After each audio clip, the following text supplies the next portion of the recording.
Sata kipinää. Amorin olet sä ammuit mun peffaan. Enää halu viedä sua pelkästään leffaan. Rakkauden haukat meille taivaalla kirkkuun. Mun päästä putoruit lanteet seksiä tihkuu.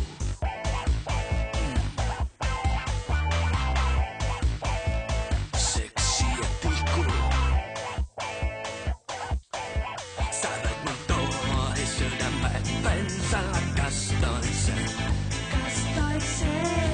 Sä lykiroit hahtaa tervas kantona tuhkats palaa. Kuin sata kipinää.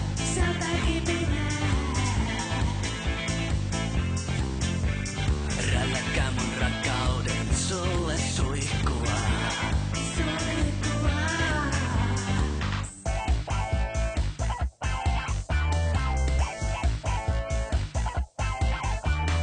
Noniin. Joo. Kaikki mukaan. Se on laakia väänä kun runtataan. Poika sinne pesään kasvamaan. Ja rakkauden maito kermaksi vatkataan. Vatkataan. Sä veit mun tuohi sydämen pensalla kastoin sen. Sä lykiroit hahtaa tervas kantona tuhkats palaa. Kuin sata kipinää.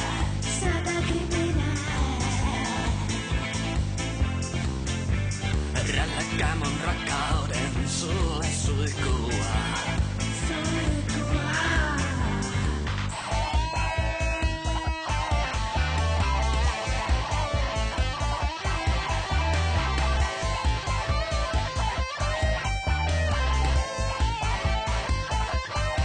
Sä veit mun tuohi sydämen pensalla kastoin sen. Sä lykiroit hahtaa tervas kantona tuhkats palaa. Kuin sata kipinää.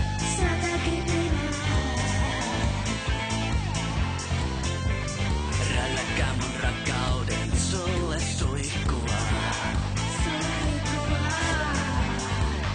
Sata kipinää. Sata kipinää. Sata kipinää. Sata kipinää.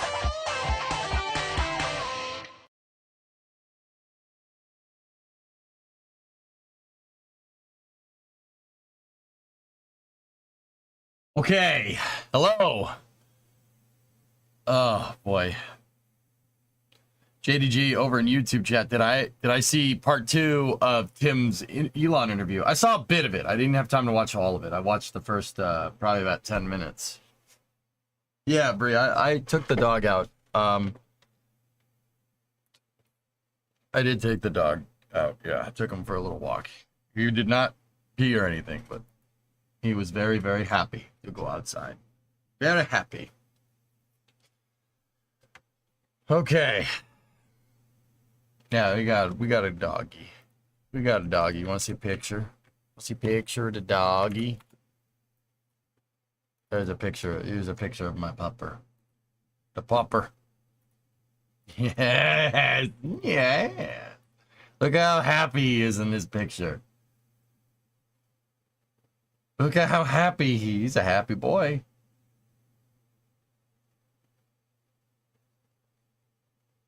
He'll learn, Bree. Don't worry about it.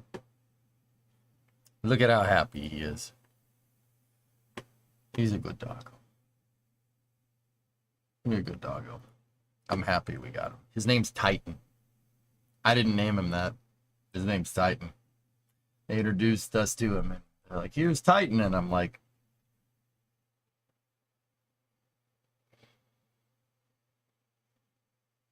what? What? What?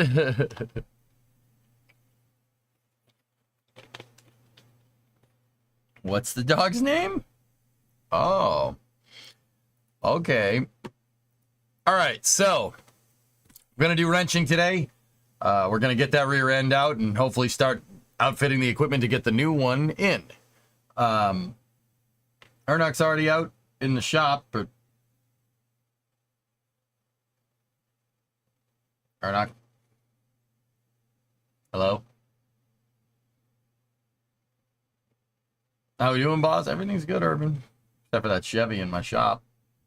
It's all right, though. Ernok, you alive? Streaming EJ hidden Ernok.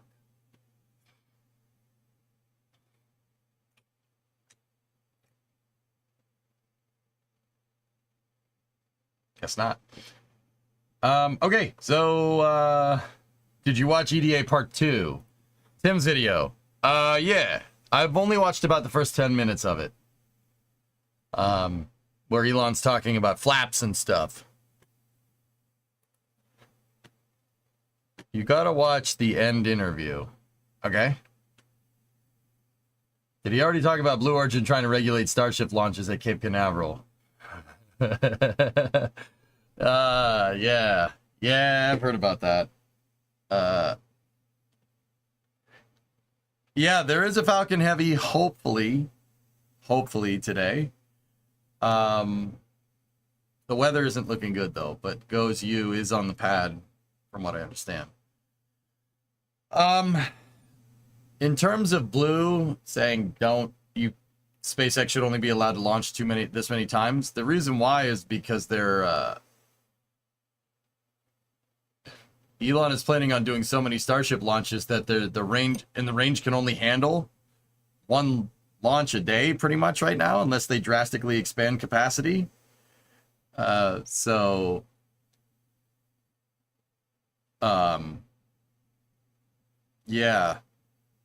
if the range doesn't increase capacity, they're never going to be able to launch anything because the Starship's going to be launching every day. Yeah, I think they wrote these letters not because they want SpaceX to stop launching things, but this is a way for them to say, hey, look, you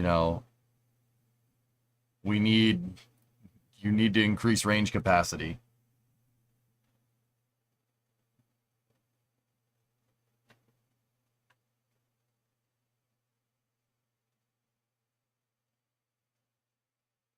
Does SpaceX use the Launch Control Center at Kennedy when they launch out of 39A? I think they did at one point, Jim. I'm not sure if they do anymore. They did at one point, though.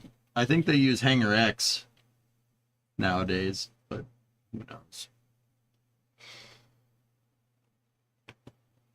Imagine having to prep SLS for launch with Starship next door.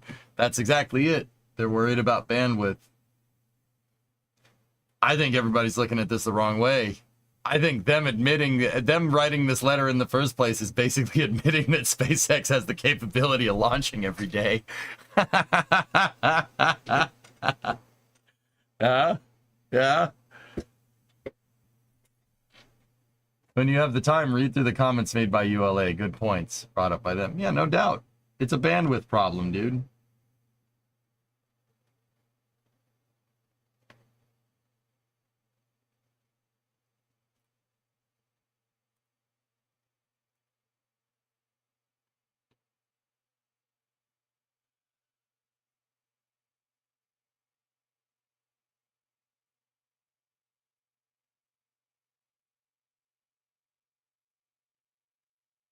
Oh, wow. That's a lot of regulation. Never thought we'd have that problem. Yeah, neither did the range. That's why. Guys, I heard everything that I need to know from Tori Bruno commenting on this on X. I heard everything I need to know. It's a bandwidth issue. It's not... Here. Tori Bruno. So Tori Bruno's the CEO of United Launch Alliance. Good dude. If we go to replies here,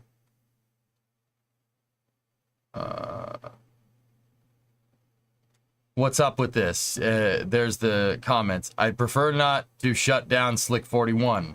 There you go. Tells you everything you need to know. They're worried about bandwidth. MSC in real life later? Yep, yep. Did he reply to that?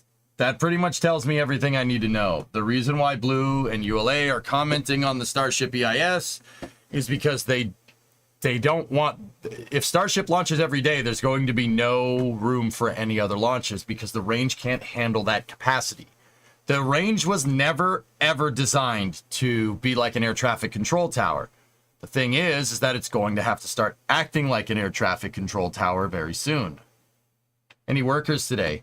Maybe a little bit later in the night, Simon, but yeah. Yeah, I'm here. Did I miss a joke at my expense? No, I switched to the shop camera and you weren't there. You weren't there. Where are you? Oh, there he is. There he is. There he is. All right, cool. That was a very, very Kerbal rocket. Yeah, somebody linked Tori Bruno a Vulcan with 2 Atlas CCBs strapped to the sides with SRMs on everything, which is pretty funny.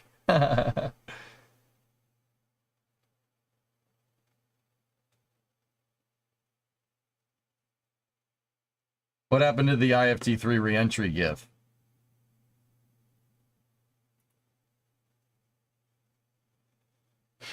Imager decided that they didn't want people to embed GIFs anymore, so now all of them don't embed, and part of the window is there. You see the gray in the bottom right? Yeah, that's good. I was reading the Haynes manual. That's all right. Okay. Yeah. All right, dudes. So, Camaro time. Let's go. Stand by for loss of signal from the garage, from the office, as expected.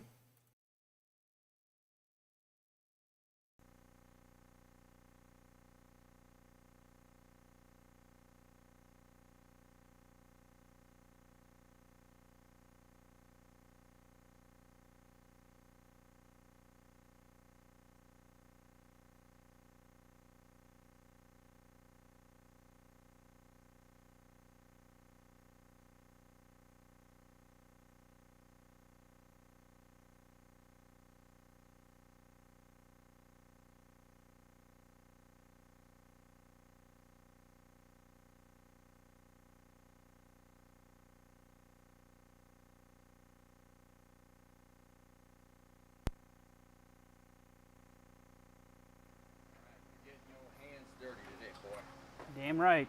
Here you go. Cool. Put that on. Here. You take this one, because this one has the clip and the good microphone. You don't need this shit coming apart. Yeah. There you go. The clip on this mic is dead, chat. That's my phone. Also, I'll time myself out for 30 seconds.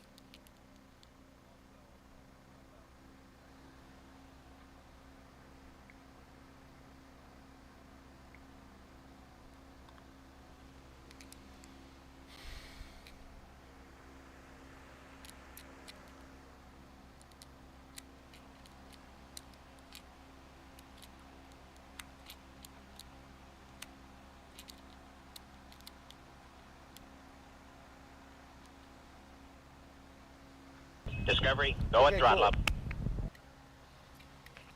Hey, car toys. Hey, there's that car that was following you too close from California. Oh, in 102 months. Yeah. We, the guy was tailgating us, so we got out, beat the snot out of him, and took his car. It seemed like the right thing to do. Yeah, it seemed like the right thing to do. All right. So, you're getting dirty today. Yes. All right. So, where do we leave off? We got the drive shaft out. Drive shaft is out. Torque arm is out. E-brake cable is disconnected. Okay. We have to do brake lines out. We have to do the sway bar. We got to take the sway bar out. Mm-hmm. We got to take the trailing arms out. And then the shock absorbers need to come out. So we got a good deal of work going, but everything's been soaking in penetrating oil overnight. So in Minecraft, yeah, of course in Minecraft. Let me just get YouTube chat up.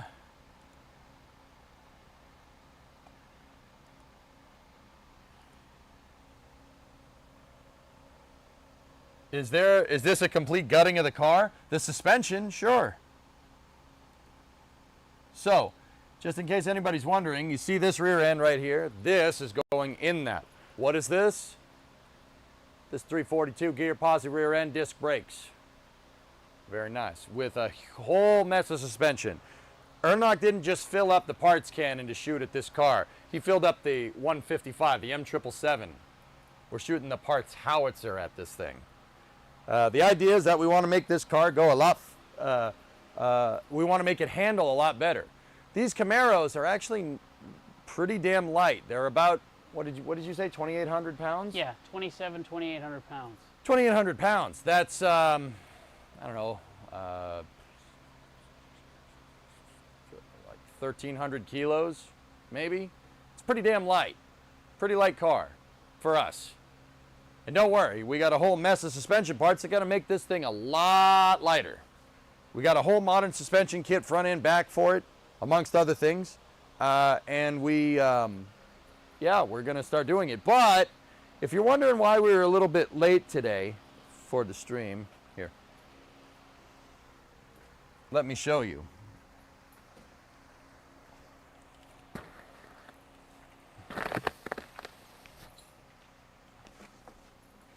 Got to move the camera over here a little bit. It's the drive shaft hitting my door.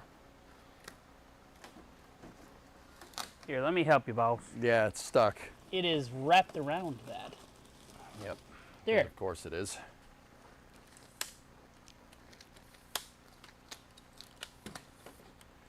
We have a new motor for this thing. A new motor of loneliness. Oh God. We were getting the motor, the new motor that we're going to put in eventually for this car here. Let's just zoom her out and we will take a look-see here.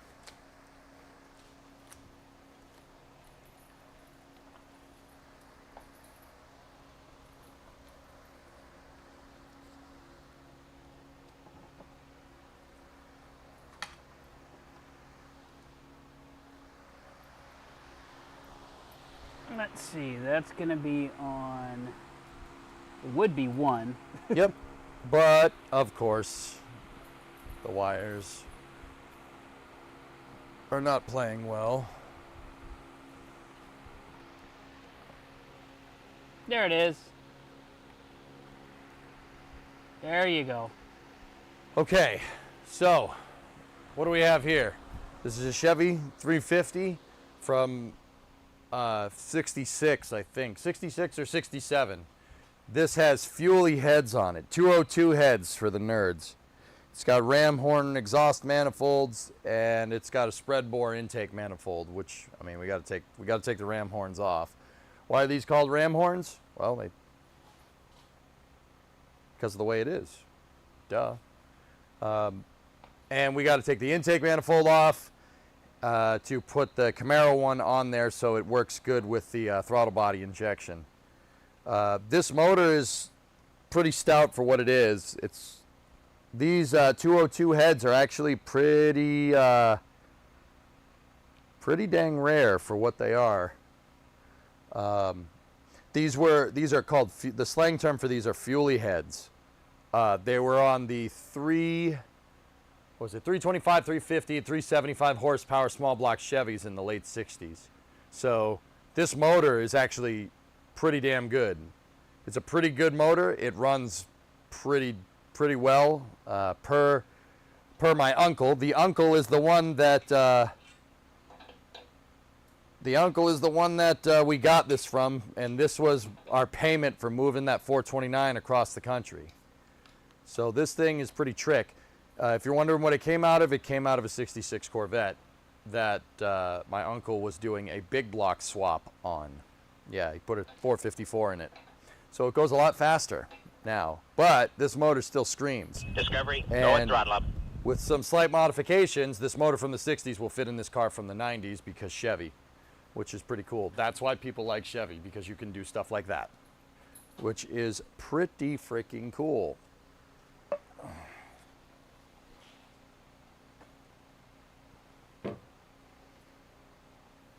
pretty good.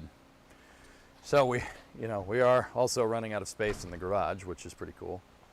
Got so much stuff in here. But yeah, that's actually a super good motor. We'll get more into that later. And it's been rebuilt roundabout, yeah. What's the old engine going into? Space. The garbage. Cyborg with the 48 months. All right. Start with the sway bar, my dude. Okay. You got to take the sway bar end links off and then the sway bar mounts. I got my hands dirty yesterday, so Ernok's getting his hands dirty today. Oh, and you left the wrench all the way up there. Yeah, what are you going to do?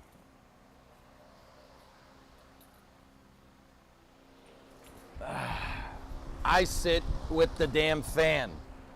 That's what I do. Yep. For what? The end links or the mount for the bar? Mount. Okay. A bigger socket? Bigger socket. All right. Let me switch us to camera 2.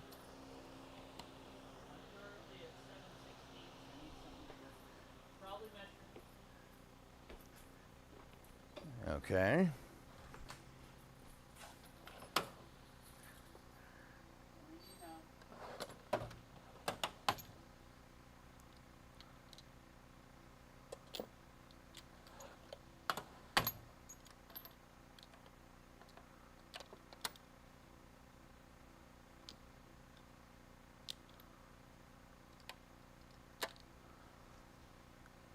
What socket do you have there?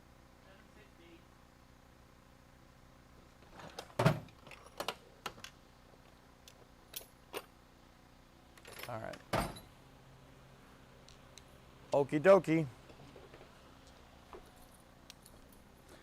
Try that one.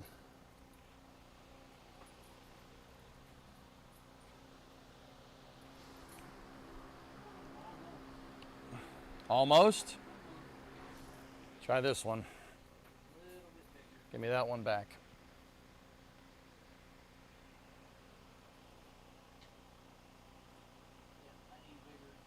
Okay. 13 millimeter. Because metric on American. Yep. If the half almost fits and the 12 is too small, 13 millimeter.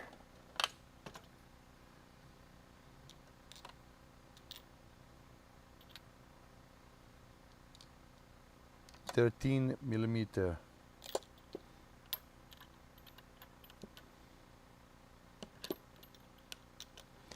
Could be 9/16 too.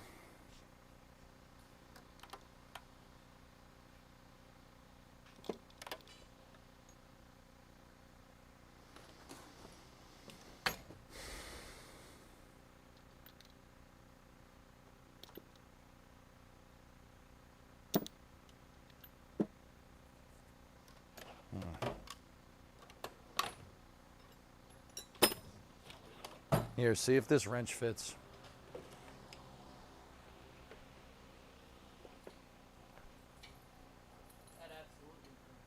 Okay.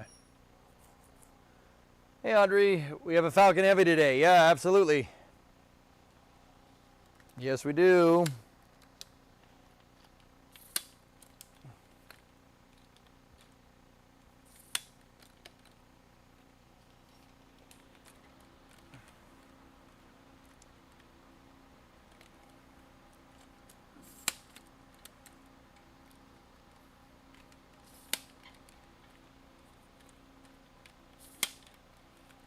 That just come loose.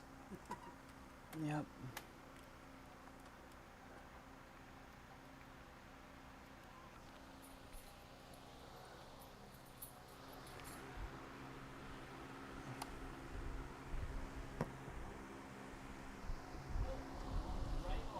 The bolt comes right off.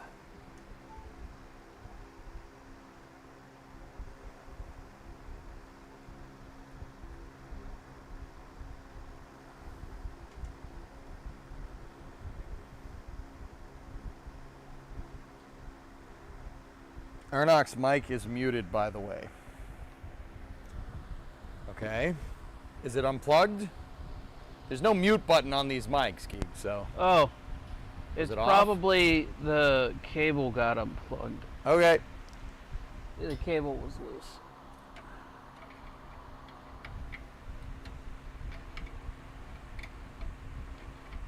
The skin comes right 5 by off 5. the skin. Perfect. Comes right off the skin.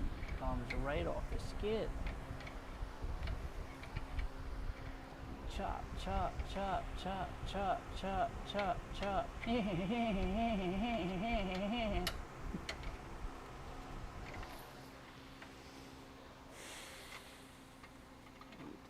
Slap, chop, Are you going to paint them? I feel the sudden urge to need those painted, the ram heads. Well, no, we're taking those off. Those won't fit with our exhaust that we have.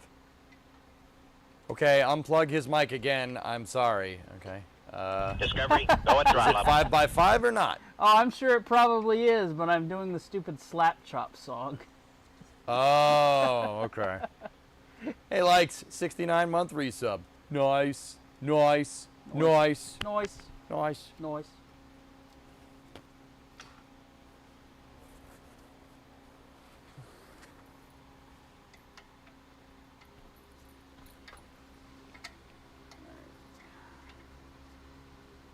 Great if you had a socket for me, but because I got them loose.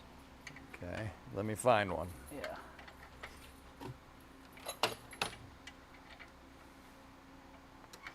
I have a socket, but it's not a deep one. Well, on one of them, that's not that big a deal. What? I've got it almost all the way down with just the wrench. Let me see if I have a 13er in here.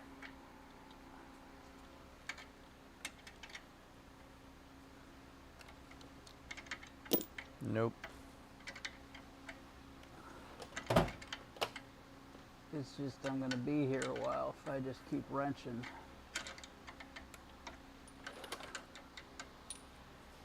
Doesn't necessarily make for riveting content, so if I can hurry it along, I'll at least make the request. Alright, check that. I mean, that might do it. Yeah. Give it I a don't shot. have a 13 deep, but you got to move the socket slightly off to get at it. I definitely took that one. And before you take that next one off, we have to get at the sway bar end link. That one. You should take the end links off first. These up here. Yeah. Okay. Let me get out so I can reach it.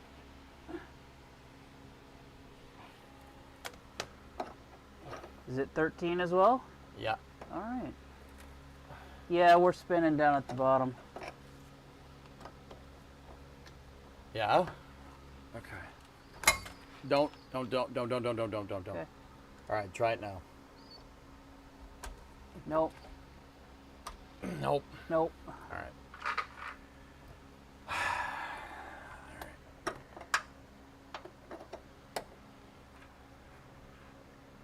Yep, she's moving.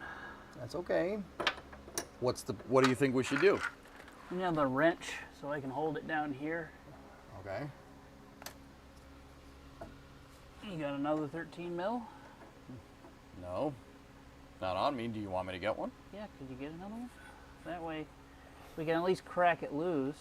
Okay. I'm trying to teach Ernok how to wrench here, guys. So if you hear me asking dumb questions, they're not dumb questions. We are trying to teach. I am doing the learning question. What's that? I am trying to do the learning question. He's trying to learn. If it's loose enough, you could just spin it by hand. All right.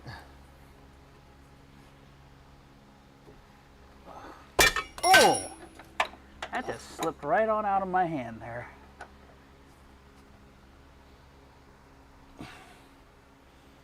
You try. All right. Ugh.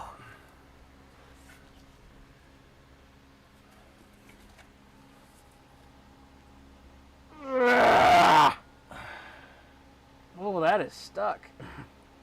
Okay, now what? Heat? What comes before heat? Lube. What? Get the penetrating oil. It's Yes. over there. Yes, lube. Lube. Nice. Jeez. Don't ever call it that again. Don't frick with me again, pile. Pick up your frickin' cover. There. Put that over there. Ugh. Hand tighten that back onto the sway bar, okay? All right. Here, can you take that so I don't Yep, sit on it? of course.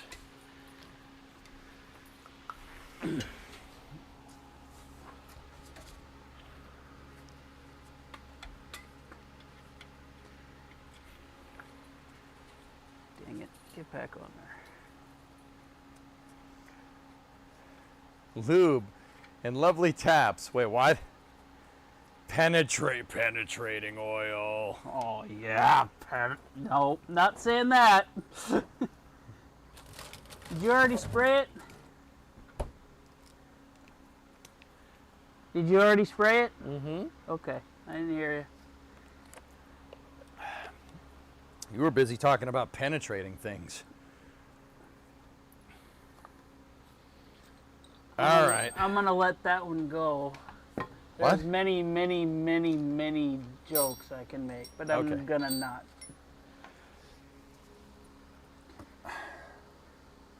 Okay. So, try it again now that we have the penetrating oil sunk in a little ways. All right, let's give her a shot now. Yep.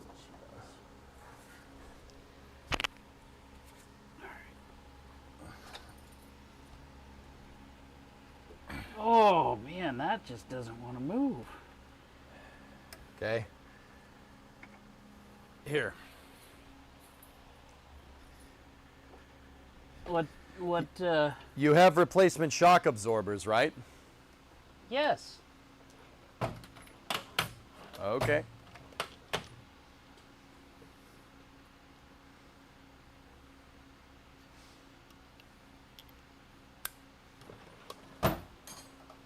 Here.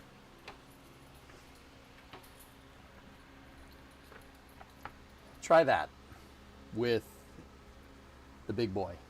The big boy. Give the big boy. Where is this big boy? I don't know, where'd you put it? Might be behind me, where I can't see it. Yeah, it's over here. Yeah, there it is. Ah, yes, that is big boy. The big boy. Here you go. Oh boy. Get in there. All right, so that's, do you know what that is? I've just got to start from somewhere. This is an impact drill Why is it called an impact gun? because it not only twists but also pushes in a hammering motion. You got it. And this won't go in the hole. Nope, there it goes. All right. This is gonna get dicey for you. I got it. You Came sure? off. Yep.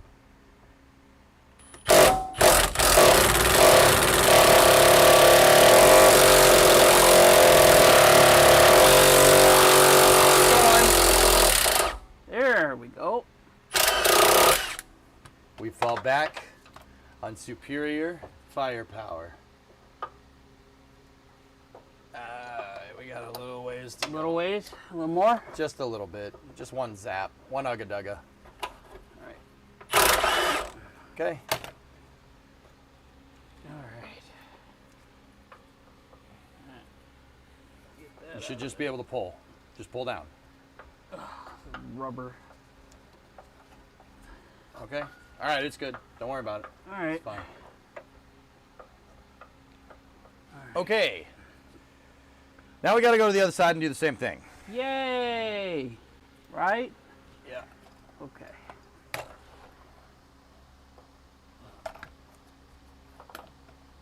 Putting that on there so we don't lose it.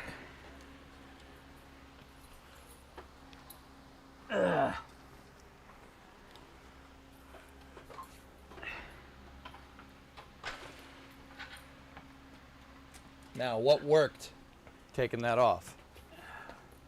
Penetrating oil and the impact. I need some. Gotta send it over here. Okay. Ugh. That brake drum is 243.59 millimeter, chat. I don't know if you knew that. Almost got it. Almost there. Almost there.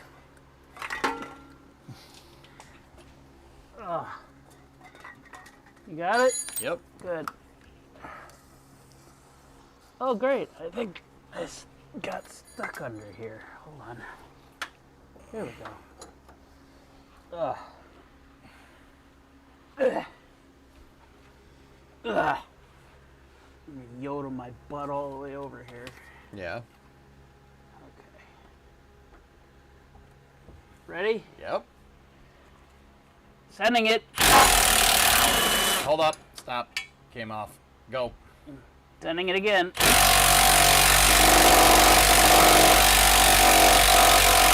going.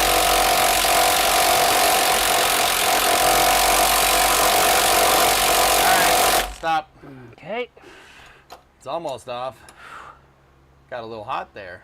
Yeah, a little warm. Alright, keep going. You're almost out. All right. Get on there. Get on there, I say. There. Sending it. Yep.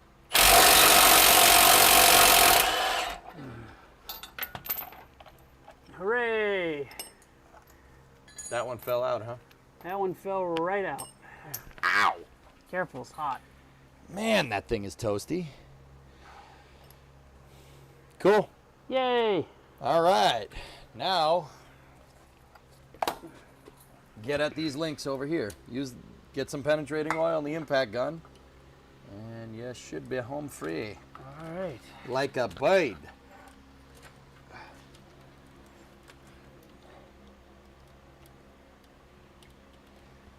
These ones kind of came loose with the wrench, so I might just be able to use the wrench. Yeah? Yeah. Let's see.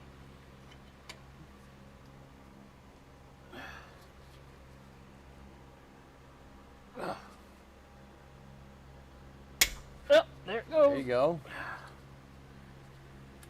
Okay.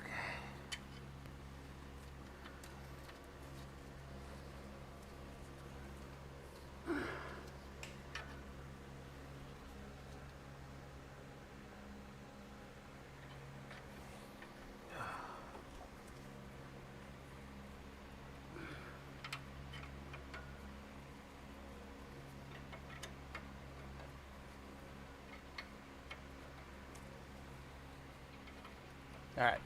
While you do that, I'm going to go and check and see what chat's up to. Okay. Hopefully they're not hazing me too bad. Oh, there we go.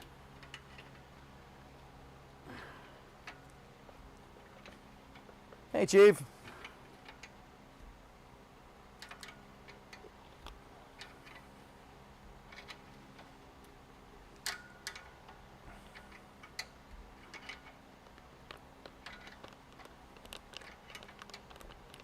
Are you still looking for a car trailer? I mean, I can't spend any money for a little while, dude. Me neither.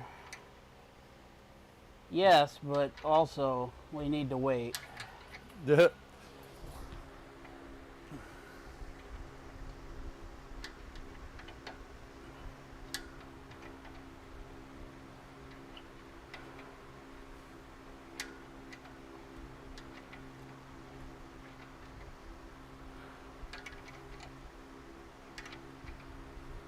Not watching the Falcon Heavy launch. I didn't realize it was right now, Matt. Is it right now? No. The repair's going with the car. Fine. We're not repairing, we're upgrading. Yeah, 50 there's- minutes. Differences. The Falcon is not launching in 50 minutes. And even if it was, what? How could you possibly discern that I wouldn't be covering it, Matt? How could you possibly know that? You guys realize where you are? Of course you'd be covering it. Yeah, it's not for an hour. At least. It's actually 2 hours away. 5:16 p.m. It's 3:04 right now. We got 2 hour 15 minutes, dude. We good. Yeah, we got Plenty of time, Maddie.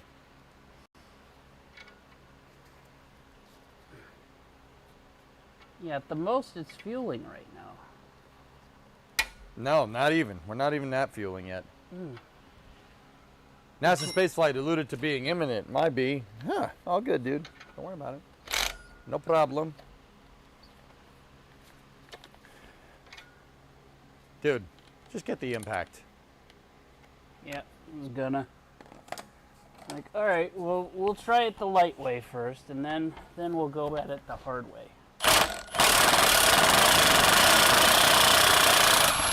There we go. Ow, that's hot. The live stream starts in 71 minutes. The launch is 2 hours away. Yep. We will cover it. Don't worry.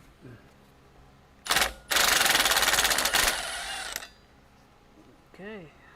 How many Ugga-Duggas did you give it? Like 2 or 3. All right.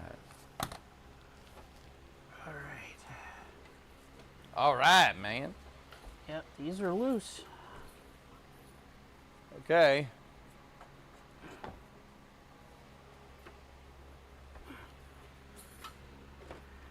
Oh, I still got to get one more. Hold on. Yeah, man. Careful, you're stepping on the camera wires with your right foot. All right, and then this one is just finger tight. There you go, you're good. Okay, so a little bit of word of advice here. Don't be under it when you go to loosen it, because it'll fall and it'll hit you off the head. Ask me how I know. Yeah, you've done that before. Yep, I've got it here. Yeah, she's being stubborn on this end. Bushing doesn't want to come apart. There it goes. Come on. There. Sweet. All right. Now get the hardware for this thing. Oh, look at this little babby sway bar. This little babby guy. Little babby sway bar. Come on, get off there.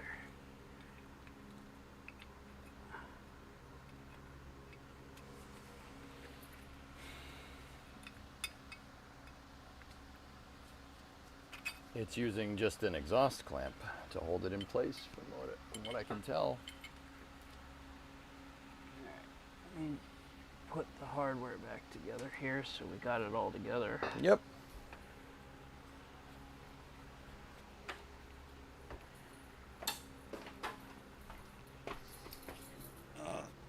Yeah, this sway bar end links were about shot. They were about done. I would say. Yeah. They are about finished. Yeah, they're pretty toasty.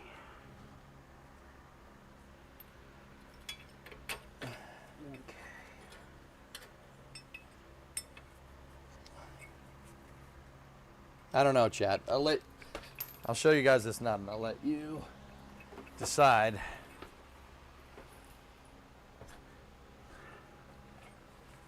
That's pretty raw. Yeah, these probably weren't doing anything. See those bushings? Those should be rubber and they should be solid. The fact that the bushings look like they went through a cheese grater, yeah, that's a pretty good indication that this is junk. Now the interesting thing is that the other one is not junk. That bushing up the top, this guy, that's what it should look like. See that? But the interesting thing is that's attached to the bottom end links, which looks like dog crap. That tells me that somebody went to replace these sway bar links, replaced the top one, and said, screw this, I don't want to do this anymore, bye. Because notice how it's a different link? See that? Different link. Somebody, and Aronak, I hope this wasn't you. No. I haven't been under here. Somebody half-assed this. Right there. See that? Two different Two different styles of bushing. No good. Nope, that was not me. I have not been under here. Cool. Well, that's a good thing. Yep. That would be that kid who had it before me. Yeah. Okay. Now that we got that, what's next? You tell me. Think about it. Alright, so we got the sway bar.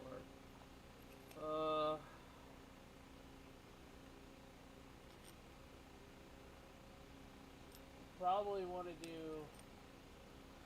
How does this axle move? How does it go around? Probably want to do this rear bar here. That's the panhard bar. Panhard. Okay. Yeah, because that's tied to here, and that is a big boy bolt.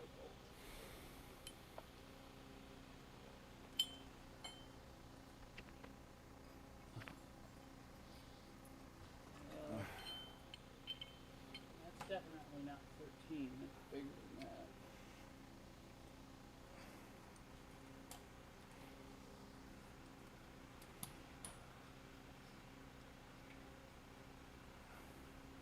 Yeah, that's going to be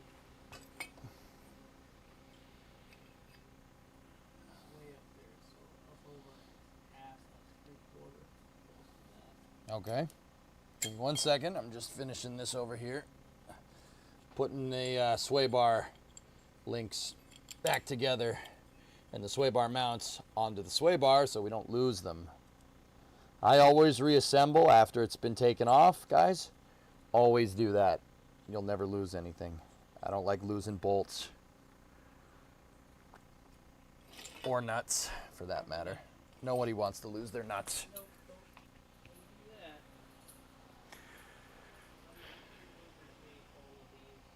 Pre-lubricate. You unplugged your mic again. Is that better? That's me leaning on the cord and it pulls it out of the thing. Sorry guys. I'm probably going to run into that a few more times.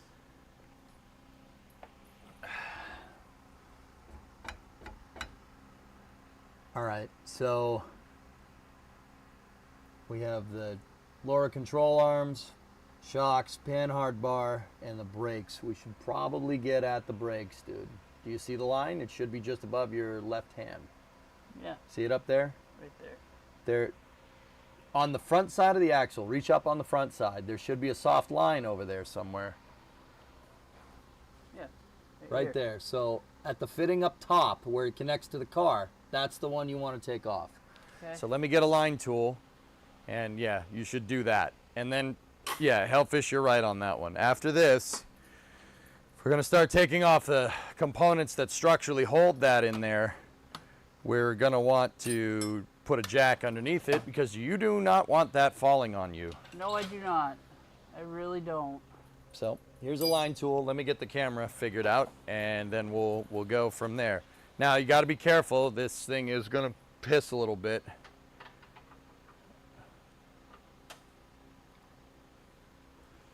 Let me move the camera over to the other side.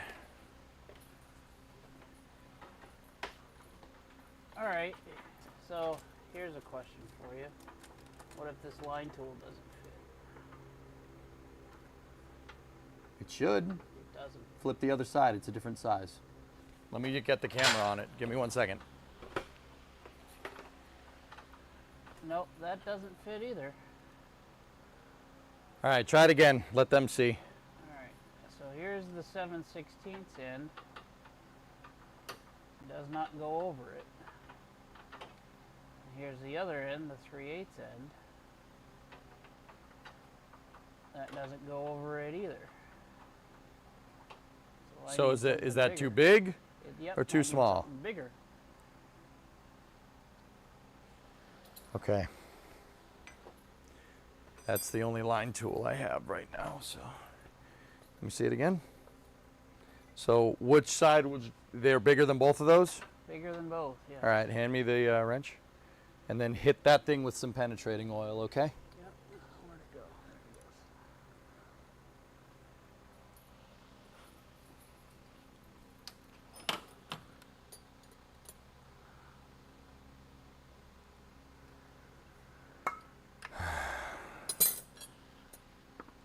Some is good, more is better.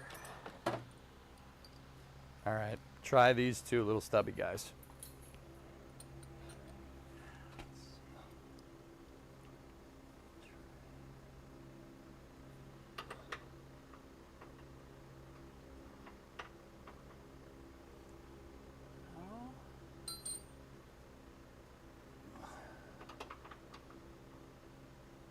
Bigger. Bigger. Okay. Give me those back. Yeah, half-inch almost fits. Okay. 13 millimeter brake line fittings. Huh. Okay. Early 90s.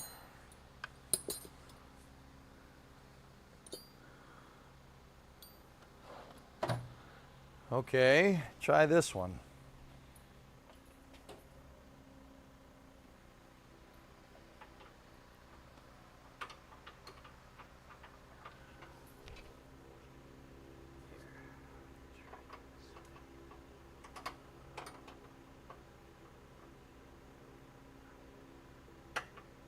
Nope. Nope. Bigger than that. All right, give me that back. Here you go. Dude, these are huge fittings.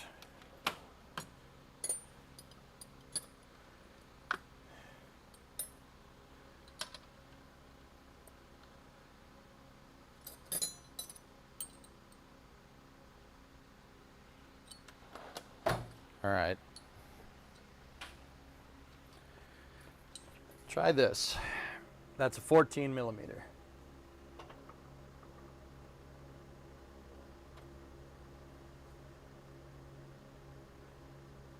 Nope. It almost fits. All right, try 9/16 then.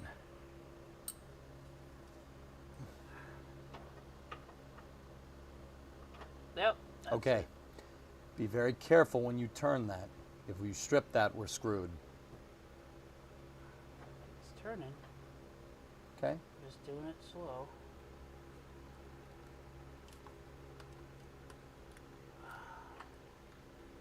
Doesn't want to go much further than what I turned, though. Let's see if I can get a better angle at it.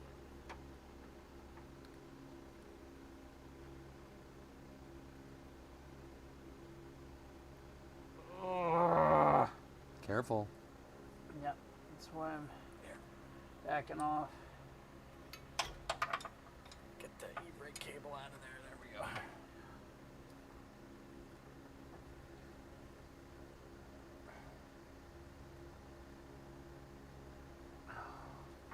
All right. Look on the end of the hose side, the rubber line. Is there a fitting over there? Is there a place for a wrench? No. Well, if there is, let's round it off. All right, let me look at the one from the other car, or from the. No.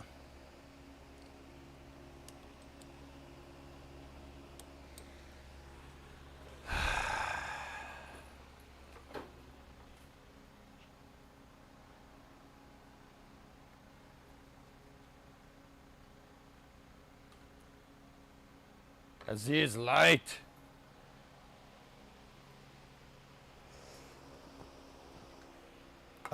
It looks like those fittings do have something on there, but hold on. Let me, all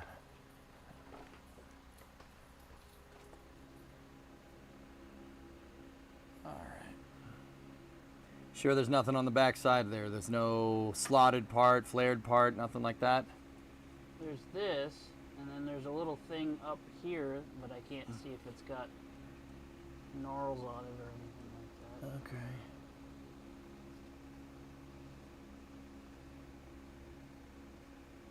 Like if you could get the light on this side, I'd be able to tell you. There is. Okay. Not this size though. Okay. Bigger. Okay.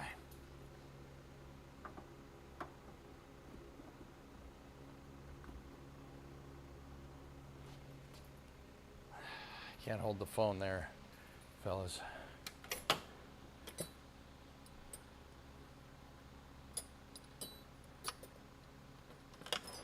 Okay, since that's 9/16, try 5/8 on the other side.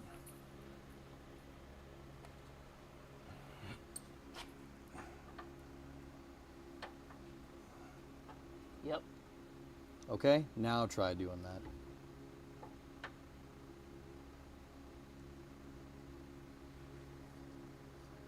Now get the wrench on the other side.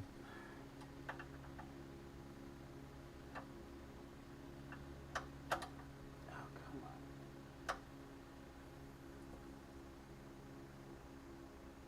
Come on. Come on, baby. You know you want to. Oh. Come on.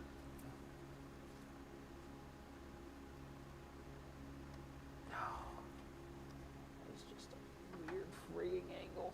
Yeah. I don't like it. No, sir, I don't like it. No, sir. I don't like it.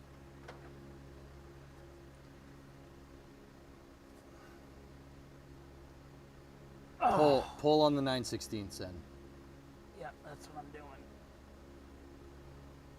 Oh! Holy crap. They're like welded together, I swear. Yeah. Yeah, that just does not want to come loose.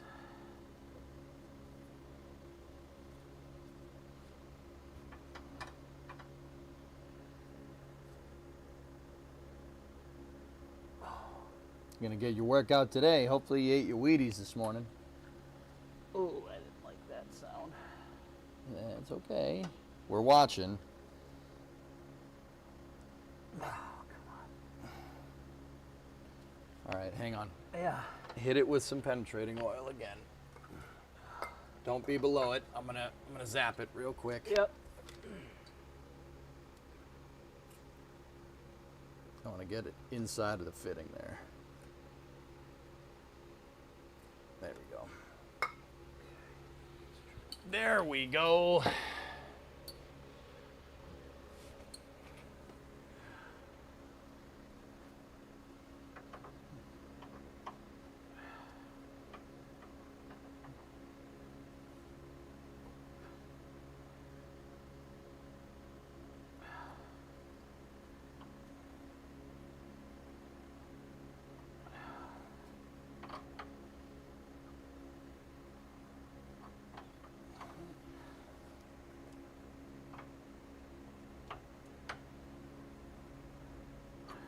Really?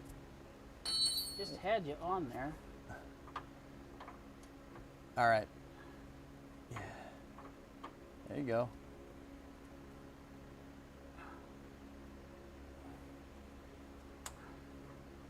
It wants to.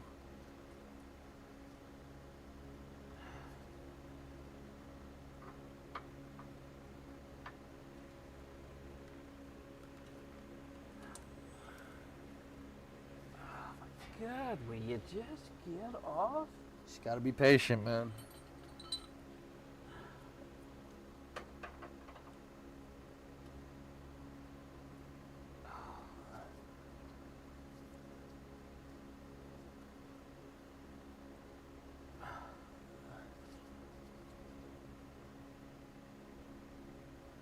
Okay, stop for a second.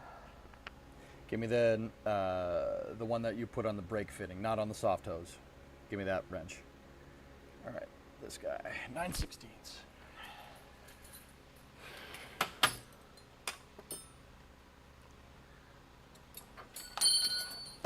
Ow. That fell like right next to my ear. Okay, here, longer wrench. Yeah. Just, you're gonna be able to put more torque on it, but be careful. I will tell you if you need to stop. Yep.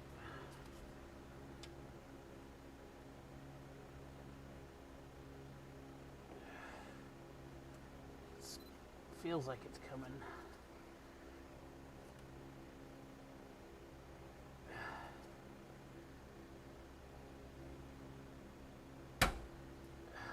Hey, all Well, right. Please tell me that went. Move your hand and I will be able to tell you. You shouldn't need the 5/8 much anymore. I mean, leave it, just, I guess, but you shouldn't need it. That sounded right. Yeah! Loose. Yes! Success! Oh God, yes. Yes! Oh, I love that noise. That when the bolt freaking, or when the nut or anything decides to break loose and not break. It's a great noise. It should start dripping. Bay caught me dripping. Love him.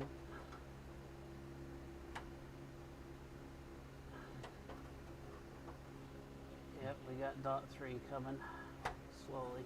All right, make sure I'm gonna move the ratchet. Make sure it doesn't drip on that.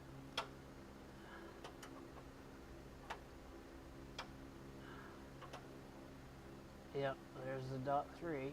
There. Yeah, that'll happen.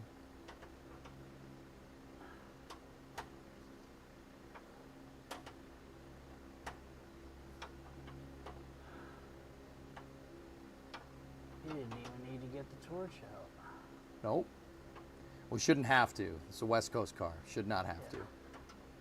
I mean, who knows what Punk did in Ogden with this thing, but... Now, did you go to Ogden to get this? Yeah, You drove to Utah, yeah, and then you drove it home. yep, Cool. sure did. Just had it sitting in the garage. Gave the kid cash and drove it home.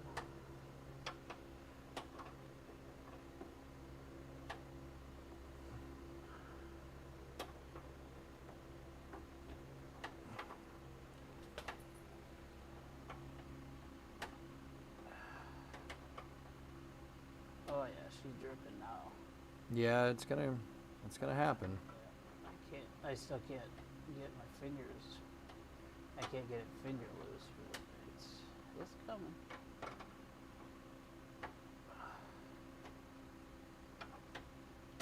Oh, she getting slippery.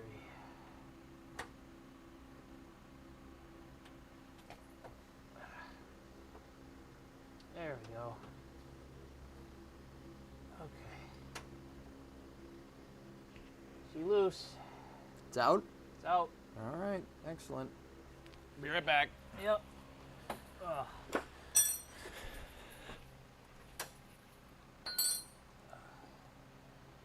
You can see the drippage over.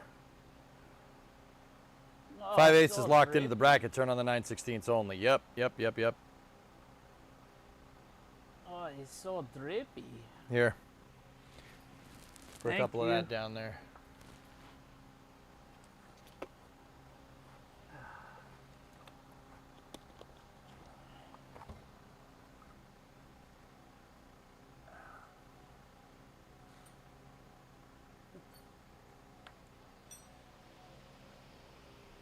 Wonder if I have a cap. See if we can save some of that brake fluid. Probably not.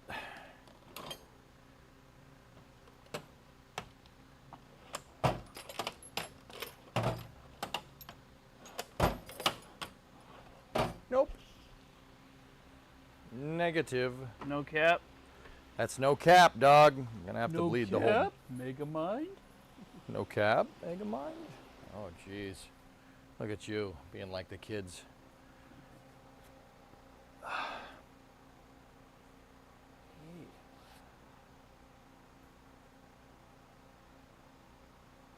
Okay, now that we got that loose, We need the jack. Put the jack up on the center section.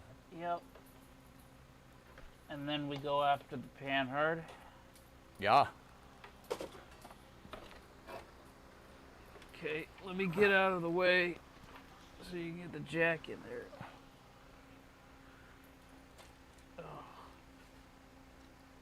Just tell me if my feet are about to hit anything important. No. Who's lying on the floor? That's Ernok, a viewer. Ah, I'm over here. okay. There you go. Figure out how to get out from under here.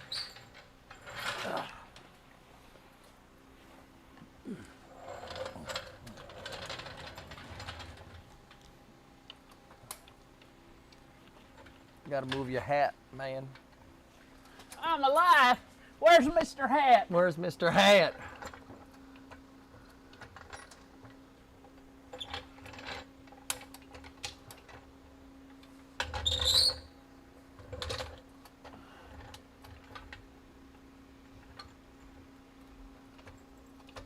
Okay.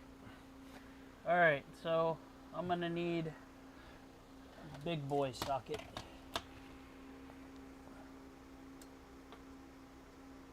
For these. What do you reckon the size is? 3/4. That, yeah, that looks like 3/4. It's big. So we're gonna go after the panhard bar now. If you're wondering what the panhard bar is, it's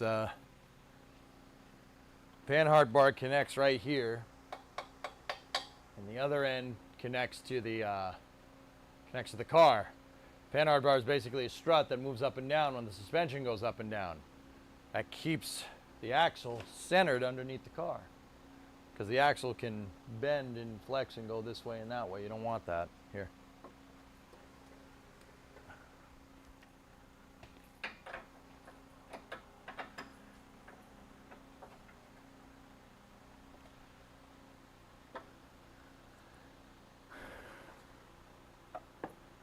Oh, nope. Hold on.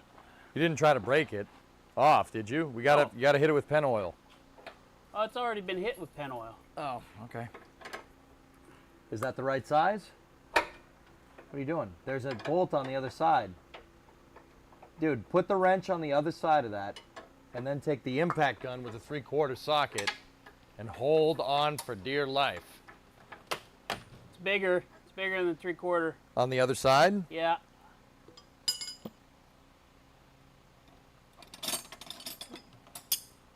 Try these.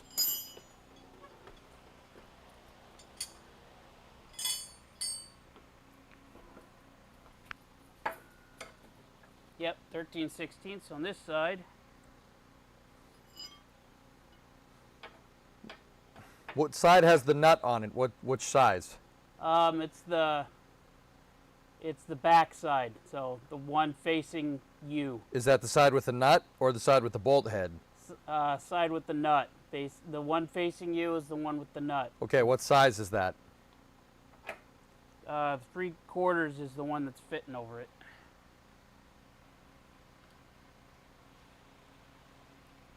Okay. Okay. All right.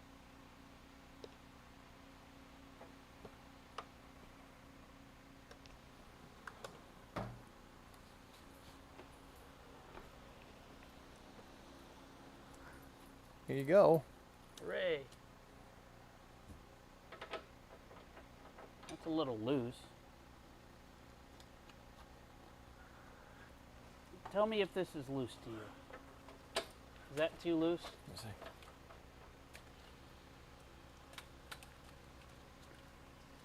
Boots in the way.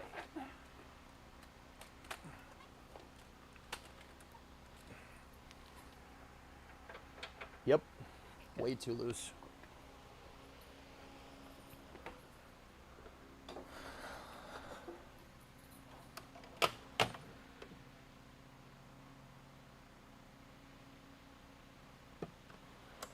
Try the 11/16.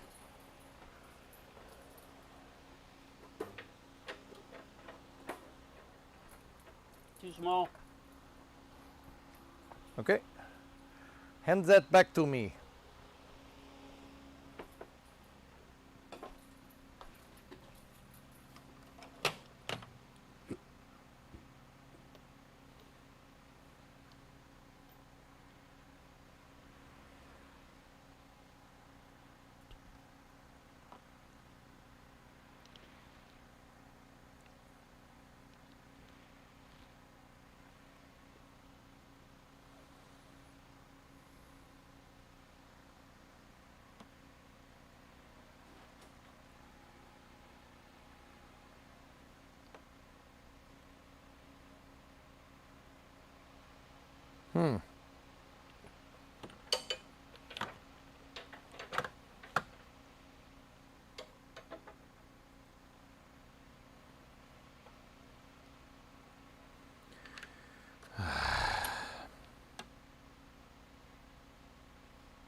3/4 too big, 11/16 too small, metric. Yep.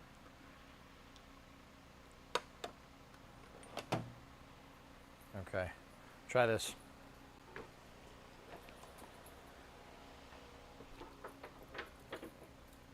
Perfect. Okay, you really got to hold on to that wrench, dude, when you do this. Uh-oh. Discovery, go at throttle up.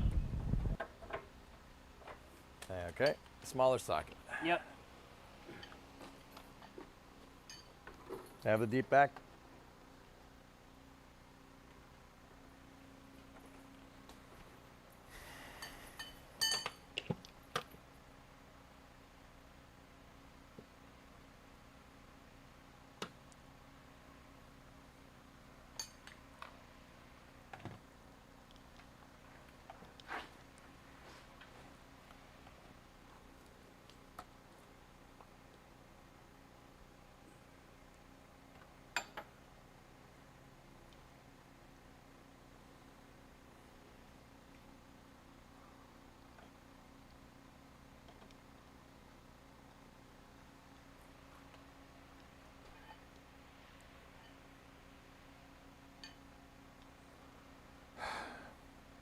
It's hot in here.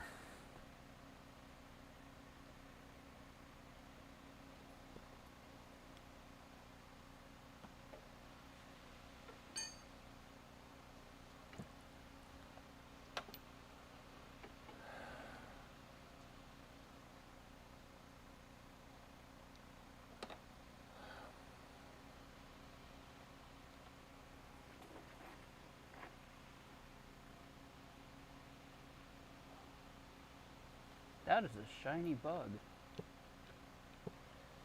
Come back here. Where are you going?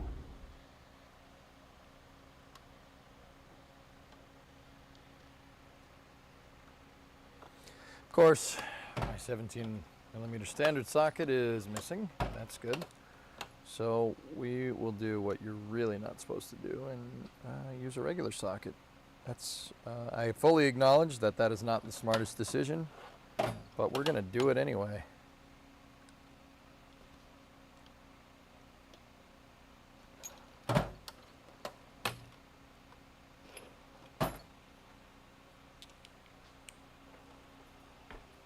Unless it's over here. Oh yeah, there you go. There's the impactor. Sweet. It was on my desk. It's a good spot for it, you know. Being a socket and not being in the sock drawer. Or the socket drawer. Sock drawer. We call it the sock drawer. Yay, Aces, thanks for the bits. Oh, I still don't want to go. Kind of a... Really? Okay, take that socket and use the breaker if you have to. We have other ways. We have the technology.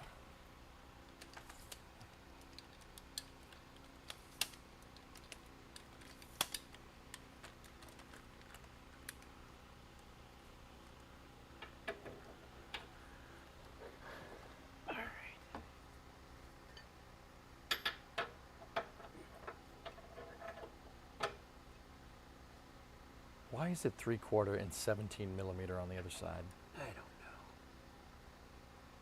Use that deep socket if you have to. I'm gonna need the deep. Should be able to get it with the impact driver, or with the breaker bar. Excuse me. You took the deep from me. The Deep. Do you know about the Deep? He's like my favorite character. Not. Here. He did things with an octopus. He did things with an octopus, yep.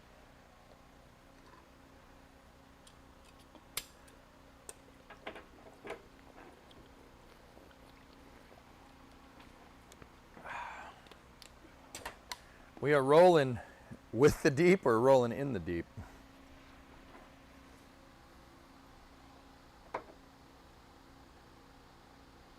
pull towards you. Just make sure you don't jock yourself, okay? Yep. Yeah. There you go.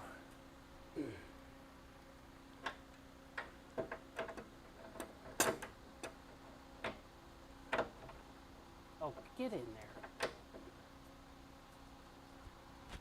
there. Don't dent your car. Yeah, baby.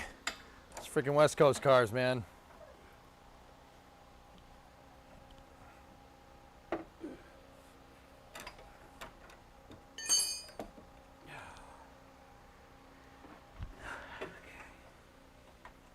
Hellfish, did you, while he's doing that, did you see the motor we got? It's over there. You see it?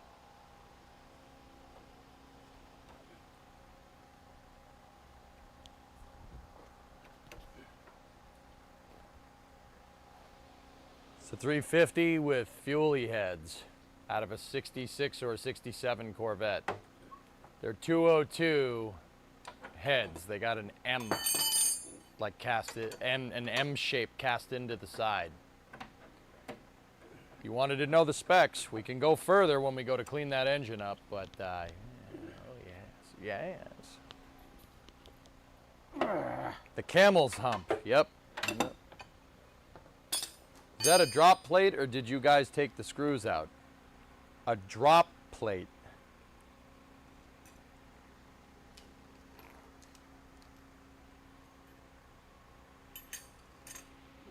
Back under there. Oh, yeah, this is so you can get at the trunk. The key for the trunk is there.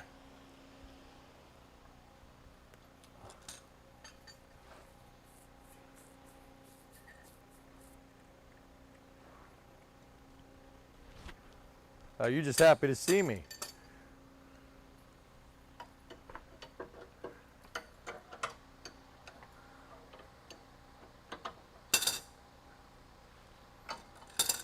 Here.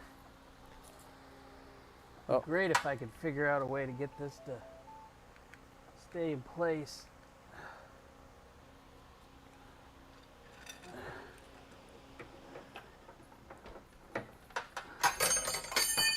Because I keep doing that. All right. Well, here's the thing. Think of an easier way to do it. The breaker bar. What is the breaker bar used for? Just break the thing loose. Yeah. So, should you use it for just loosening? No. Why not? It's kind of a wasted effort. I need another wrench. There you go. Here. You got an 18? No. Papa EJ has the medicine. Don't worry. There's an adapter, impact adapter from 3/8 to 1/2 inch drive. Discovery, go at throttle up. Why do you not want to go on now? Chris, 46 months, thank you.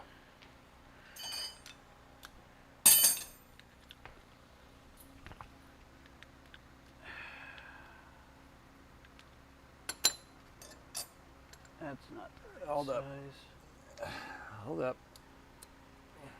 There you go. Now do it. There.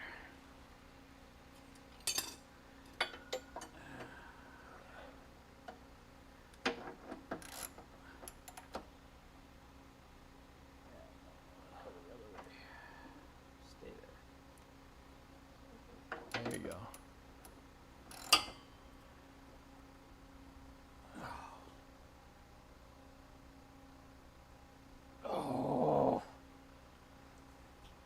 I thought it was loose already.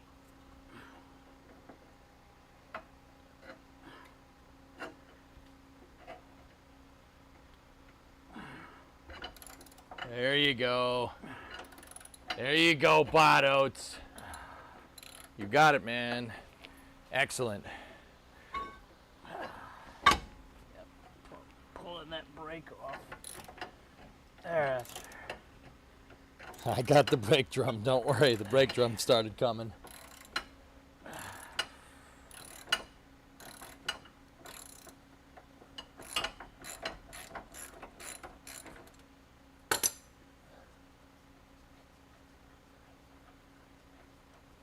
There you go. All right. Get out of the way so that doesn't pop me in the face. Orange mallet. So that's a sand mallet. It dampens out the hit if you're trying to hit something delicate.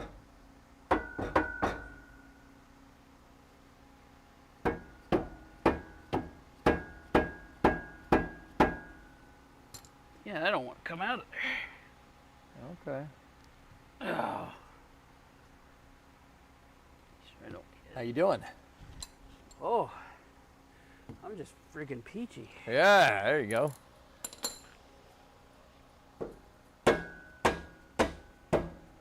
Yeah.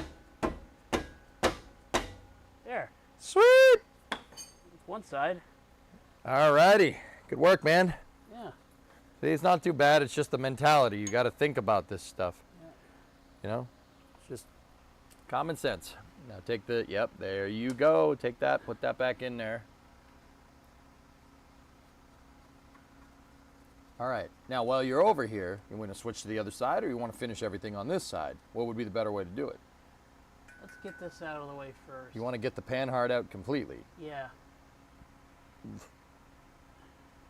Think about it. Just what's the pros and cons? Well, if we go over there. Yeah, if I go over there and I take it, then I have to start on that side and then come back over here. There you go. Whereas if I do this now, I can do it. You're already down here. there. So. Mazel. Mazel. There you go. Might as well get it done. Yeah. So that'd be this funny little guy right here. So do the shock first. The shock mount. Okay. Don't take the lower control arm off last. So that'd be this guy right here. Mm-hmm. What is that? The same size.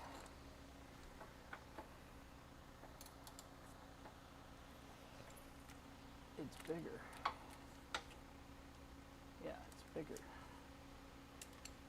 Okay. And Try that 13/16 wrench. Try the 3/4 wrench. 13/16 is too big. Where's the other one?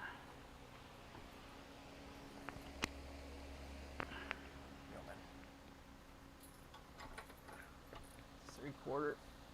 Yep, it's 3/4.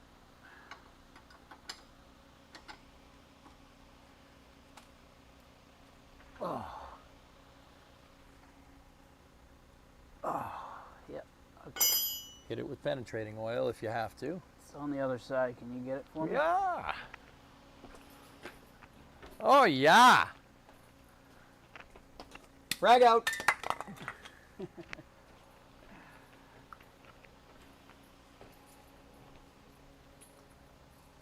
Anyway, Aces, thanks for all the bits.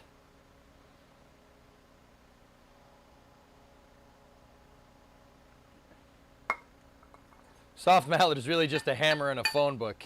Can't use the phone books anymore. Yeah, we ain't got those. Yeah, you ain't kidding. Well, you got those too? Yeah, you're the only other person I know that's got those. You got like freckles on the top of your feet. You're like the only other person I know that has those. We got a lot in common here. I'm not gonna say. I want to bite you. I'm not gonna say the Hey, cats. I haven't heard of Vault 37 yet. I need to look that one up. Vault 37? Vault 37? What's Vault 37? Oh, yeah, damn, that's right. We do have to play Fallout, don't we? You okay? All right, impact time. 3/4? 3/4.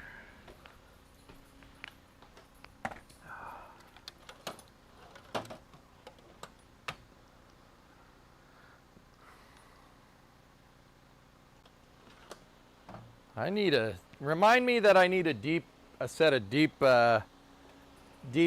imperial sockets. I do not have those, and I don't know why. Oh, that's why. My dad had them. My dad kept his impact sockets.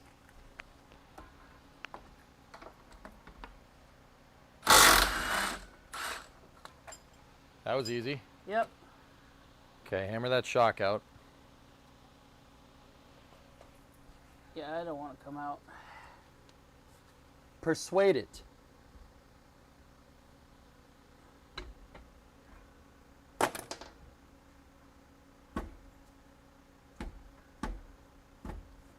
I need something to be able to get in here.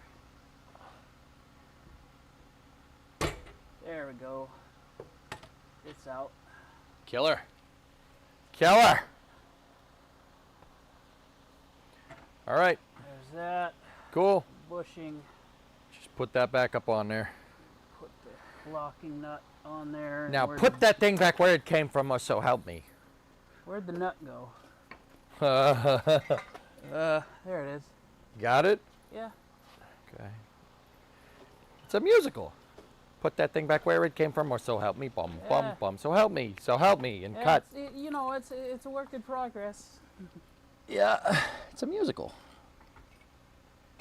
We're doing that thing for the new company play.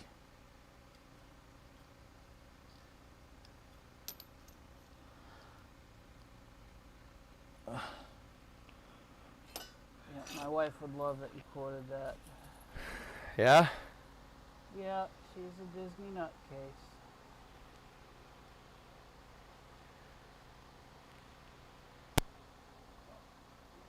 It's going to spring. Look at the top of the picture. I don't understand what you're saying, to be 100% honest What's with you. going to spring? I see the spring, but it's also being held up by a jack, and it's connected on the other side. Yeah, there's a jack right there.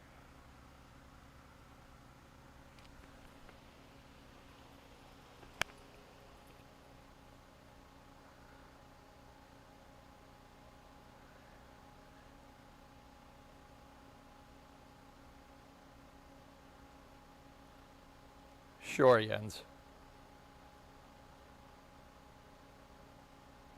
You came into the conversation late. Oh, yeah. Yeah, top, yeah, okay, top of the pit. Yeah, okay, I see what you guys are saying. Yeah, go ahead. Continue. Carry on. Control arms. Control arm. Now, do you want to do the back bolts on the control arm or the front bolts on the control arm?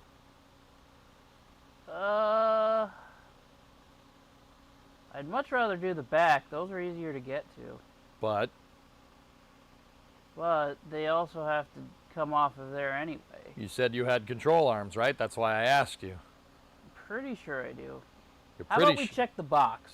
Okay. Let's check the boxes. There you go. Before we go Doing. monkeying with that. Yep, there you go.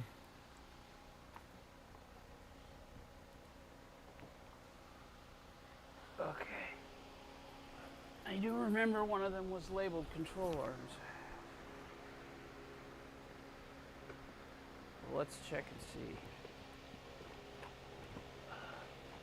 FEIU-CAM is on. FEIU-CAM online.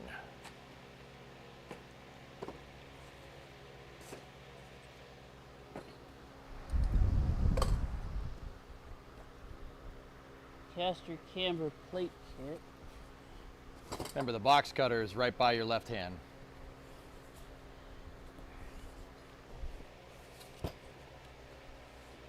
Yeah, that's all the boxes for everything that's going in this, by the way, fellas. Trailing arms lower. Oh, yeah. So let's open this up and make sure that this is what it says it is.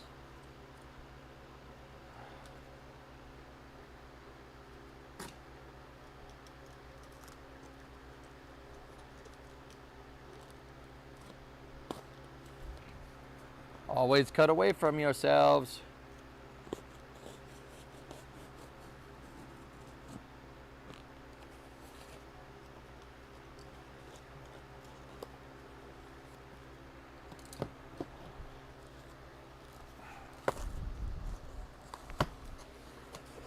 These are a lot lighter than what's in there. I can tell you that right now. All right, what's in the box? Oh, ho, ho, ho, ho. Oh, yeah. Yeah, those are definitely new trailing arms. Look at the beef on that thing. Holy cow. Those are quite nice.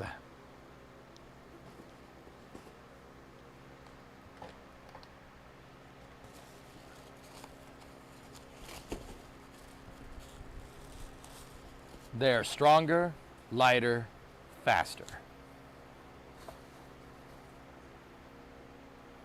Oh, that's nice. Yeah, let me see one of those things. Whoa.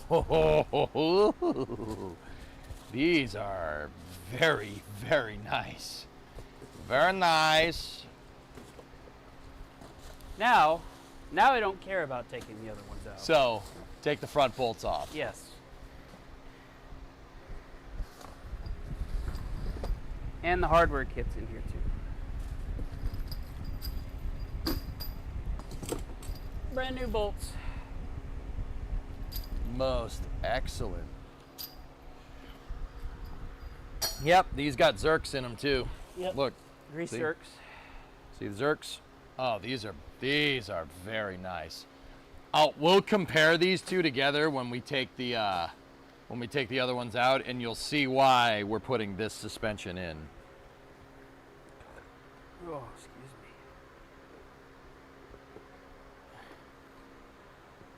How can you tell what the wall thickness is on the trailing arms?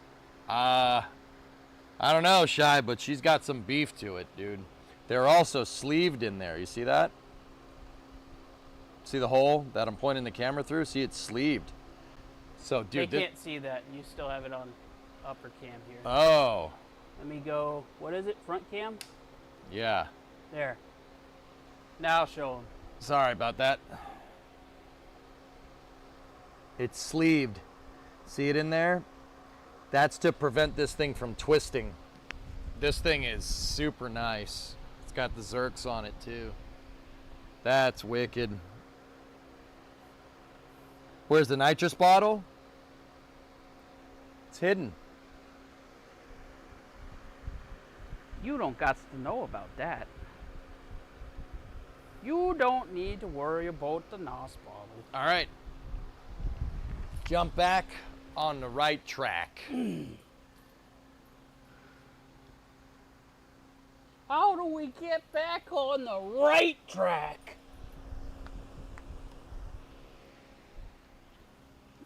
All right. I'm going to move the camera out of your way. I gotta move some of these tools too.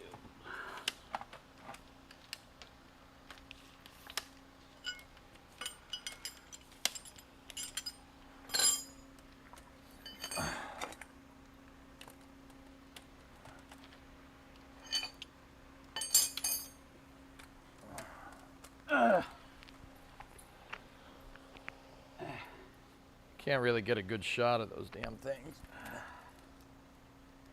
Alright, what I need to figure out is what size is this dang thing. So there's a bolt up there that's going that way, and we need to, it's going through the trailing arm, the stock ones. Yeah, I'm gonna have to wrench this side. What is it? And that's 3/4, so I need the, this is loose and 3/4. So I need Okay. this, but this won't fit in there. Yeah, you're gonna have to socket it on this side. Yep. Will that fit either side? No. Will this fit this side? Somebody bent up the bracket on the damn control arm. Yeah, it's in the way.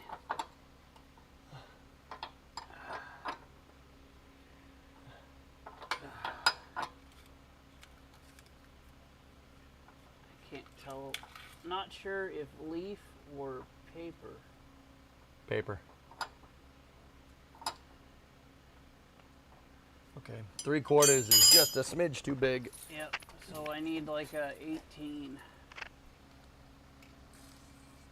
Hit the other side. Yep.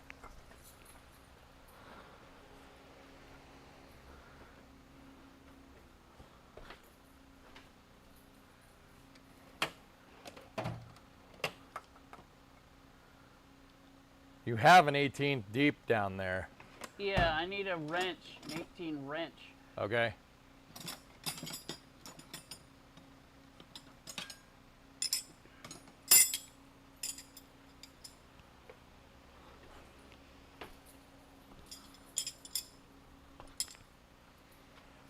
Why'd you take the gloves off? I had something in my face. Okay. Too big? Too small? No, that's the right size. It's just tight. Yeah. Tight like a toy gun. Dwight. Oh, there it goes. You get it? Yep, That easily, huh? yep. She just gave her right up. I don't know if that side's turning. Of course it is. It is it? Just keep an eye. Tell me if it turns. Yeah, of course it's turning. Dang it. No, it's not the worst.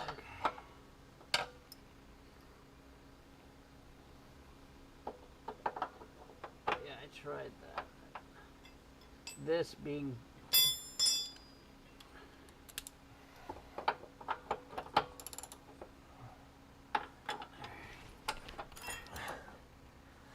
Ready? Nope. No. Go ahead.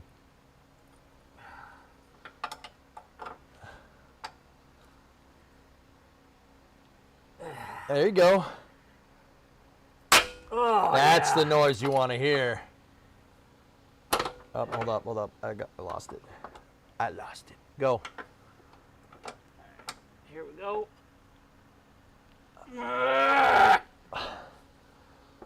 Come on. Dang it. It's all right. You all right? Yeah, I'm fine.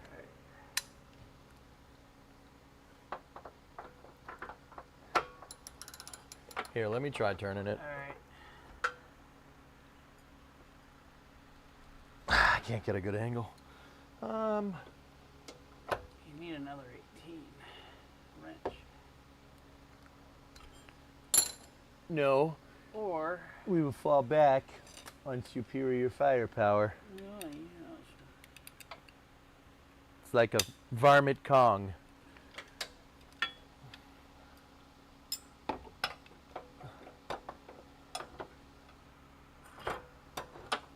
Now try.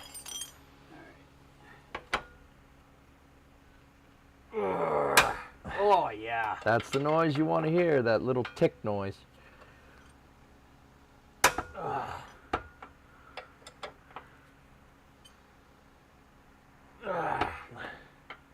Oh yeah, the big man grunts. Look at you.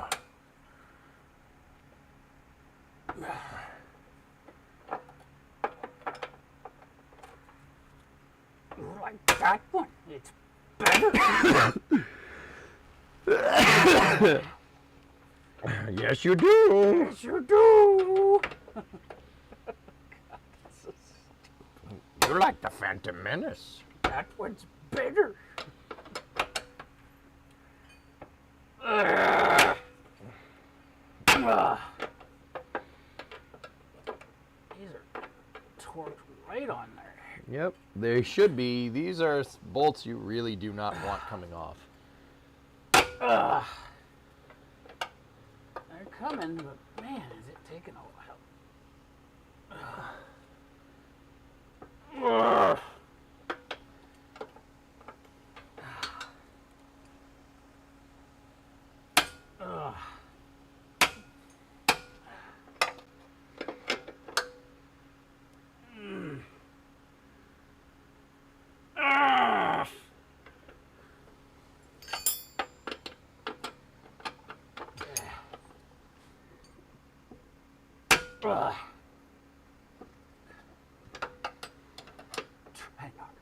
I'm trying really hard not to swear.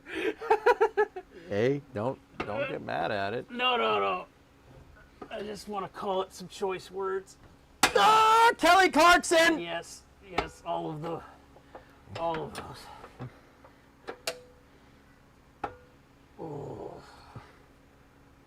I feel like I'm pumping iron at the gym. Oh yeah. Going to pump you up. Yeah, yeah. Oh, yeah. Do it. Come on, do it. One more rep, sissy man. Ugh.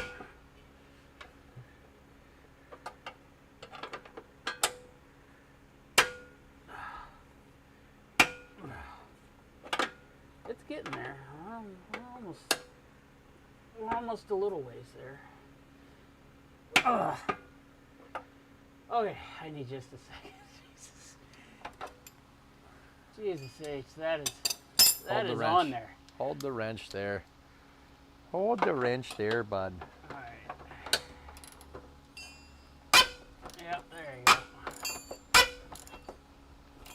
go. Squeak, squeak.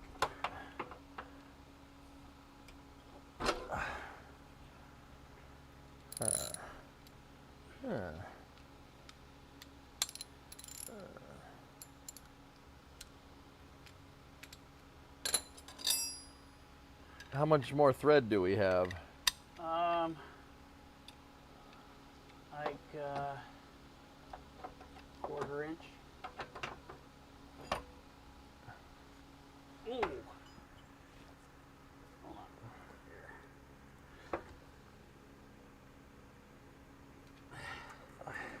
Hold that up there. Yep.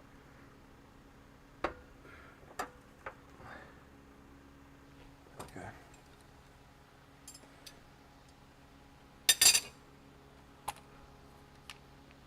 Let's see if we can get that in there. You can get that melon farmer in there.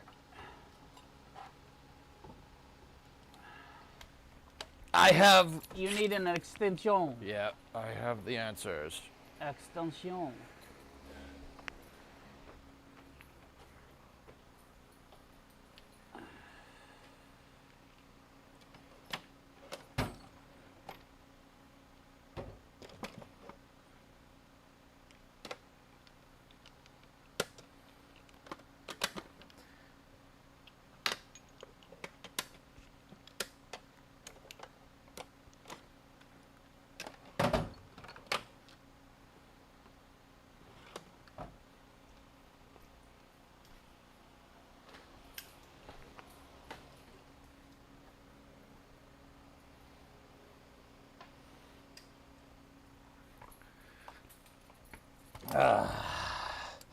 This is probably not the best way to do this, but it is the easiest.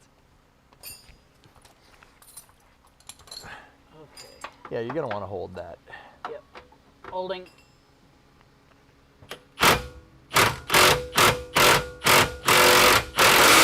Whoa, whoa. You slipped. All right. Got it? Yep.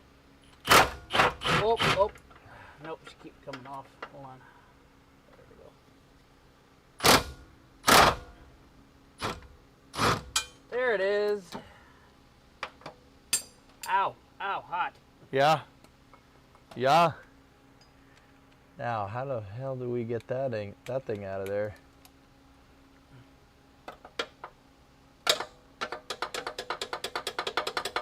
Oh, it's working.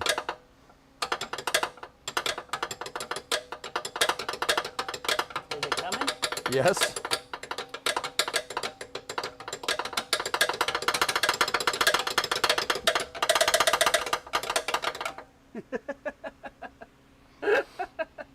So stupid. Oh, here, you do it some. No, I'm good. Nah. No, I don't think. Yeah, man, every day you used to love getting flushed. Every night you'd be like, flush me, Jay, flush me. Be like, no. I'd be like, nah. Nah. How about I get out from underneath the axle while you do that? There. Now, we should just be able to hit it here and it should just come off.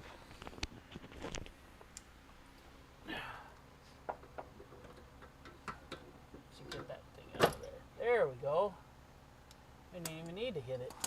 Sweet.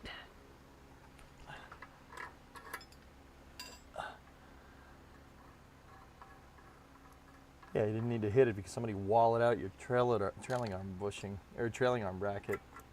Whatever. Yeah, see? There we go. All right, everything's off this side. We're still under compression with the spring, but now we gotta go to the other side. Repeat. Rinse and repeat. Grab the tools.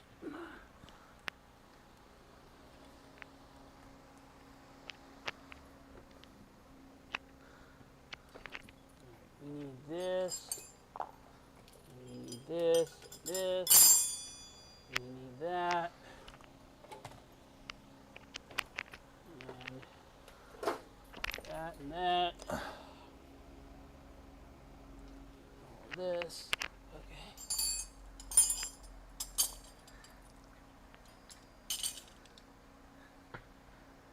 Why'd you break his trailing arm bracket? I didn't do nothing. Didn't break That it. crack is a beaut. Oh yeah. See something you like down there? What, you see something you like? See something you like down there?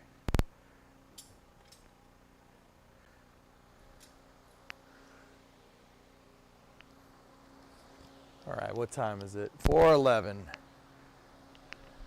We've been doing this for 2 hours? Yep. Cars, man. Holy crap. Mm-hmm.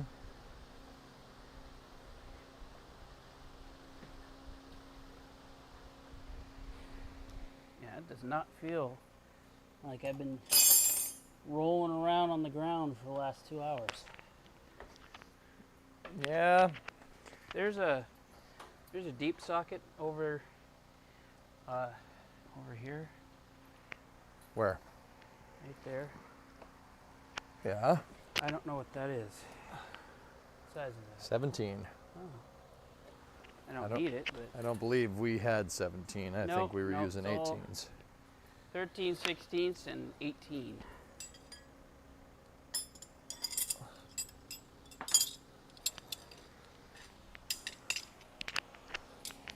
Okay. So let me see if I can get back under here and not flash half of you.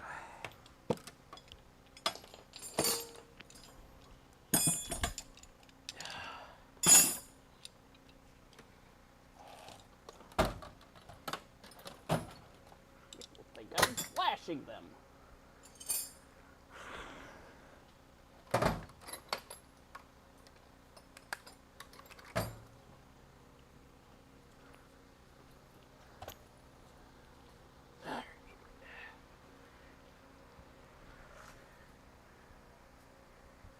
Oh.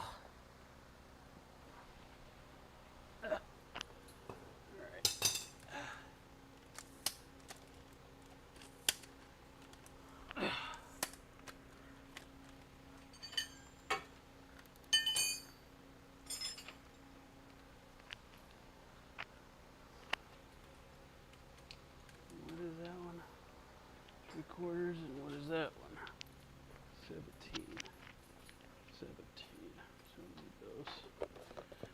These.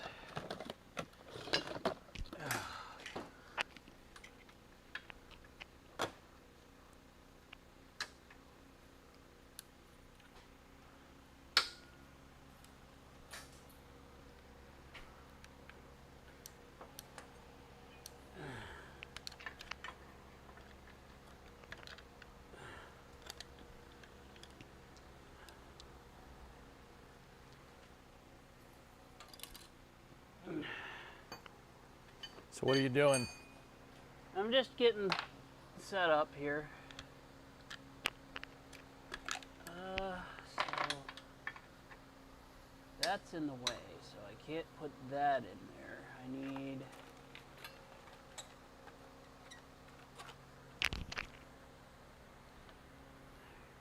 Here's the 18.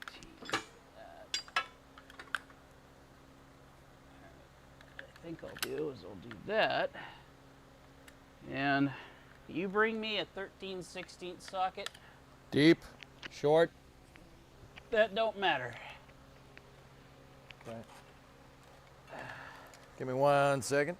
Yep. 13/16 you said, huh? 13/16. What are you using it for? Take the back arm off. That's the one that's 18 and 13/16.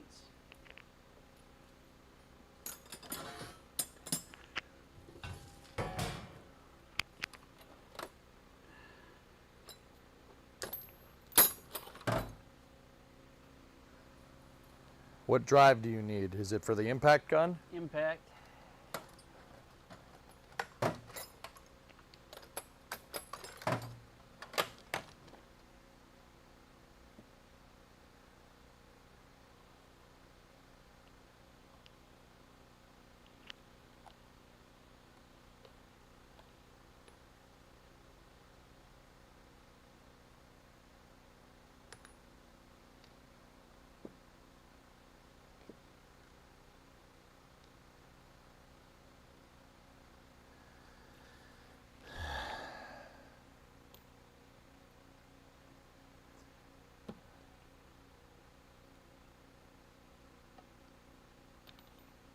We must have it out there already. It's not in here. Okay. It's not over here, definitely. Might be over there. Yeah, I'll look.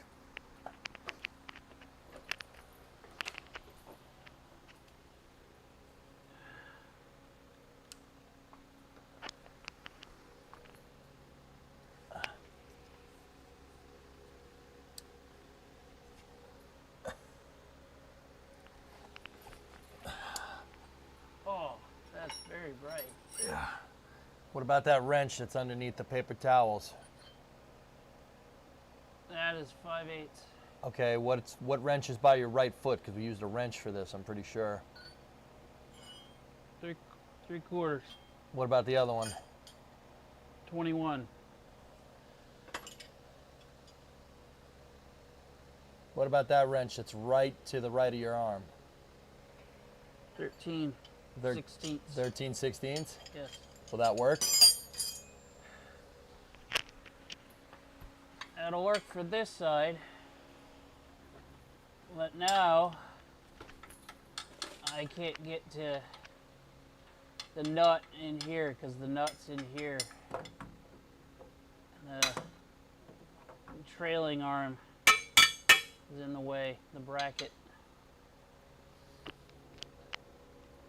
See this here? I can't get the deep socket in here Why are we taking that panhard bar off? because it's hanging. It'll just come down with the rest of the rear end, dude. Don't worry Oh. about it. Okay. That's what I was wondering. I'm Well, like, then never mind. dude, all we need is the shock absorber and the trailing arm. That's Okay. it. And then this thing comes down. We got to do it before Falcon Heavy launches. Goes You is online. Oh, jeez.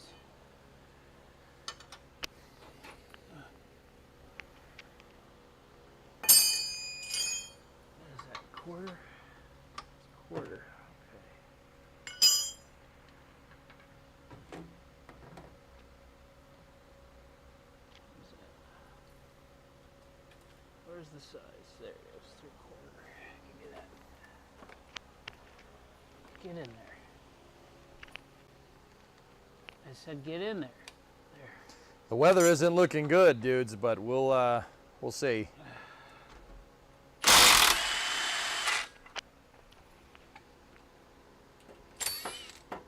Oh yeah. Don't worry, guys. That's just me wiggling it. All right. That's loose. Where'd the nut go? There it is.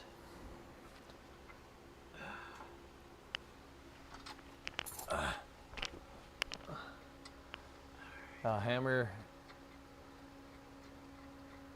It's out of its mount. It's out of the mount. Oh, look at you. Yeah, that one just came right out. Yep.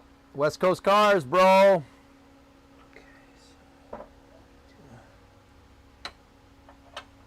No. Yes. Okay.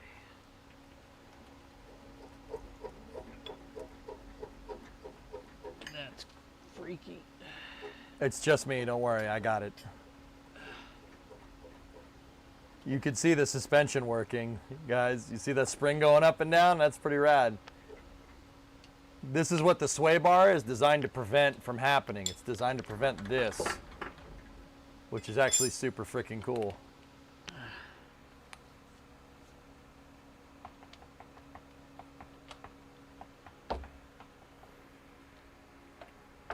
Can you get at it on that side? No. Okay. I need like a swivel. I don't have a U-joint that can handle the impact wrench. Ah, shoot. Oh, that sucks. So make my super awesome custom adapter.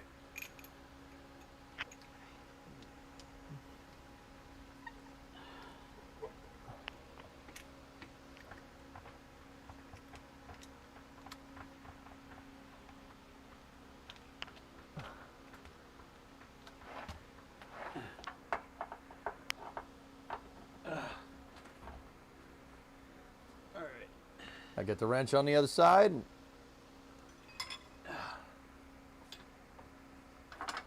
I'm holding the rear end on the other side, guys, just in case. If it swings towards him, I'm...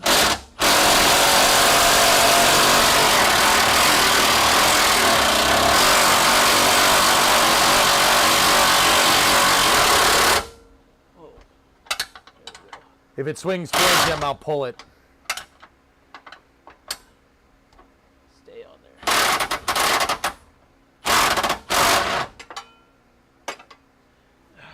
Are you sure that's the right size? Yeah, that's the right size. Is it going? It's going.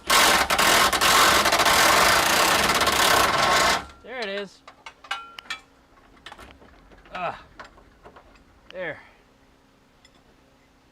Hell yeah, man.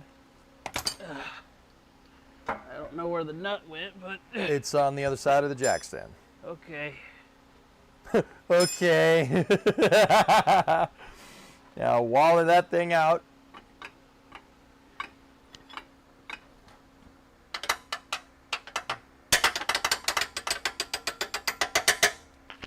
Now here, grab it with the channel locks.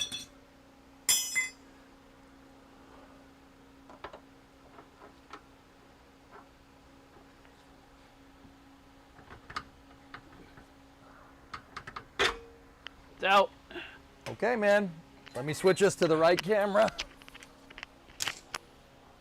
There we go. Ugh.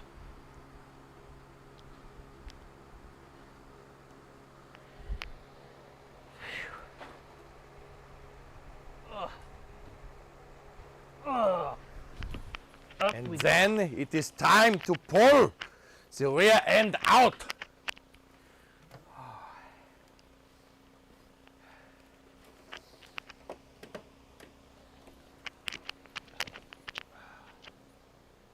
All right. All right, buddy. Twist that jack. You're doing the honors. Okay. Push in on that handle and then twist. Make sure you push in and twist. Put some pressure on it. It'll make it come down slower.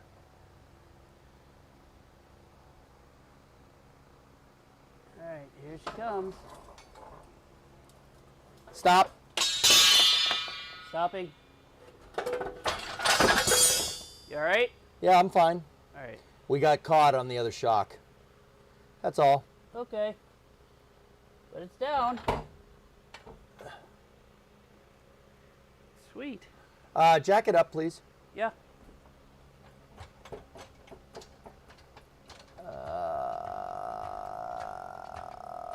Hold on. Stop. Stopping. Stop it. Brake line. It's okay.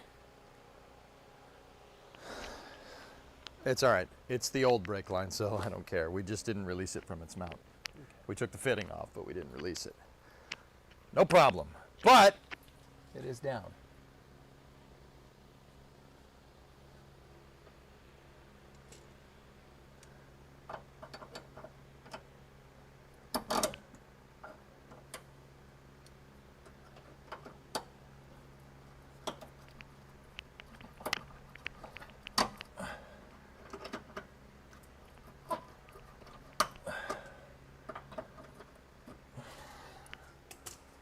Yeah, guys, we got hung up on one of the shocks.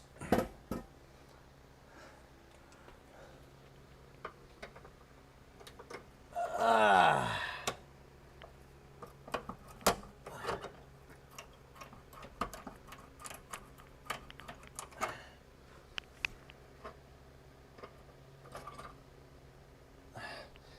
right. We have to put the. You have to lower the jack. Twist it all the way. All right. Now you need to move the jack underneath the center section.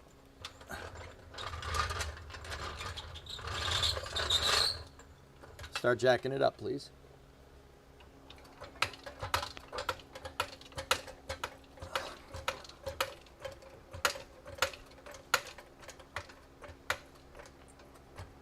All right, stop. Stopping.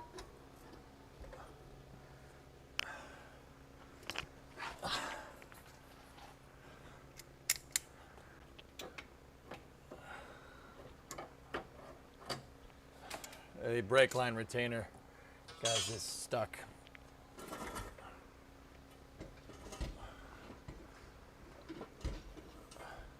Up a little bit more, a little farther.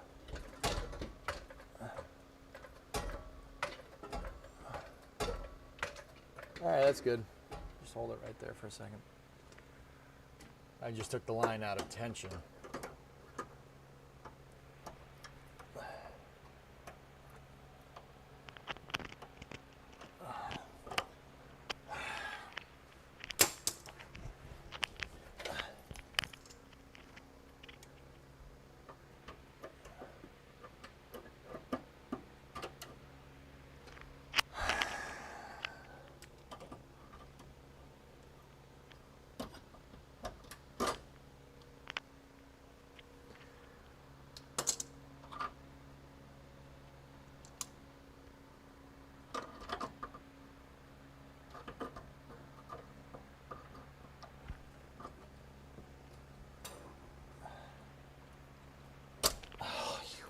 Mother trucker.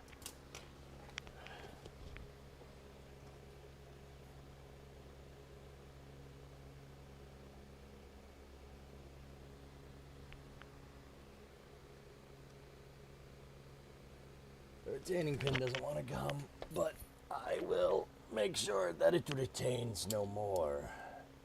It wants to do its job, and I can't fault it for that. Nope. You can't really blame it. Here, I'm gonna switch to that camera so they can see a little bit better. Okay.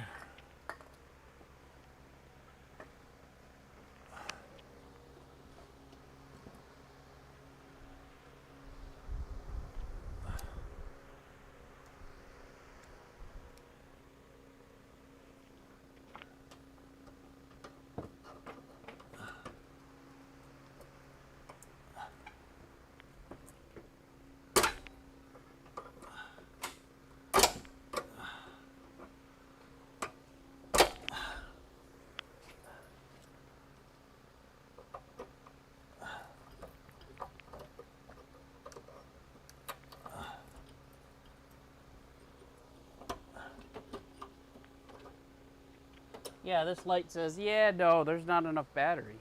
I just changed the batteries in it. Just changed it. That light has been on new batteries for about 15 minutes. All right.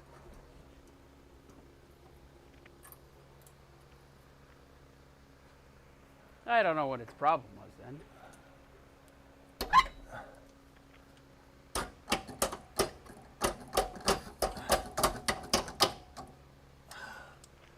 Fellas, am I missing something here?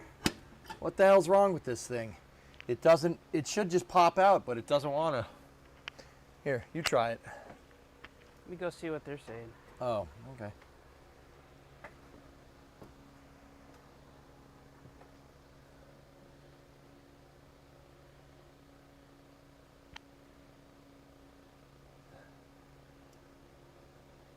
Elfish is asking for a close-up. It's just a brake retaining pin, dude. Yeah, it's just the pin. It's the brake retainer. Look.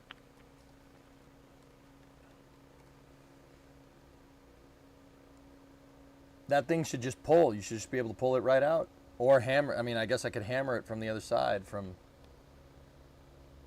that side.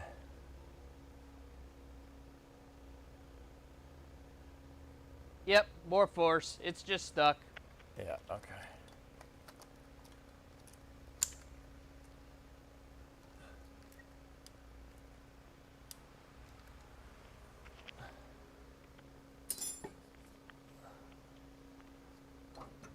I can't get the hammer in there.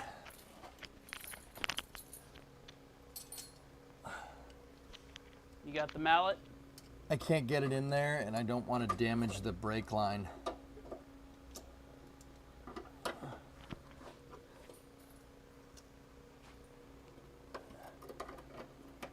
Yeah, Hellfish is saying it's just a simple clip. Pry it off with a screwdriver.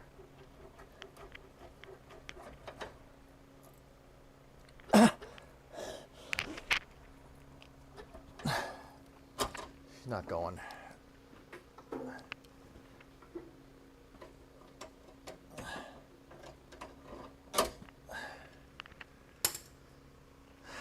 Try that.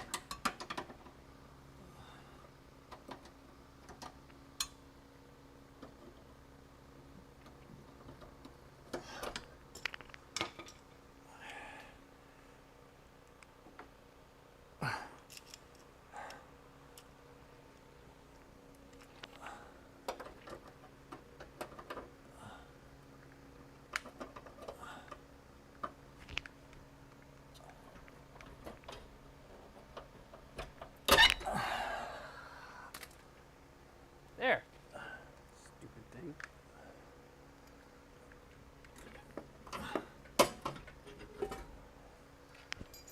Oh, I found the problem with the light. It's the battery alignment. Okay. They keep slipping out of alignment. Okay. All right, let this thing down. Okay. Down, down, down. She's down.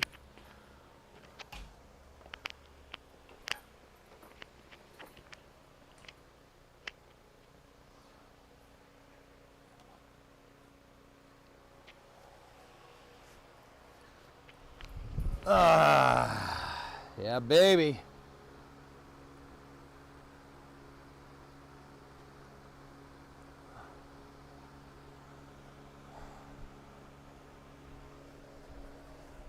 There.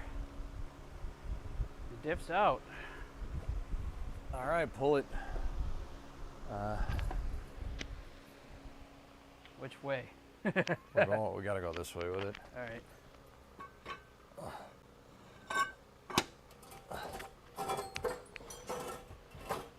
Still on top of the jack, so. I know. Also, hold on. You're pulling camera Trailing cable. arm is stuck. We gotta go backwards with it. Jack the thing up and pull it backwards. Okay, that's fine. Pull it backwards. All right.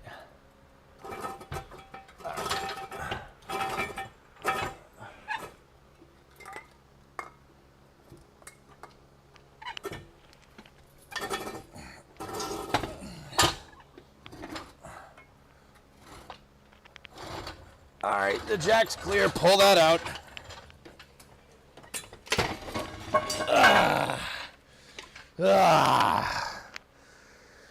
I am all that is man.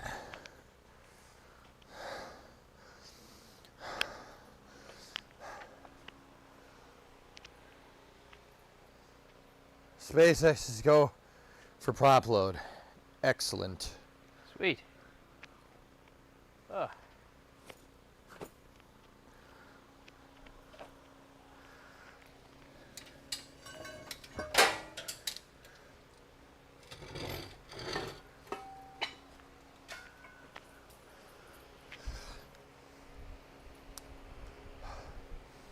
Sweet. You know, that other track bar came out a lot easier when I used the impact immediately. Yeah. Let that be a lesson to you, my friend. Yeah. Here you go.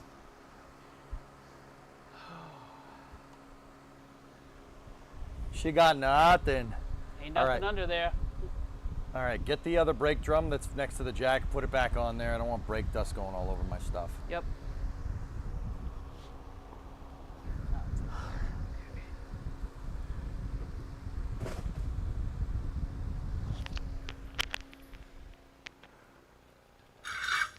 How goes the work, Ernok and friend? Oh, I'm just friend now? Ernok and friend. I'm just friend now, huh? Okay.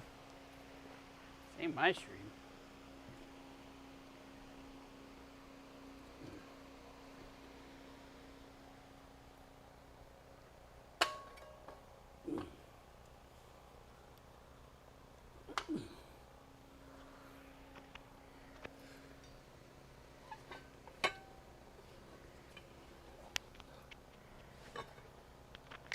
Here.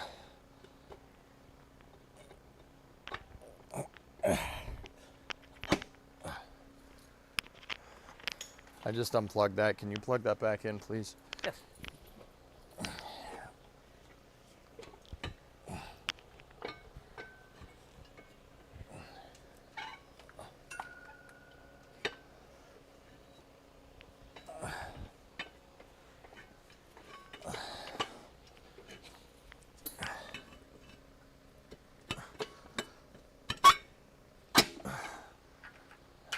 Here, take a couple of your shitty lug nuts. And here, just put one on. Just put one on so the brake stays on there.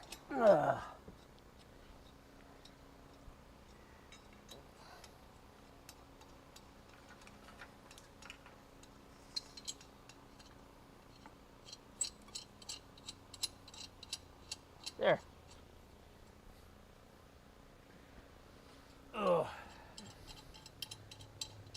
Put another one on the furthest opposite you can. Should be choice between one and two.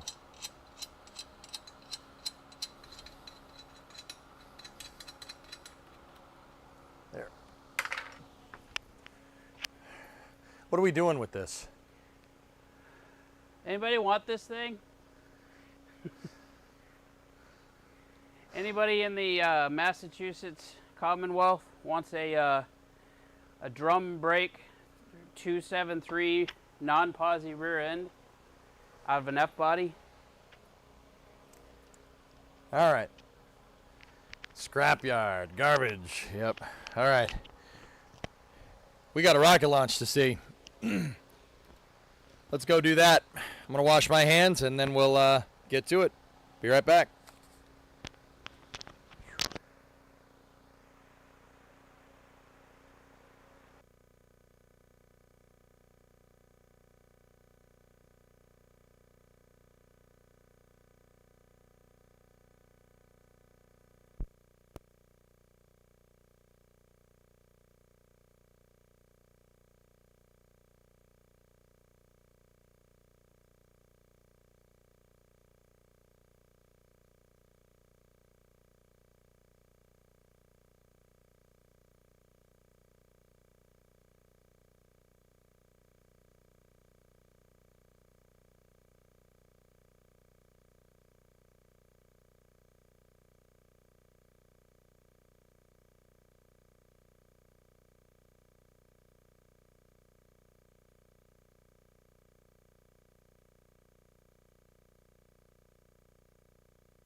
Discovery, go and throttle up.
All right, I'm back. Let's see what we got.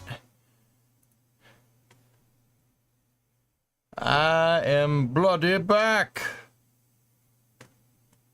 Who's ready? Who's ready for some Falcon Heavy action? If we get it, I don't know, man.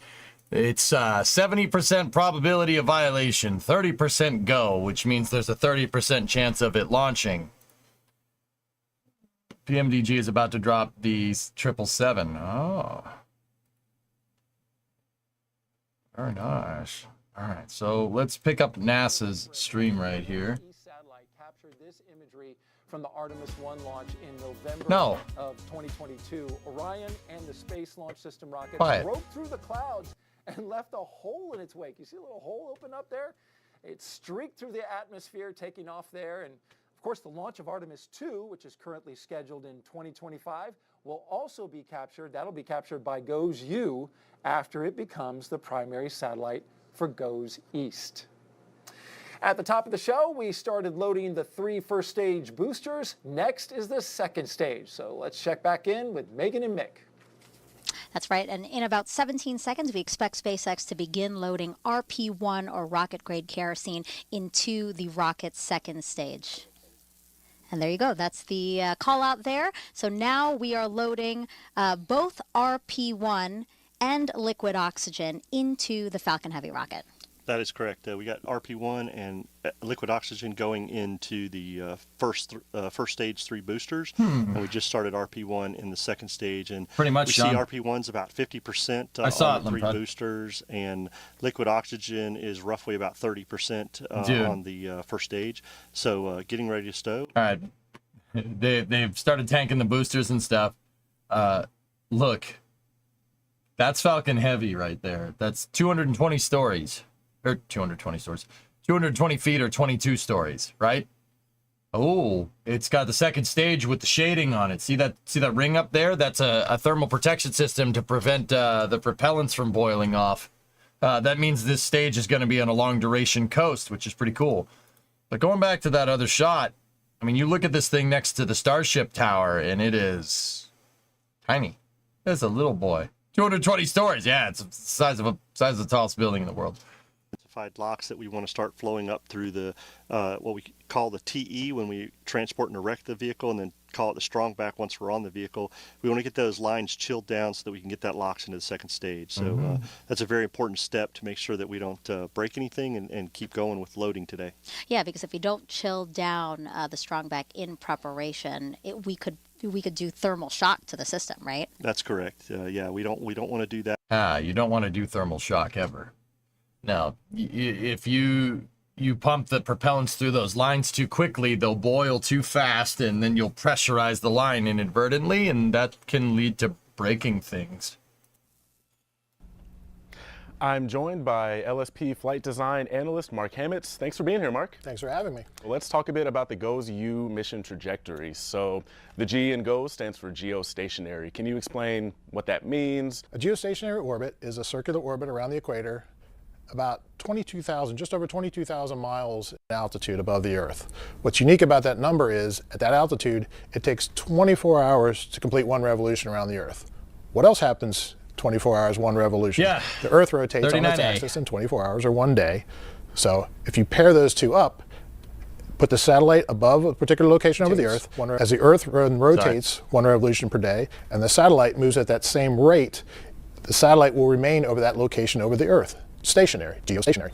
In terms of what we're going to see on launch day, we don't have the performance to take it all the way to mission orbit. Instead, we're going to go to what we call geostationary transfer orbit, or GTO. And what that basically means is we're going to take it the majority of the way there. Absolutely, and what's most important for them is to have the sun in a particular location during that ascent sequence.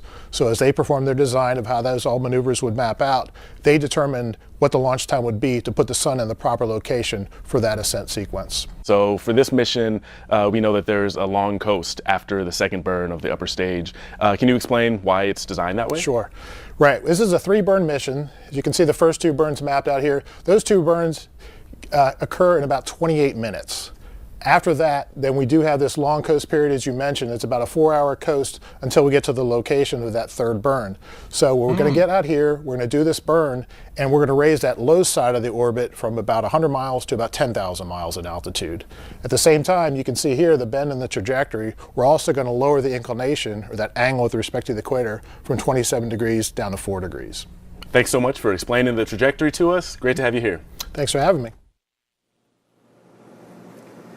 Since 1975, GOES satellites have provided continuous imagery and data on atmospheric conditions and solar activity, resulting in more accurate and timely weather forecasts. Here's more about the legacy of NOAA's weather satellites.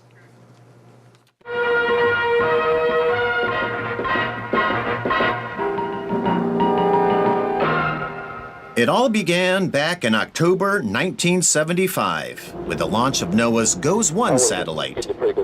We've come a long way in weather forecasting since the early balloon launching days, thanks mainly to weather satellites. As groundbreaking as it was, it had limited capabilities and only viewed Earth about 10% of the time. By 1980, a new series of GOES satellites went into orbit. These satellites had the capability to obtain vertical profiles of temperature and moisture throughout the various layers of the atmosphere. In 1994, GOES-I was launched, and with it came significant improvements in the resolution, quantity, and continuity of GOES imagery and data, thanks to a new 3-axis method of stabilization. Once it reached orbit, it was renamed GOES-8 and gave forecasters more accurate information to pinpoint locations of storms, wildfires, and other hazards.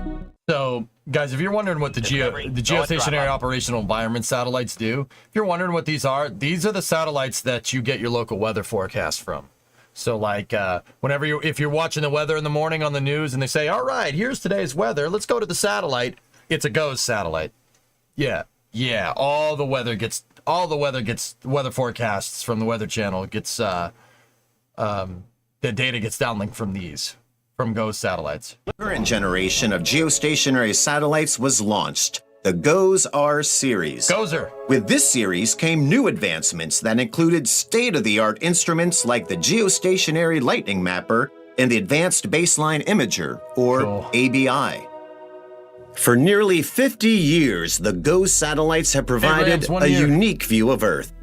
As the program advanced, so did the technology, allowing it to become the most sophisticated weather observing, environmental monitoring, and space weather monitoring satellite system that helps promote and protect the nation's security. See that? See this big antenna, the big boom that's coming out the back? That's a magnetometer.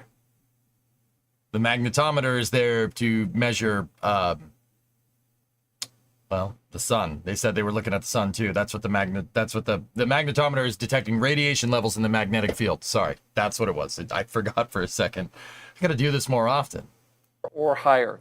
GOES satellites help predict the severity and the path of these devastating storms. Measures magnets. How do they work?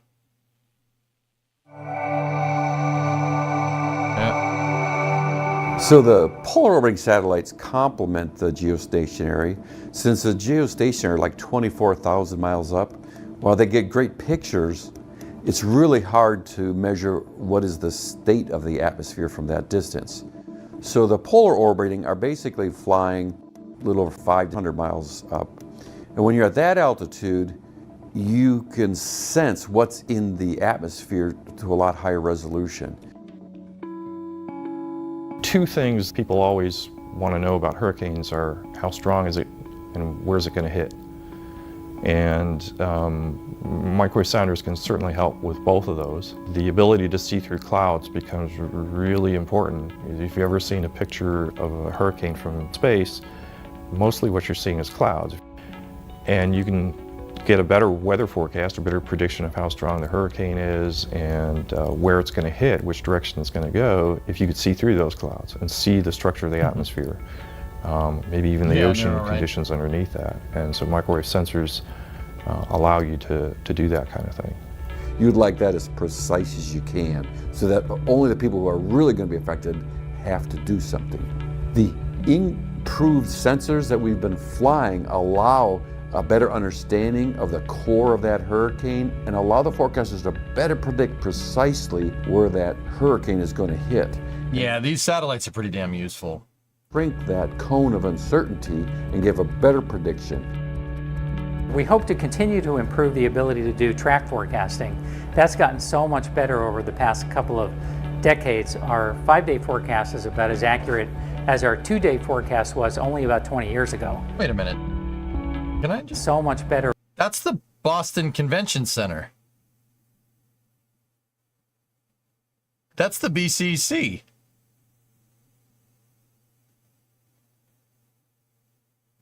What? Mark, what were you doing there? And there's clearly a Raytheon sign over there, so this is some type of... I guess it looks like a science fair to me. No, that's the Boston Convention Center.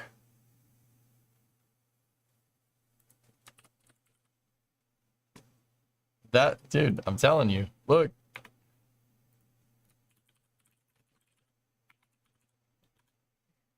Look. That's this building. See? Look. See the catwalk and the glass and the supports and how it's geodesic, it's triangulated. Look. That's the same building. Wait, what the hell is he? That's cool. Sampling the atmosphere and the ocean in and around hurricanes so that the forecasters at the National Hurricane Center can have a clearer picture of how the storm is developing and how it's moving. So what is inside a hurricane that we need to know that we can't get from other instruments?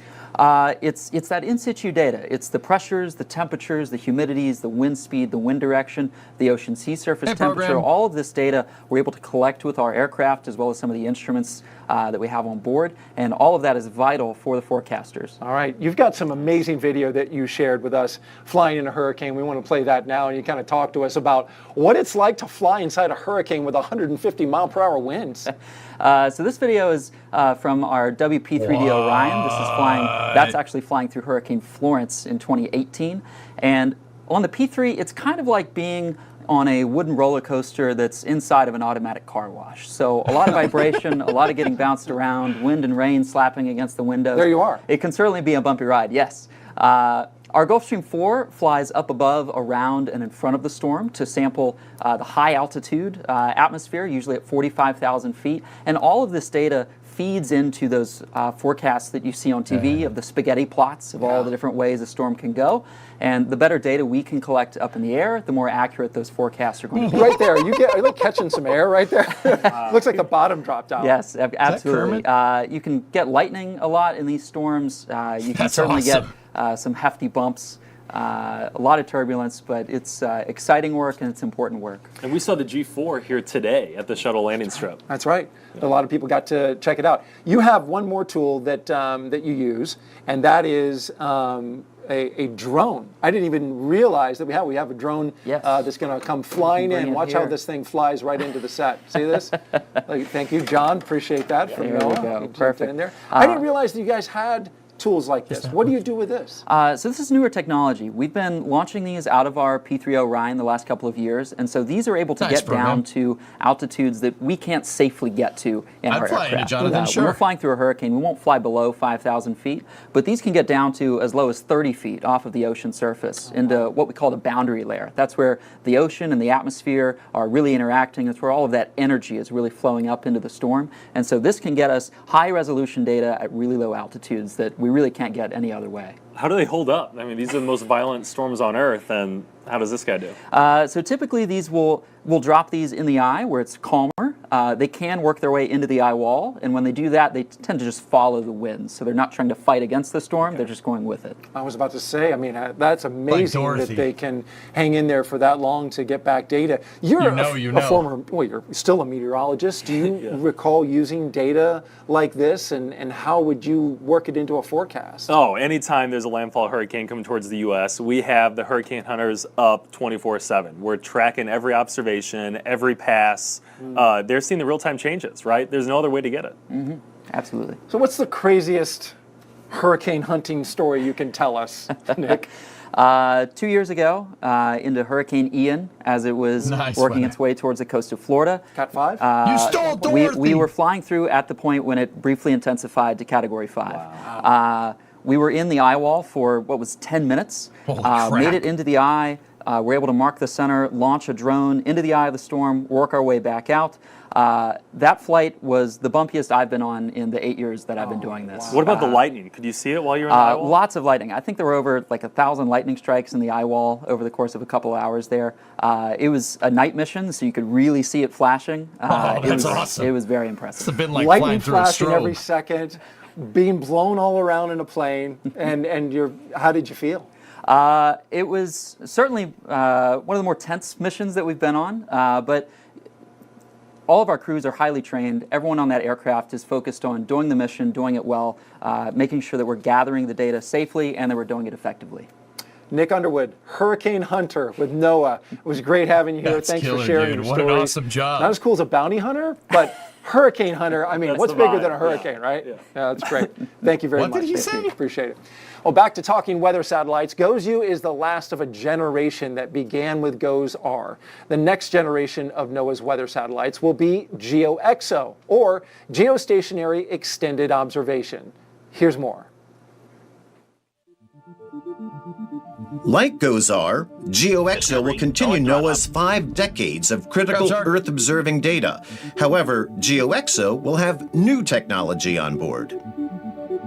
One of the new instruments will be an infrared sounder, which will allow weather forecasters to see the atmosphere in extremely fine detail. It really looks at very fine slices of the atmosphere across a wide area so that it builds up sort of a 3D view of what the atmosphere looks like.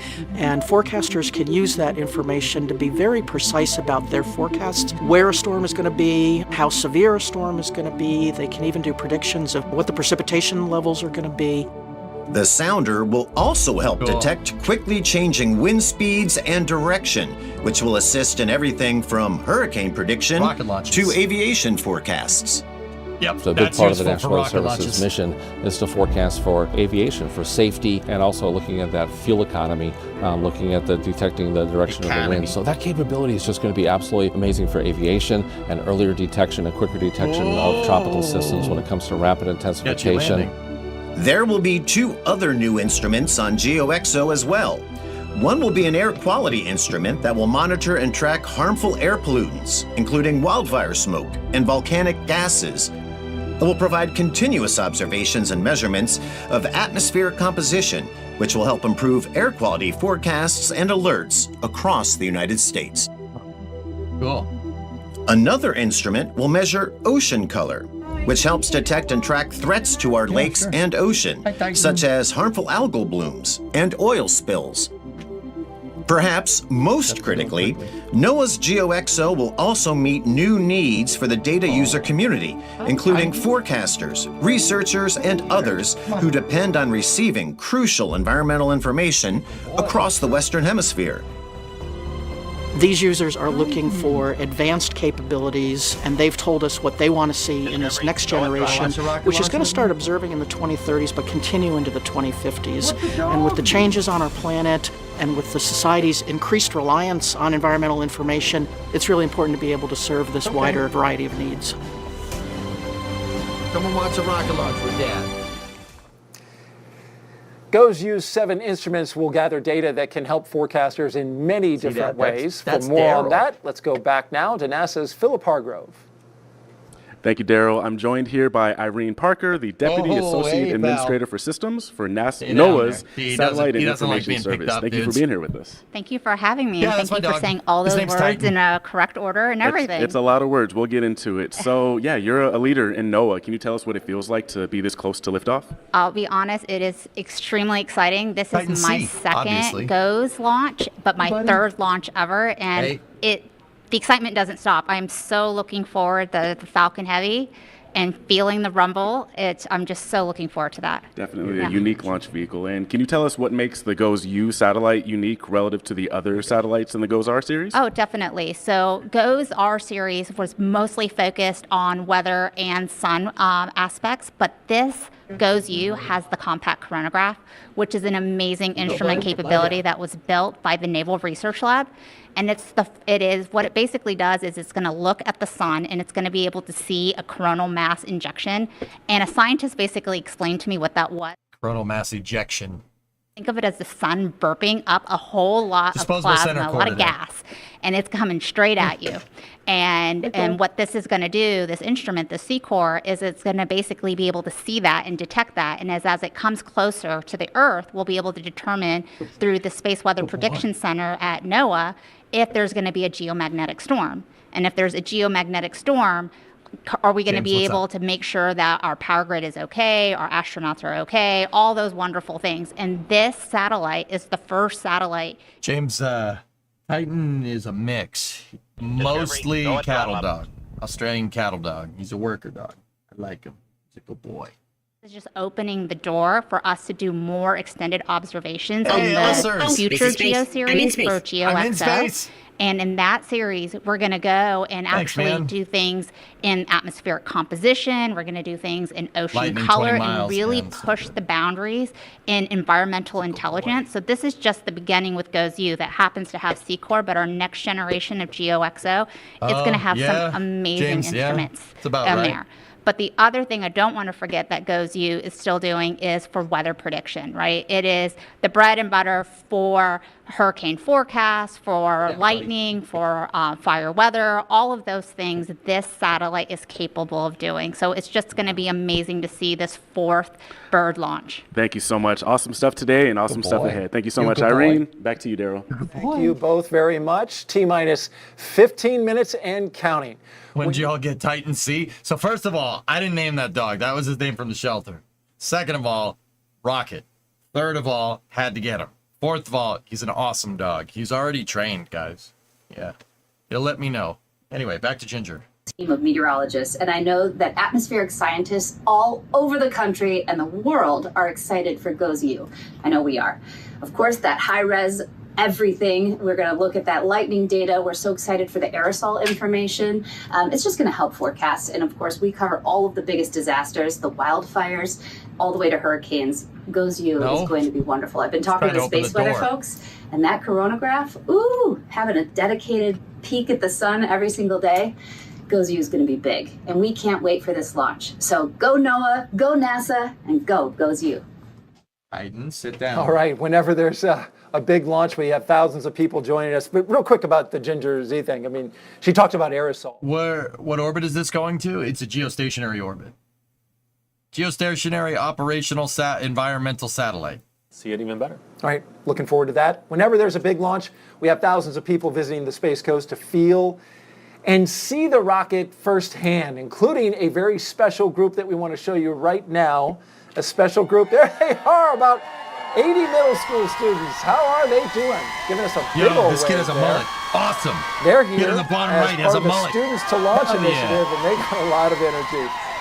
This is in partnership with NASA. These middle school students have traveled from all over the country to see today's launch, including as far north as New York and Maine, as far west as Nebraska and North Dakota, and south to Texas.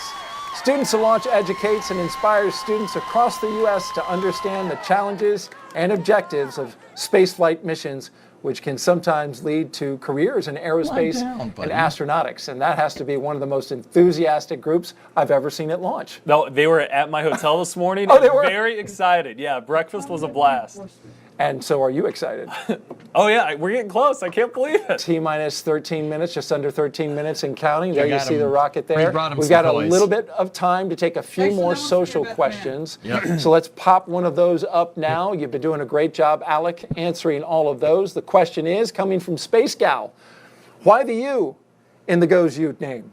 On the grounds, the sequence that we name them is letters. So we've had the GOES-R series has had GOES-R, S-T. Now we're at U. And so once it reaches geostationary orbit, it'll be renamed GOES-19. It's just part of the nomenclature about how you name it on the ground and what happens to it when it goes into space. Yeah.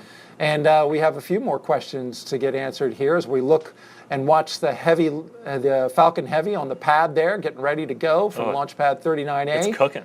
Yep. That's that LOX that's condensing the warm air and the atmosphere.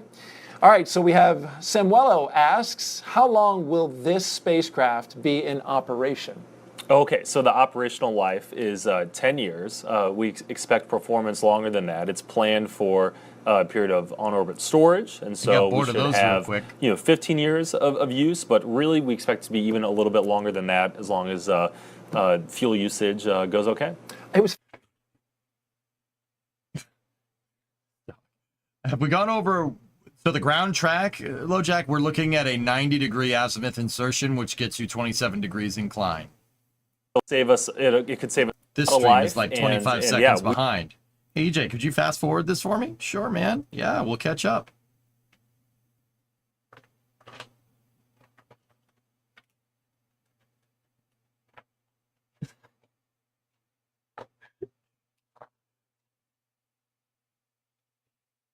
Prepare to fast forward. Preparing to fast forward. Fast forwarding, sir. Fast forwarding.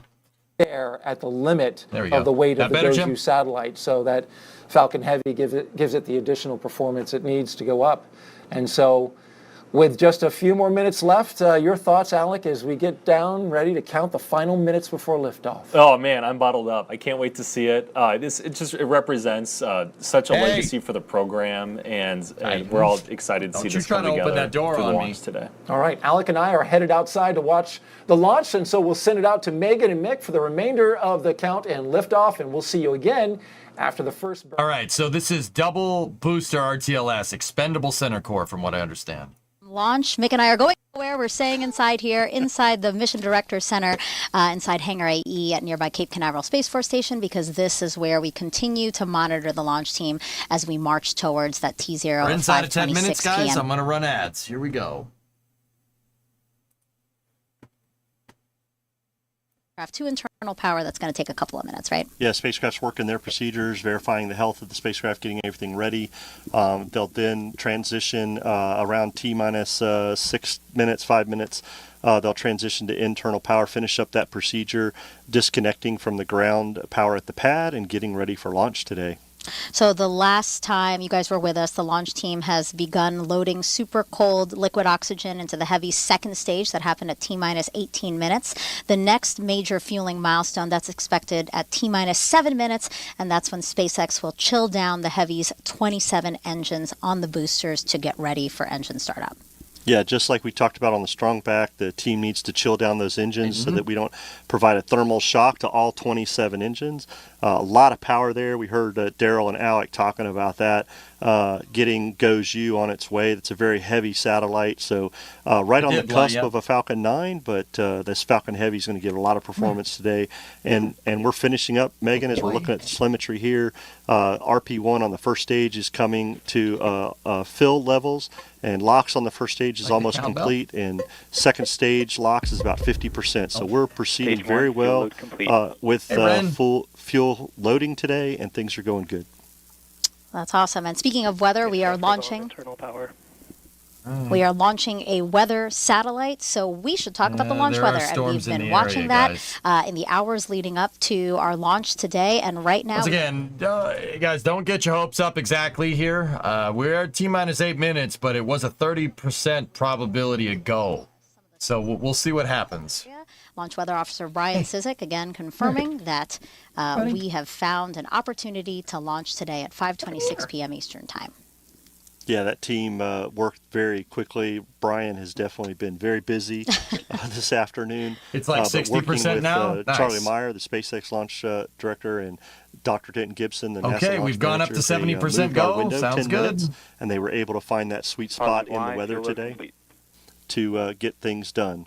And we're hearing that RP1 loading is complete on one of the side boosters, and things are still progressing to completion of loading the Falcon Heavy. In total, we are going to be loading 2.8 million pounds of propellant into the Falcon Heavy rocket that you see on Launch Pad 39A here at Kennedy Space Center. Greetings, programs. Want a beaver nugget? Want a beaver nugget? Sit. Again, so far we've heard call-outs that RP1 loading has been completed in the center booster as well as one of the side boosters. Oh, yeah, you like that. We expect to hear a call out that the He third loves and the beer final nuggets, booster man. will be completed for fueling of RP1. Tango el perro. Yep, the team's still progressing, looking at the telemetry on the launch vehicle. Things Bueno, are progressing chico. very well. The data is Negative Y, coming fuel through. load complete. And there we hear the negative Y, fuel load complete. So two Other side booster. boosters and center core are complete with RP1, and they're finishing off liquid oxygen tanking into those three boosters. I You should did, and hear it that wasn't me, drummer. Here shortly that LOX load will be complete as the spacecraft gets ready to go on internal power and continues Are there processing humans inside? their, No, not GOES-U this one. satellite. XLE, this is a weather satellite. Go at throttle up. As with the Hola, guapo. spacecraft, we are also expecting the What's the launch payload? vehicle right Goes now you. to be Weather transitioning satellite. to internal Somebody give power. the Gendis a tier 1 sub. Thank you. No. A. Again, we are launching GOES-U today, the fourth and final weather satellite in the National Oceanic and Atmospheric Administration's GOES-R series of satellites. And once Titan. operational, GOES-U will become GOES-East and provide continuous imagery and atmospheric measurements of the Western Hemisphere. It will monitor weather and environmental conditions in near real time, which is really critical for weather forecasting and severe storm tracking. T-minus 5 minutes and 10 seconds to Goes liftoff. no you. Does Titan get many hand bananas? Yes, he does. No gang signs. Hey, come here. Falcon Heavy tanks are pressurizing for strong back, retract. There we hear the tanks Get being up here. pressurized for retract. That strong back or transport erector as we use to transport out. The strong back will begin retracting here shortly. Give me a paw. And what you will see at the top of the Paw. vehicle is those arms that are around the just below the payload fairing will open up. And once those open Strong back up, lower has started. the strong back will then tip back slightly a few degrees, getting ready for launch this morning. And then as liftoff occurs, the strong back will fall back a little more to get out of the way as the Falcon Heavy leaves Launch Complex 39A. Next up, NASA launch manager's Yeah, go, no go poll, the final delicious. check to make sure the NASA team is ready for a launch that's expected in 5 seconds. NLM, it's the RD on the NLM net with a final status check. LD, everything's looking What's the good on MPG on this big boy, Pepega? Copy that, thank you. 300 Thumbs up from seconds. NASA, again, confirming that weather, right, was the big watch item, and that is not a Rocket constraint to MPG is launch measured right in now. seconds. Yep, It's called the team impulse. has looked at all the data. Things continue to progress very well. Weather looks really good out there. NY and lock Dr. complete. Countdown 1. Dr. Gibson LD. says things are good. NASA is go for launch. That's the reports go. There we hear the final go for launch from Dr. Denton Gibson on the countdown net. And LOX load on PY, one of the side LOX load boosters. complete. There we hear the second call for LOX load complete on the two side boosters. LOX load is Dang it. finishing up I in missed. the center core of the first stage booster, and then finishing up as we get The down boosters close will to be zero, recovered, the yeah. LOX load on second stage. So things progressing very well, Megan. I do want to mention that Dr. Denton Gibson, this is his first launch as launch manager. Yes, very happy to have him there. He has been doing very well as he stepped into the NLM position from his mission management position, and very happy to have him on console today as our launch manager for the GOES-U mission. Stage 1, LOX load complete. Cool, Forge. Wow. And there we hear the call out for stage 1. All three boosters are now I've have had a dog RP1 before, dude. and LOX on board, so we are just waiting for the remaining LOX to fill into the second Star stage shot. LOX tank. Go And to Falcon Heavy will be Big tanked eights. and ready for launch. Go at We throttle up. expect them to finish 103 months fueling off. the second Wunderbar. stage with liquid Danke schön, oxygen mein Freund. in about 20 seconds. How many times has Falcon Heavy launched? Less than 10, Dieter. With this Stage call out, 2, LOX load complete. I don't know. There's been so many. the I know Falcon that this Heavy is the rocket first launch completely for this. filled with 2.8 million. This is the first launch for this year for Falcon Heavy. This Team is the has done 10th. very There well you to go. get to this point. All right. We are so happy of everything's going, and as you can see on the screen right there, weather. So what's the miles per gallon on this thing? 2.8 million pounds of liquid fuel and oxidizer. You don't really measure rockets in miles per gallon. Rocket efficiency is measured in seconds. All right, so burn time in seconds of propellant. It's called specific impulse. It's derived from the total impulse of the rocket and exhaust velocity from the engine. So how good can you blow up what you're shooting into the rocket engine? Like, how complete is the burn? And how fast does it go out the back? That's the easy way of putting it. It's measured in seconds. The higher the seconds, more miles per gallon. Now, Falcon 9 is using kerosene and liquid oxygen. Not the most efficient propellant around, but very energetic. Shoot out the back faster, right? But at the behest of efficiency here. But Falcon, the reason why it uses a less efficient propellant, hold on. The Falcon Heavy's flight computer is now in control. Okay, we are go. They switched on the auto sequencer at T-minus 1 minute. Everything is good. So why use these propellants if they're not as efficient? Sometimes you need a lot of power, and it's a lot easier to... hang on. Sometimes you need a lot of power, and it's easier to use kerosene. It's a very easy propellant to use, and you have to keep this simple. Rocket science gets very complicated very fast if you're not careful. 16th mission for NOAA. A great partnership over the years we've had. Looking forward to this launch. All right, here we go. 15 seconds. And here we go. Resub. 10. T-minus 10. 9. 8. 7. 6. 5. Sound suppression 4, system should turn on. 3. 2. Engine ignition. 1. All right. Falcon Heavy's flying. First Falcon Heavy of 2024. 10th Falcon Heavy in total. Launching the GOES-U Liftoff of satellite. GOES-U, NOAA's newest weather satellite, dude, does that thing to cook. monitor Look at the that Earth thing. and Sun in Yeah, high baby. definition. Titan, this is your first rocket launch. Engines look nominal. He doesn't care. Okay.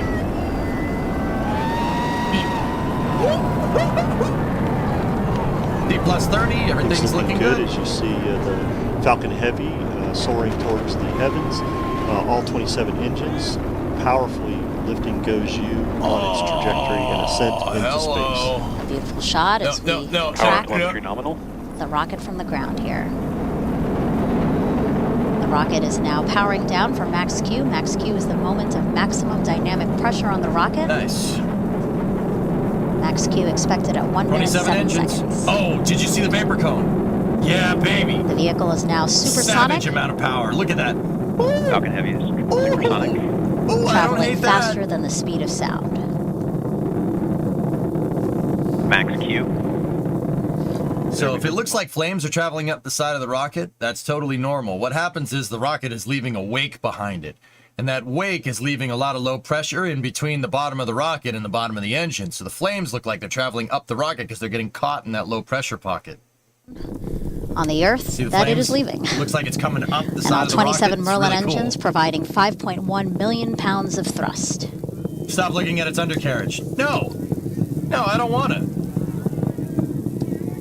Hey, this satellite, I'm an American taxpayer. That's an American satellite for plus the taxpayer. 2 minutes I and paid 28 for seconds, this, the demon. side boosters I are going to paid shut to be off, able to look up the while the center undercarriage. core will continue on. Wow, what a shot there of, again, Side all booster 27 RTLS, Vasya. Merlin engines firing off. 5.1 million pounds of thrust. Yep, baby. The side booster cutoff will be referred to as BECO. We'll hear that call out. And then when the center core shuts off later in flight, we'll hear that called as main engine cutoff, or MECO. Yeah, that's pretty good. Side boosters are all boosters are performing nominally. Everything's looking good with the 27 Merlin Should be engines. coming up on booster engine cutoff here in the next 5 seconds. There they are. Separation confirmed. Oh! Side booster separation confirmed. There we see Yeah, BECO baby. and side booster. MVAC chill. Side booster separation. The MVAC is being chilled down, getting ready for ignition. Once the center core. Oh, that's pretty cool. And there we heard the call out for boost back startup. A lot of things happening here. So again, we have the 2 boosters that are going to be returning to the Cape here, landing at landing zones 1 and 2. These 2 boosters have 3 burns, so we're seeing a boost back burn All now, vehicles essentially. following nominal trajectories. That's pretty neat. Essentially, these boosters have flipped back and are returning on a path to the Cape here. There will be 2 more burns, a re-entry burn and then a landing burn. And these are going to provide quite a show for our folks that are here on the Space Coast, because you're going to hear those sonic booms, Mick. Yeah, absolutely. We are looking forward to those sonic booms as the side boosters land at landing zone 1 and 2. That's cool. We're about 26 seconds away from main engine cutoff and the center core separating. Once the center core separates, we will then have MVAC, which is the Merlin vacuum engine for space, start up and get ready for what we call SES1, number 1. Today we have 3 burns for this mission to get GOES on its way, and this will be the first of those 3 burns. You gotta drop the green screen. There we hear the 2 side boosters have boost back shutdown. And now we're going to watch confirmed. There's stage separation, live 4 footage plus, there. 4, There you go, 404. Miko. Again, the Core core stage not found. booster separating from the second stage, and the MVAC engine on that second stage lighting up. You see that on the right side of your screen. We're about 4 seconds from EJ fairing did get a deployment. dog. Did you see him? Fairing again is the two All the vehicles two continue to halves. follow nominal trajectories. Fairing separation confirmed. Okay, There got a we good have call for confirmation the fairing fairing separation. has That's deployed. the boosters coming back. The fairings are brand new fairings for the GOES mission, and they will fall back to Earth and Center be core recovered is not getting by recovered, the no. recovery ship Doug. But SpaceX will look to reuse those fairings on a future flight, along with the side boosters, as we NASA see doesn't there. show They're their coming back telemetry around a space, to and I'm Earth to not land on happy landing about zone that. 1 and 2. Things are progressing very well here. I don't want my green screen falling. We are about again. a minute and 23 seconds from what we call the entry burn, where the plus Y and NY side boosters will fire up their engines to start slowing down the vehicle as it gets ready for landing. Yeah, a lot to watch. Again, the left side of your screen, we are tracking the the boosters booster that are landing coming is back pretty to the rad, Cape dude. here. On the right side of your screen, that is the MVAC engine on the second stage. Why don't they just use a regular plane and fly higher? That's a good question, Grog. Well, once again, where this second stage is right now, a plane can really only do maybe 50, 60,000 feet, right? And planes only really go 550, 560 miles an hour. Not very fast. That second stage in this particular shot is 400,000 feet off the deck, and it's probably going like 1 to 2 miles a second. Yeah. Long story short, planes can't go up here, dude. They can't go up there. That would be cool. I'm sorry, buddy. I want to live in a world where we could just take off on a runway and just fly up into space. Closest thing we ever got to that was the space shuttle, but hopefully in the future we get better stuff. But yeah, planes can't go up there, Grog. That was a good question, though. The Psyche mission. And I'm glad you guys are enjoying the content. The side boosters actually that we used on the Psyche mission will be used for our future get mission, back here. Europa Clipper, this October. So I missed the brand new space shuttle, hardware too. today for GOES, and everything I'm a looks like huge it's space performing shuttle. very Space well. shuttle guy. All the telemetry, everything looks I nominal celebrate for the that flight vehicle's so far entire today. catalog. Yeah, those who typically watch our launch broadcasts. Entry burn startup. Okay, there's the entry There we burn. heard the call for entry burn startup. The vehicles are slowing. Come on, big box it. Woohoo! Double supersonic retro propulsion right there. The 2 side boosters are coming in. And what they're doing right now is they're firing their engines to slow themselves down and avoid re-entry heating. The boosters shooting their rocket engines are actually pushing the plasma away. You can see them right there. We got a double track. On 1 and 2. Oh, Beautiful. that's good, Very man. good. That's cool. Star shot, 36 From the months. ground as we VR202 track with a those 9 month. boosters, make their way Dude, back look at to that the Cape. thing. Come on, baby. We saw some birds fly landing. Let's go. Birds. into the camera's view as well. Everybody wants to see the landing Exactly. of the side boosters. As we said earlier, Megan, the landing will be exciting awesome. for a lot of people to see. Blue flare. Getting 2 side boosters coming back to Supersonic landing zone 1 retropropulsion. and 2. We Said will it get those twice. sonic booms. All right, they should be I know firing their that, engines here very you soon. Here in the MDC, we will get some. EY transonic. Boosters are transonic. Where's it going? These are coming back down we to will land. get some loud Satellites shaking going up right into here in the space. Mission Director Center. Come I know on, a baby. lot of people right here in Brevard will be excited when they hear the sonic booms. EY landing burn. Okay, landing burn has started on either booster. Dude, look at that. Look at that. Wow, look at that. As No, it I guides just its said way that, back Megan. down. Jeez. Oh! Woo! Just heard the 2 sonic booms here in the room. PYNY landing light deployed. Oh, welcome to the future. Our monitor's shaking as we watch these two that boosters is just land. awesome to see the two side boosters choreograph their way down to landing zone 1 and 2. PYNY landing confirmed. Sweet. We have successful landing of the two side boosters. Everybody looks great So good. It on never the gets landing old, zone man. 1 and 2 as MVAC continues its I've watched mission all 10 of these. with this It never first gets burn. old. And there we heard the call out for SECO, which is that's SECO cool. 1, second stage engine cutoff for this first burn.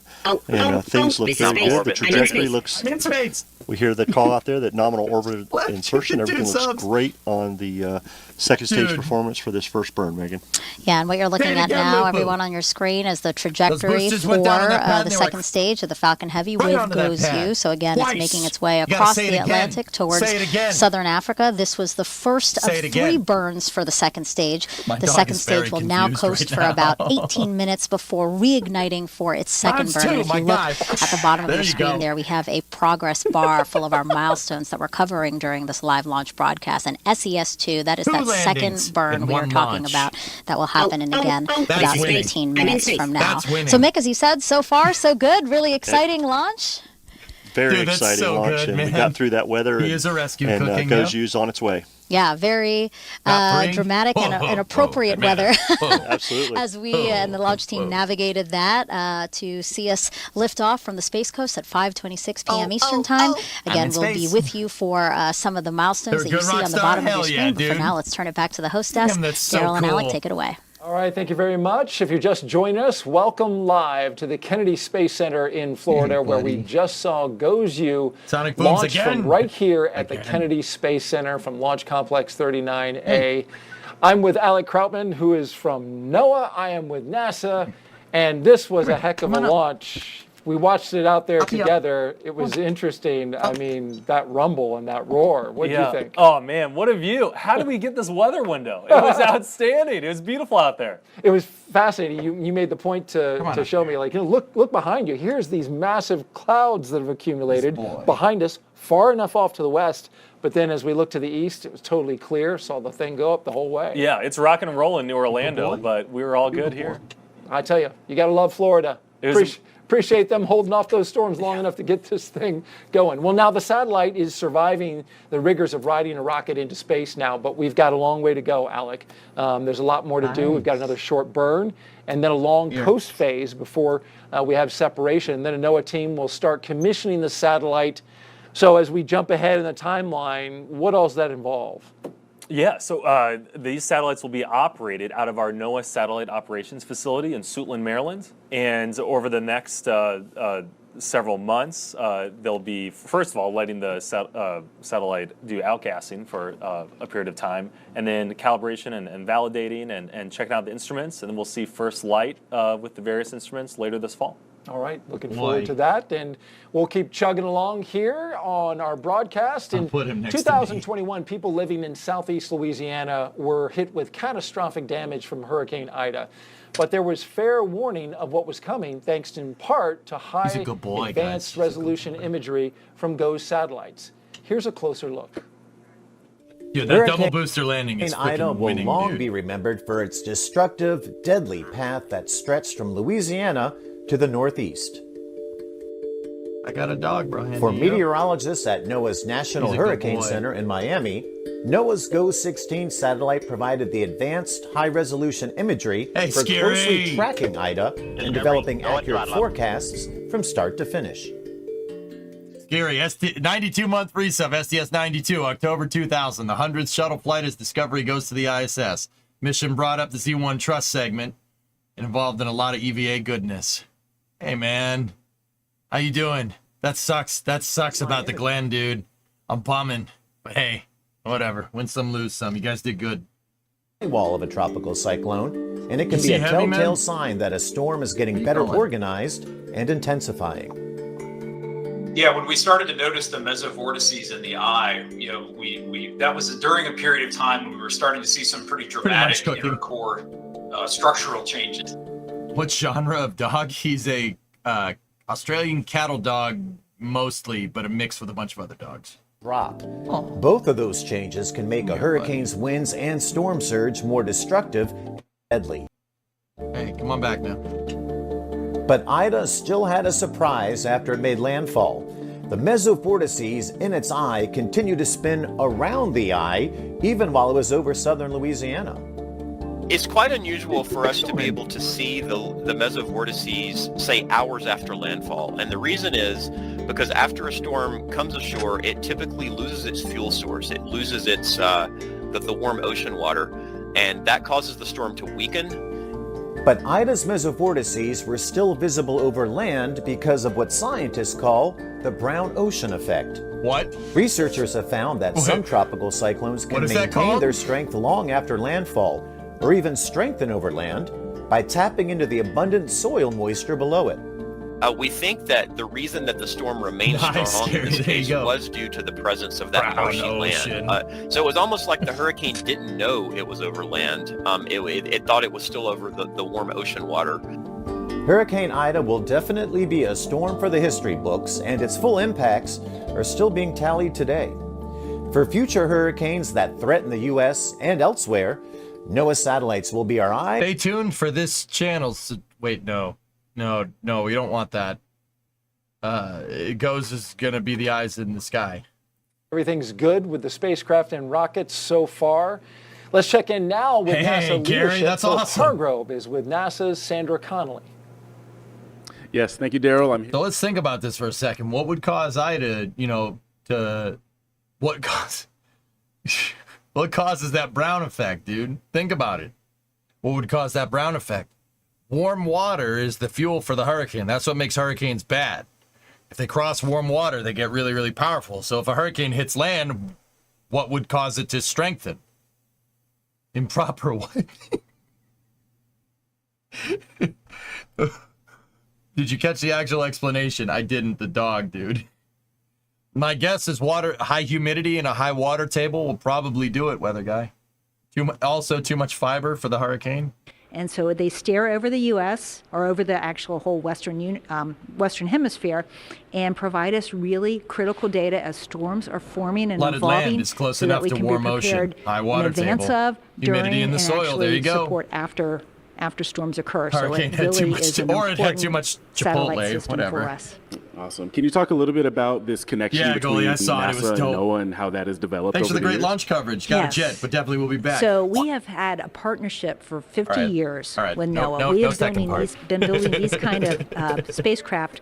We develop Yeah, them, buddy. we launch them, we commission them, and then NOAA operates them. And it's to support both terrestrial and space weather. Space weather is basically the sun's sending energetic particles towards, well, it's throughout the solar system, but it's when it comes towards the Earth that it can sometimes impact our power grids and cause problems for us here on Earth. So it's important to study space weather as much as it is. Hey. Awesome. And can you Lupo, tell you us just got about gifted a what's sub, next in this if you're NASA still NOAA here. collaboration? Yeah, so again, we've had a long-term partnership, so we continue bees. to plan for the future. So Too in bad our there is front a office is Geo run by XO morons. Anyway, what? series that is going to be Satellites. the GOES R series follow-on. something. So we're very excited to be partnering with NOAA on that. But also NASA has, on the space weather side, we have a mission called IMAP that's launching in the springtime.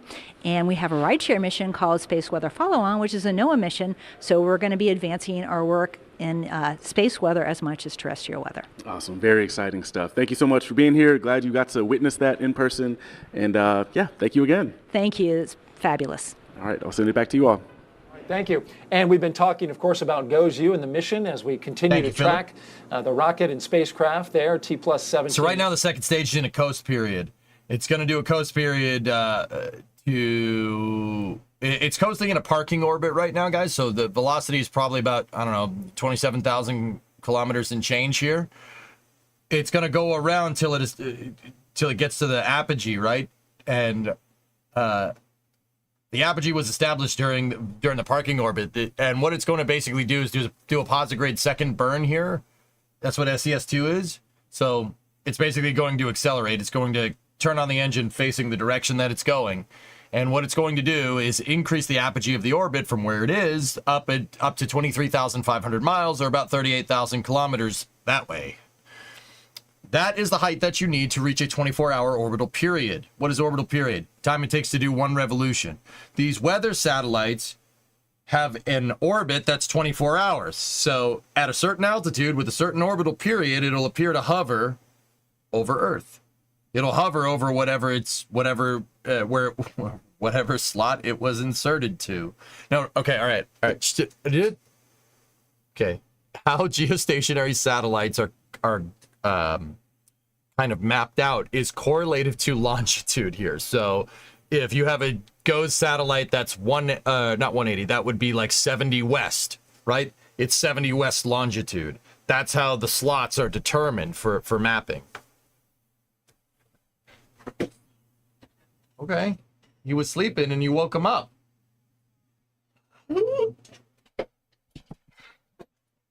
Someone buy a new flag for KSC. What?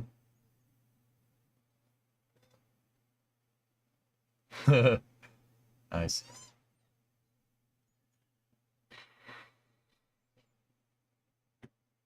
To 7. Hey, WD-40, how about that double landing, dude? Forecast for this hurricane season, very important to the folks. Goes east to 72.5 degrees west and goes west is 137.2 west. There you go. This year. That's right. We're really seeing exceptionally warm sea surface temperatures across the Atlantic Basin, the Caribbean, and the Gulf, and that's the main driver. We're also seeing weaker wind shear aloft. That would be a favorable environment for these storms to take off. Right, and so when it comes to planning, it's really important that people have a plan. I think it's probably, every year we hear it, start a plan now. Most people, I think, or many people, I should say, probably say, I'll worry about that when I hear that's a storm coming. I think, an active season forecast is a helpful reminder to revisit your plans every year, right? It really just takes one storm to impact your community, and so it could even be a light season, and if you get hit by a hurricane, then it's a big one for you, right? We had one of our Hurricane Hunter aircraft with us at Kennedy earlier today. Titan is my dog's name. With our satellite imagery from GOES, the Hurricane Hunter aircraft, we're ready at NOAA for hurricane season, so we encourage everyone along the coast to do the same. Alex, been doing a great job answering my questions and showing off the instruments of GOES, but also throughout the show, we've been asking you to submit your questions on #AskNASA from the social media. So I couldn't name a Apollo Hokey. That's what I named my Roomba. And before you ask, my other Roomba is named Artemis. Yeah, I have 2 Roombas, one for first and second floor of my house. Right? Apollo and Artemis. Duh. This will be this GeoXO series. What prompted looking for a dog? Time. I would like to add that I did not name this dog. This dog was named Titan from the MSPCA. That was the name that a shelter gave him, I think, in Tennessee or something. New instruments, a hyperspectral sounder, an ocean color instrument, an atmospheric composition instrument, and that'll give us more information about our environment and our climate. All right, another question. Let's go to Avincia. Sputnik is a good she name. Asks, why are the satellites renamed? Why are the satellites renamed once they reach orbit? That's right. So on the ground, we go by the letters. So this one was GOES-U. Once it reaches geostationary orbit, it'll be renamed GOES-19. It's indicative of the successful mission once it makes it. This is a risky process, and so it gets a new name once it achieves that milestone. And then we have the operational GOES-East and GOES-West positions. Actually, Titan is short for Titan 3C. The C meaning Centaur. Titan 3 Centaur. Oh, buddy, I'm sorry. By the director of NOAA. Guys, I'm going to go take him for a walk. I'll be right back. Observations, El Sayed Talat. Thank you so much for being here. I'm very pleased to be here. Very excited. Awesome. Yeah. How was the launch? Tell me what your experience was like. It was fantastic. It was picture perfect. It was beautiful. And the sound was just amazing. Yeah, really, really was. So we've heard a bit about this compact coronagraph. Can you tell us a bit more about that instrument and why it's important that that's on GOES-U? So the compact coronagraph, or CCOR-1, is the first operational coronagraph that we're ever going to fly in space. And it's a advanced solar telescope that blocks a disk of the sun so that we can measure the outer atmosphere of the sun, the solar corona. And it's very important to measure that because that's where extreme space weather events originate. These large explosions off the sun called coronal mass ejections that can send billions of tons of matter hurtling towards Earth at millions of miles per hour. Right. So it kind of creates its own solar eclipse. I think that's what you told me earlier. Yes. Right? Basically, this telescope will be able to take a solar eclipse and send it down to the forecasters every 30 minutes, within 30 minutes. So sooner than that. And it'll be the continuous operations of having a solar eclipse basically within 30 minutes continuously. And can you tell me about how this instrument works with the other instruments on board? So what this instrument does, it allows us our long-term forecasting in space weather. So 1 to 4 days after we see an explosion off the sun, we measure the characteristics of these explosions and put it into our models that propagate it towards Earth and see if it's going to come towards Earth, and then estimate how big the impact is going to be. And we really need to know that because that's important to protecting our technological infrastructures. These solar storms can affect the power grids, civil aviation, and other satellite operations, as well as communications and navigations.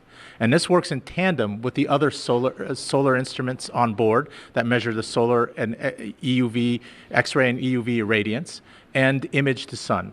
And then the imagery of the sun gives us the context imagery of the sun that is basically like looking at the Atlantic basin for tropical cyclones as they develop, and then they might develop into hurricanes. We look at the sun with the solar ultraviolet imager to see if these regions of activity, which are centered around sunspots, if they're going to develop and produce flares and explosions, these coronal mass ejections. And we measure those effects with the irradiance measurements and the particle instruments that we have on the GOES satellites. Very interesting. And then what's next for NOAA with regards to space weather prediction? So it's a very exciting time for space weather because we're developing, enhancing our capabilities. We are going to fly next year, in 2025, the Space Weather Follow-on L1 mission that is going to be an upstream buoy for measuring the solar wind and incoming solar effects 1 million miles upstream of Earth towards the sun. Very exciting stuff. Thank you so much for being here, and I'll toss it back to you, Megan.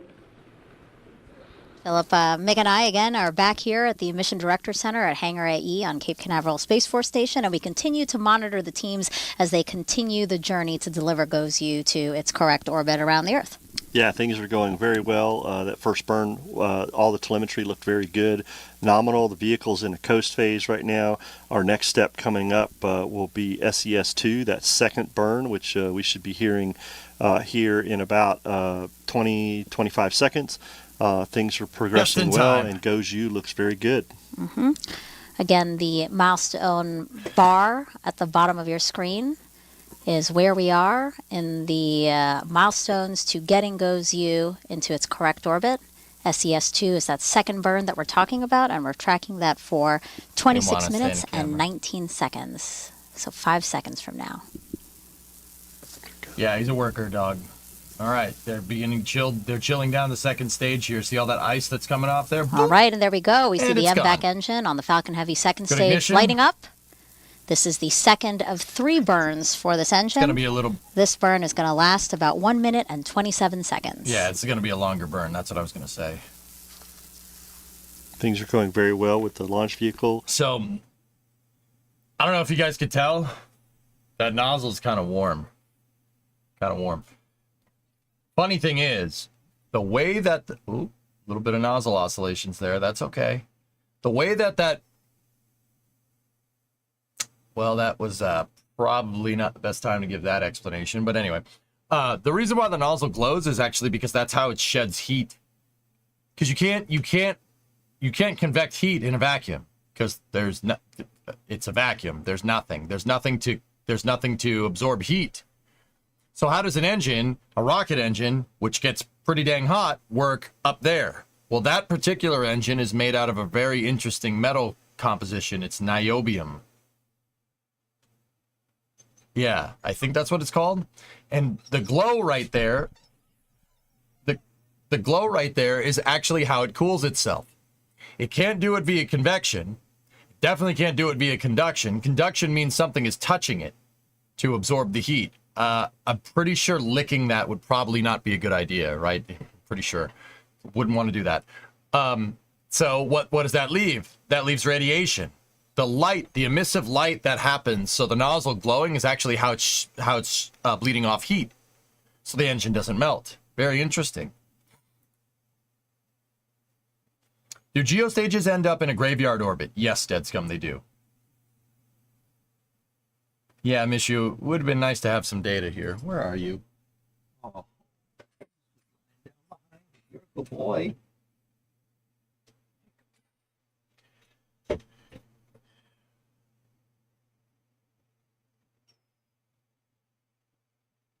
How long would it stay hot? It actually sheds that heat off really quick. If we could see it at engine, when you saw engine shut down, it goes away pretty fast. There you go, Chief. There you go. Yeah, it's a little late over there. Yes, anesthesis. Yeah, we had dogs growing up, or a dog growing up. I had a boxer, so I know work dogs. I know, like, that's why, you know, I went and took him for a walk. Work dogs need to go outside. They have tons of energy. You got to bleed off that energy. So I went outside and ran back and forth up and down my yard a couple times, and I came back in.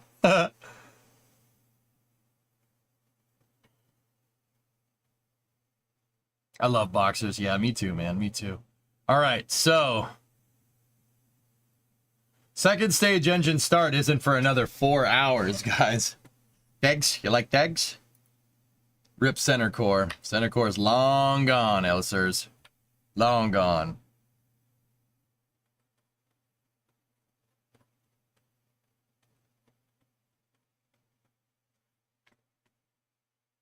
Hi, did I just miss a Falcon Heavy launch? Yeah. Thank you for streaming. Hey, no problem. Yeah, we want to see it again. Here. 2, 1. That's nice. Go you.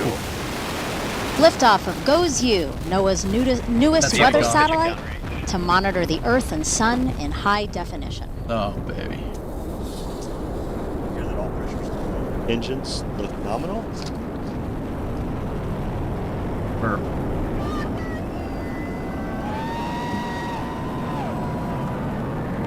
Dude, that thing is righteous. It's looking good as you see. Look at that rocket. That's 5 million pounds of thrust. That's 2/3 of a Saturn V thrust. Yes, any unit but the metric system, okay? This is America. Just kidding. So 5 million pounds of thrust. Saturn V made 7.5 million pounds of thrust. That's 2/3 the thrust of the Saturn V in itself, and that's not even close to SpaceX's most powerful rocket. Starship Super Heavy at liftoff is 15 million pounds of thrust. It's double the thrust of the Saturn V. The vehicle is now supersonic, Falcon Heavy is supersonic. traveling faster than the speed of sound. Yeah, Dead Scum. I know. He gets very thirsty very fast. There we heard the call for max Q, maximum dynamic pressure on the Falcon Heavy. Vehicle still performs very well. All data looks nominal. Yeah, it's pretty impressive looking, isn't it? How about the Saturn 1B? On the Earth, The Saturn 1B, I think, is 2 million. It has 8 H1 engines. I forget how much power those engines make.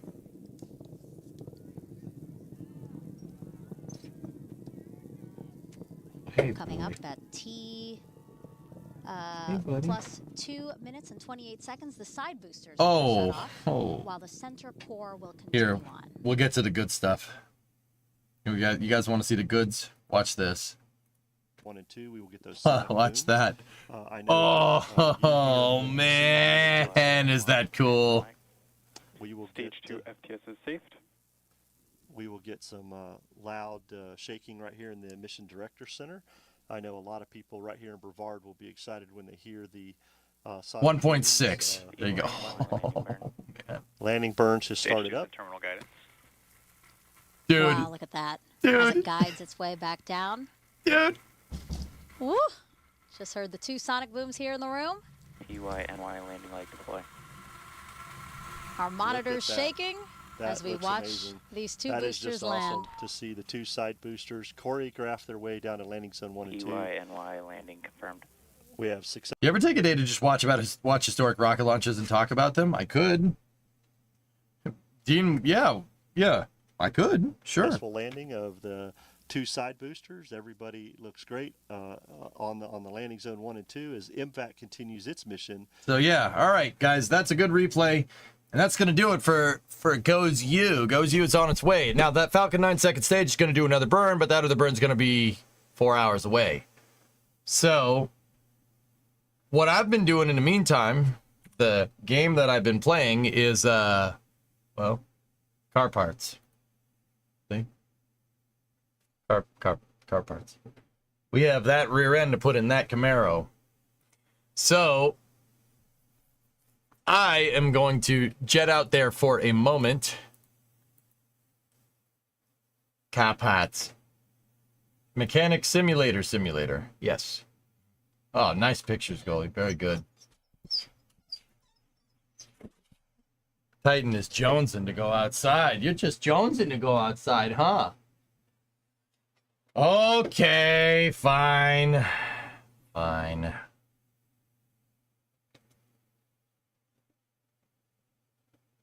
Oh, that's from the ocean. Oh, wow. Hold on. Real quick. You guys aren't going to want to see this.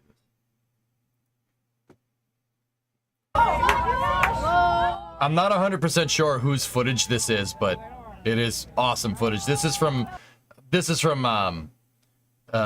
Cape Tour's boat here. Check this out. Oh,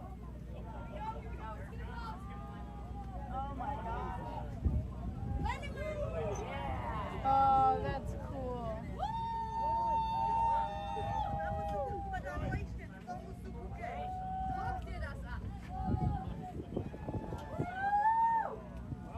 Sonic booms.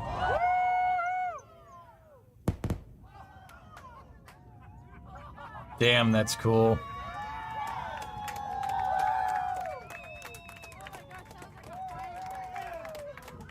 That's awesome footage. I really hope we can get some credit for that footage wherever it's coming from.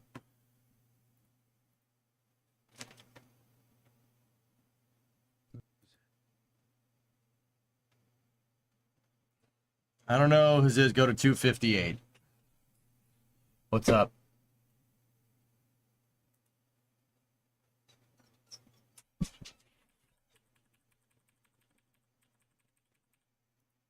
What do you want? Where am I going with this footage? 258.53.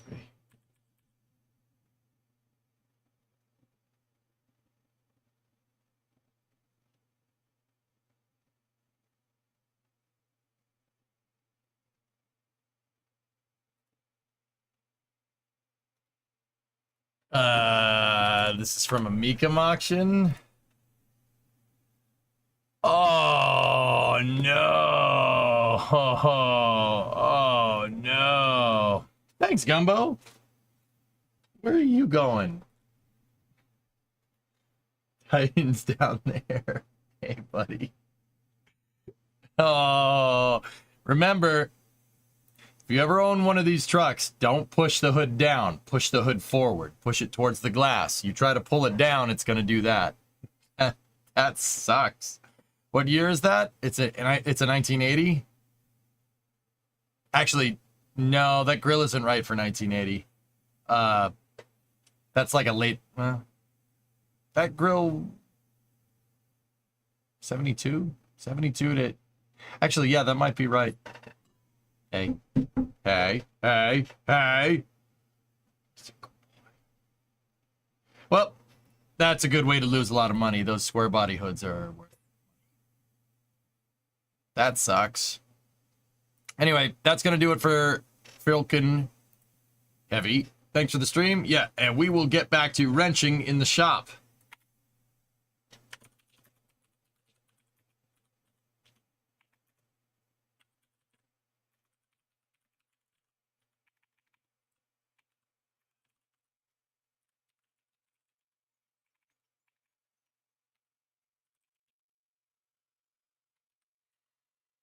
I'll just keep us on science and tech. What we're about to do is very technical schmechnical. So I hope you enjoyed Goes You. That was good stuff.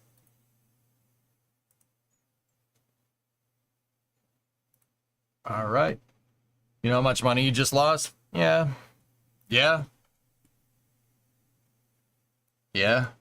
All right. Stand by for lots of signal from here, from the office as expected. What are you doing, doggo? What are you doing? What is he doing? Titan, what are you doing, pal? Just a curious dog. Hey, buddy. Want to go outside? Yeah, you want to go outside. He wants to go outside. What Harbor Freight welder do you suggest for a roll pan?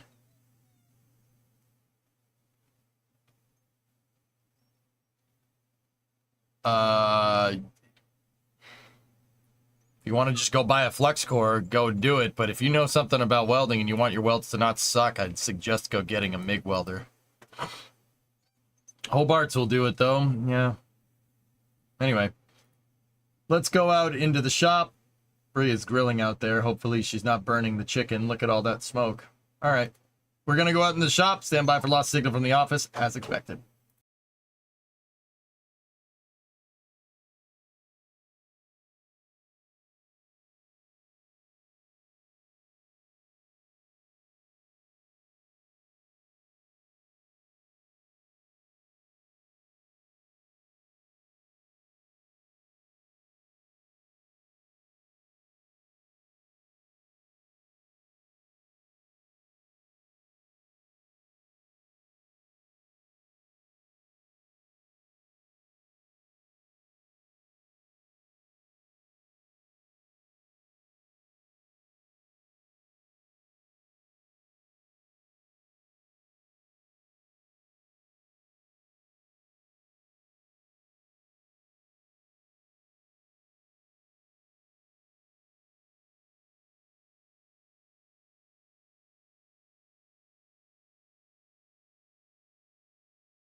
Right. Do we have a schmacquisition of schmigmal? Do we have an acquisition of schmegma? I mean signal? Yeah, no, maybe? Man, is it hot in here. This place roasts like a frickin' oven. I need a heat pump in here badly. Badly. Audio is nominal. Good, good, good. Dog. Good, good. Where Mama going? Where Mama going? It's okay. No, come on. It's okay. Ernok, do you have Facebook? Yeah. Do you have MySpace? I was gonna say, put this up on Facebook Marketplace. Put this rear end on Facebook Marketplace. Think about it. I think about it. I think about it. One last removal. Okay, we got to pop this and we got to get the shocks out. It's all right. She just went inside. Come on, buddy. Titan, you looking for your mom? Where's your mama? Where's mama? Hey, boy, how you doing?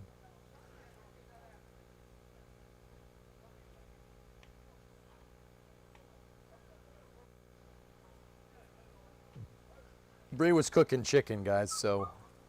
No. No, gotta stay. You can go over there. Jeez, this dog. This dog, he really likes to go everywhere. There you go. Can we have Titan audio? Why do you want an audio of the dog? Hey, buddy. Gotta stay here. Yeah, he's just exploring.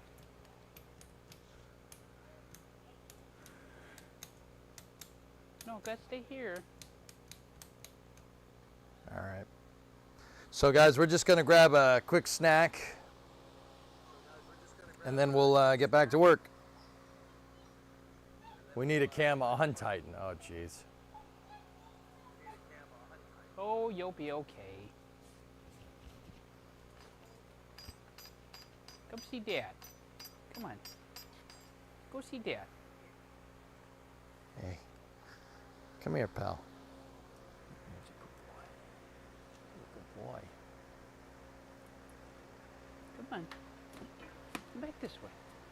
There you go. He's a good boy. Who's a good boy? Yeah, you are. Yes, you are. Look at this doggo. Yes, you are. You're a good boy.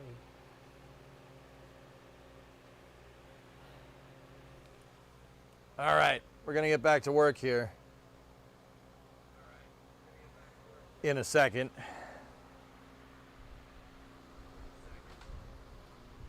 We gotta get the dog out of the shop. Because if I leave him in here, he's gonna end up getting into like some transmission fluid or oil or something and start drinking it. Come on, bud. You want to go back to the house? Yeah, you go back to the house.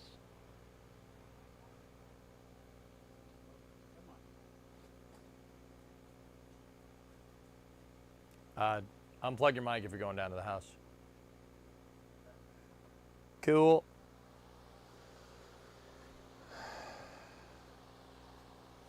Okay. This thing. We have to start putting components on this. I actually got to get my phone.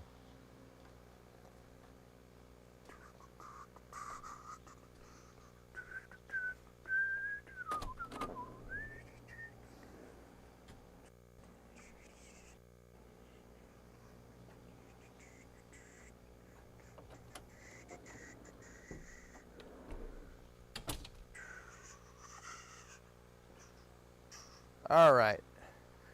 I got the telefono.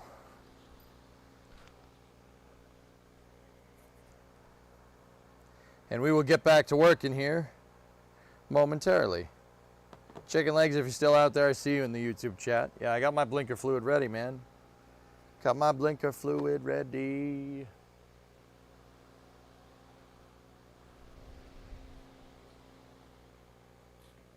Chicken. Good? Good chicken. You don't eat chicken. I guess it's quick snack time here.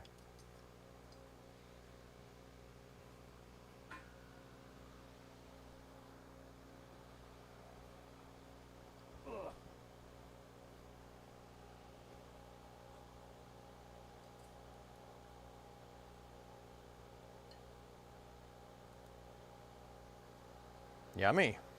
And move over. Move over. All right, let me get my phone. Yeah, foodage. Yum food, please. I'm gonna take the mic off here for this real fast so you guys don't need to hear us chewing. But yeah, we'll be here, but we'll be just a little bit quiet.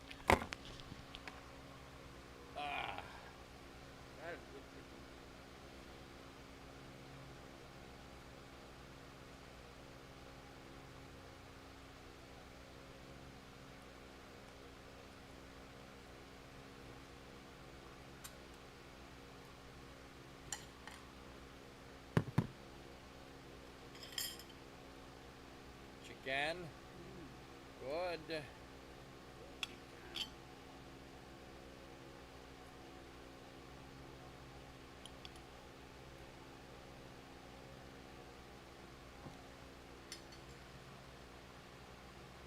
want cocoa.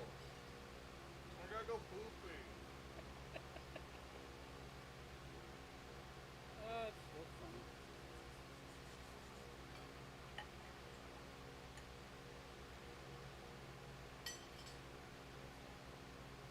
Chicken is great, babe. Very tasty.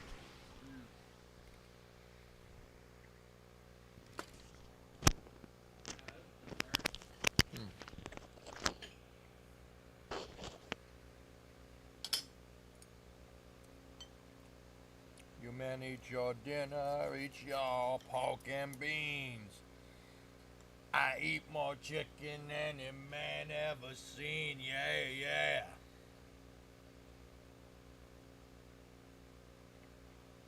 Benny, you didn't know.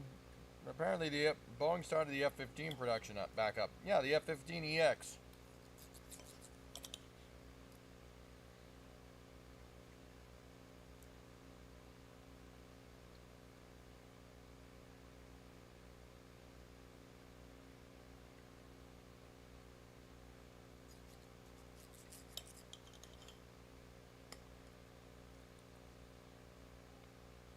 Chopsticks are getting ready to hug 14.1. Oh.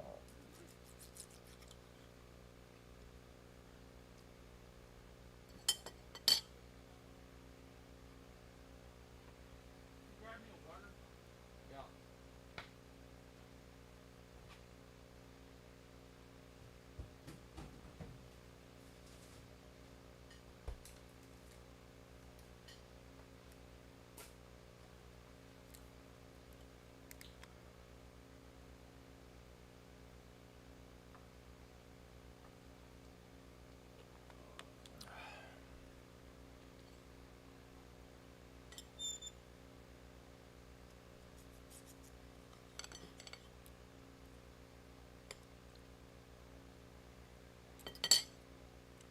No cold beer? It's down in the house.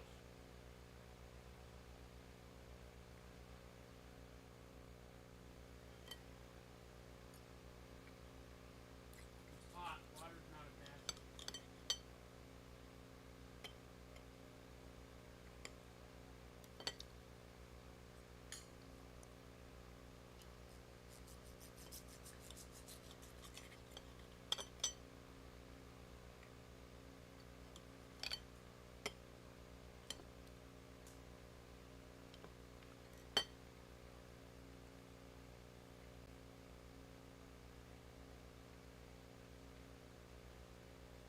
Hey, Predominant. It's going good, man. How are you? We're just eating chicken. Then this has got to go in there.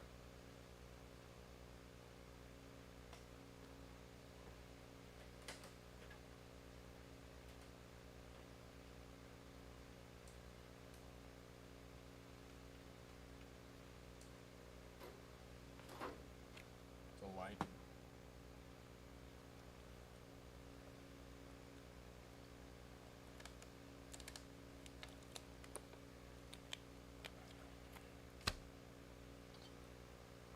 More like post-recessive. Got him.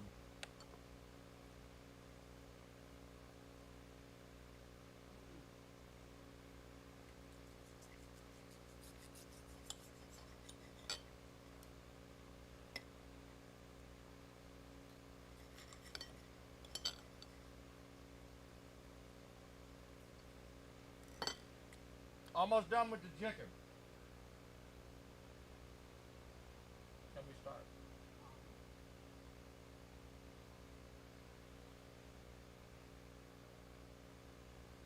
This will be it. The dip's got to go back in. We got to start breaking into those. Breaking into what? Put the some of the parts onto that dip before we lift it into place.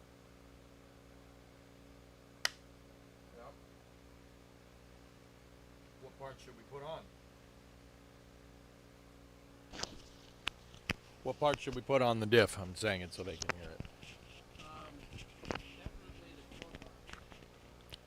So the lower control arms. They're trailing arms. Yeah, yeah. Okay. What else? Back bar. The sway bar? No, not the sway bar. Panhard bar. Panhard, Yeah. The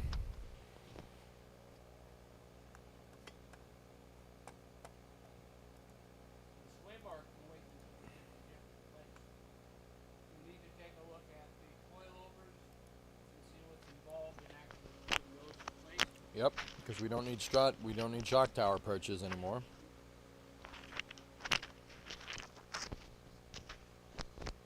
get the brake lines going. Brake lines? E-brake? Yeah, get the e-brake maybe line. Yep.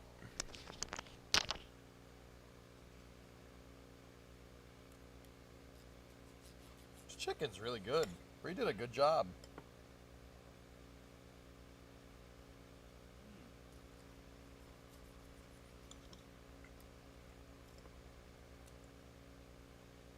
Oh, wait, did I finish mine before you? I'm looking at the crap, bro.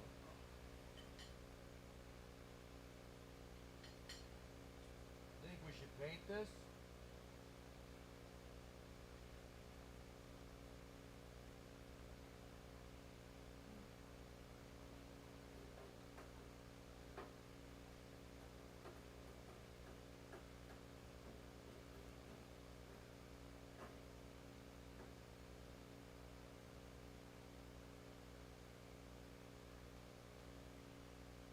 We could paint it, I suppose.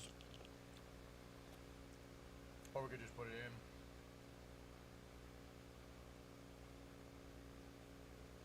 It's crazy to me that this diff it's got more scale on it than that. That still has the factory paint on it.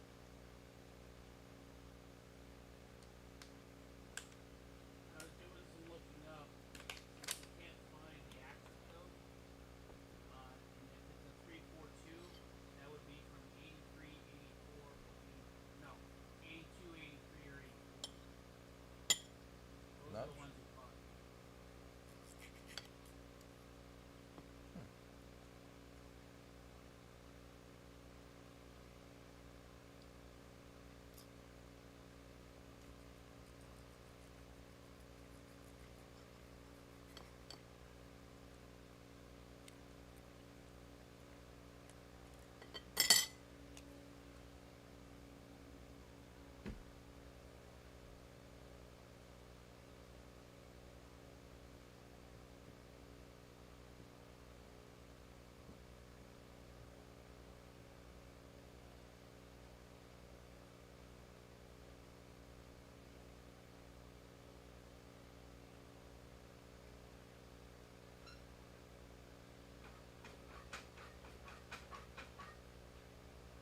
As you can see, it is Posi.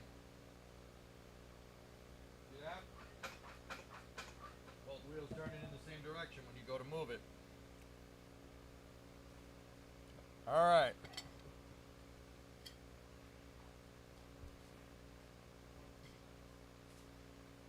I'll take the plates down. Okay. We want to start getting paperwork out, figure out what we need to do for the suspension bits. Remember to change the game. I left it on science and technology on purpose, man.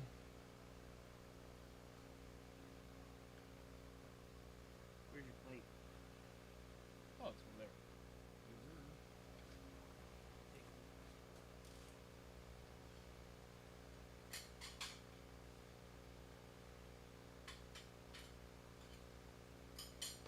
That way we don't forget about them and leave them.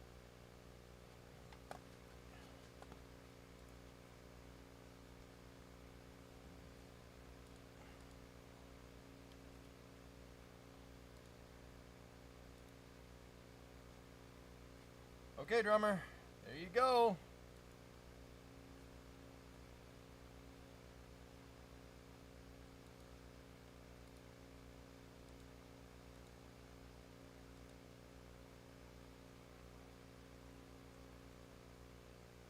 Parts run, eh? Yeah, you could say that.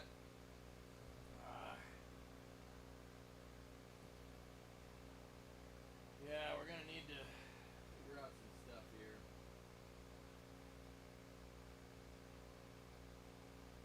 You could say that, Stormy. We got a good amount of parts, dude. And right now we got a Camaro with no rear end in it.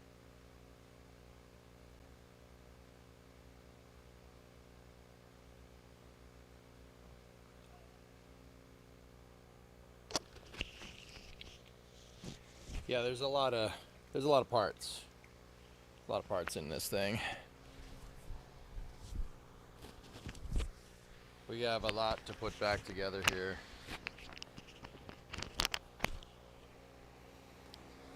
Ah.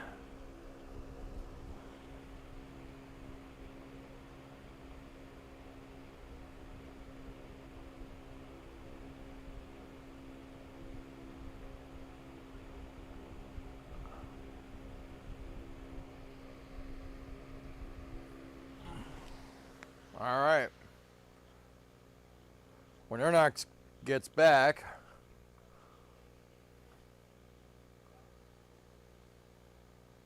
we'll start on this.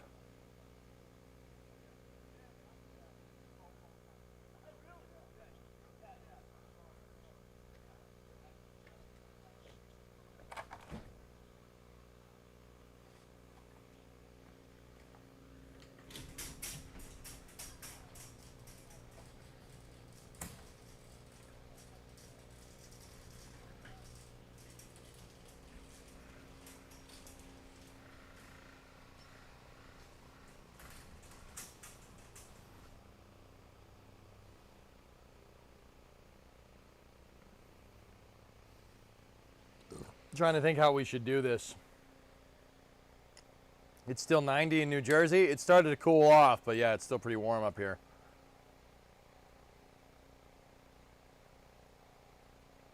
All right, dudes, let's get to this here.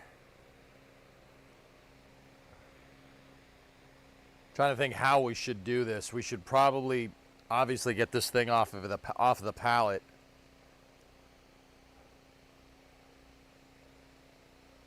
I'm thinking get jack stands, put it up on jack stands, will make the parts easier to install. Like some big 6-ton boys. These jack stands would probably be good. I'll tell you what, man. Yeah. That was good chicken. Yeah, Bree did a good job.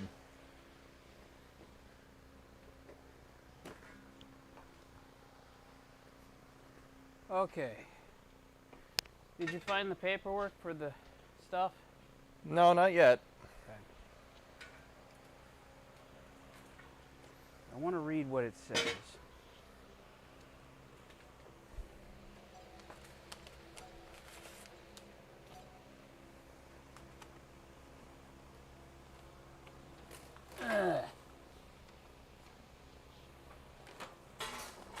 Whoops. Sorry, fan. Okay, installation of panhard bar. This is installation instructions.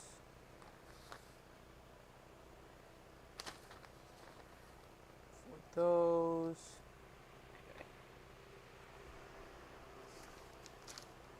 Can you grab those? Those 2 pages right there. Put your microphone on, man. Microphone is on, man. All right, man.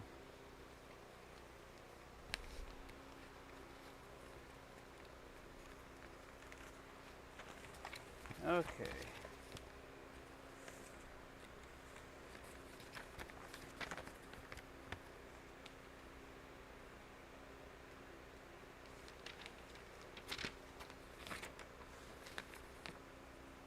So this is the removal of stock panhard bar and installation of new panhard bar. This is the torque arm.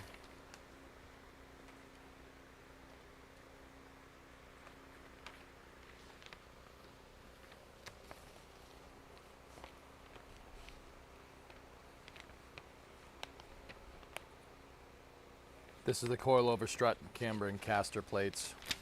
There we go. That's what we need.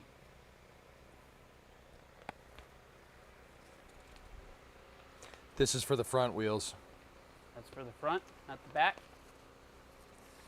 Step 3, remove the front wheels. Yep, yeah, it's for the front. Okay.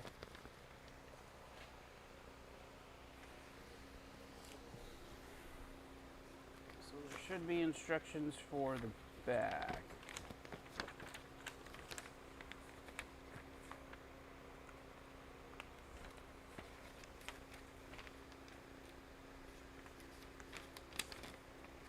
This is for the control arms.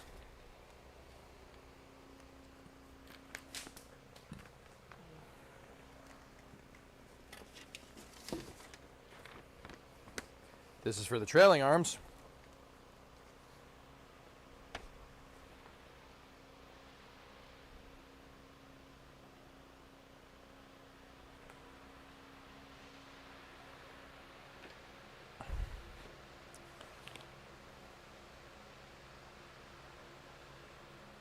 Well, here's the good news. If we can't find it, these instructions can be found in color and expandable at qa1.net. All right. Here. What's this? I believe those are Spawn. spawn stuff.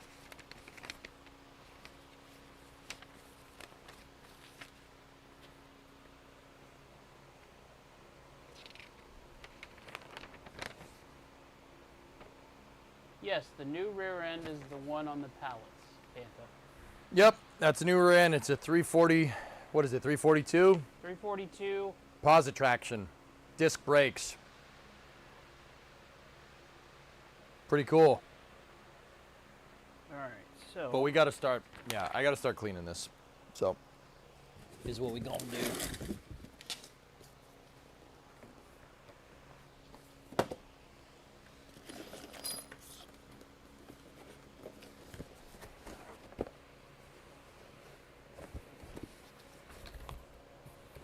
That's front strut.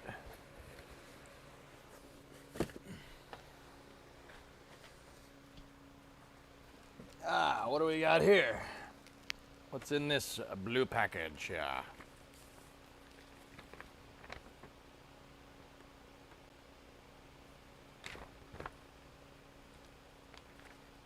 Strut tower brace installation.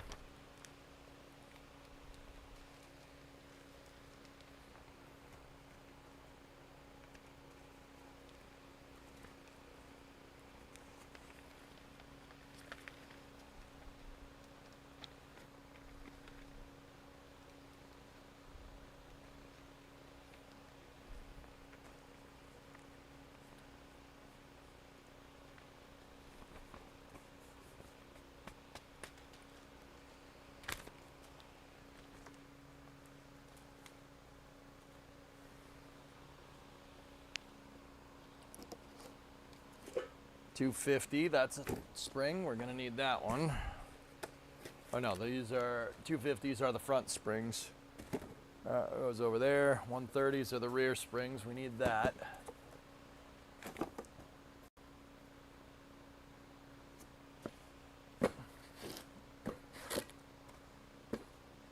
Trailing arm relocation bracket. We're gonna need that.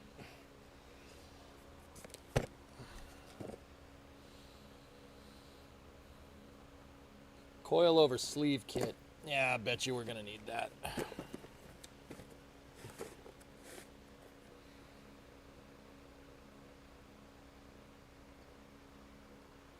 Mount kit, rear coil.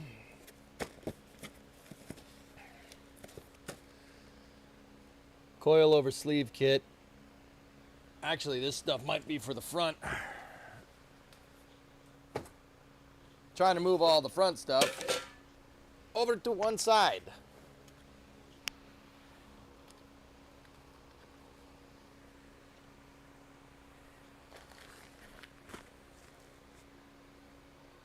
Tie rod sleeve kit, that's front.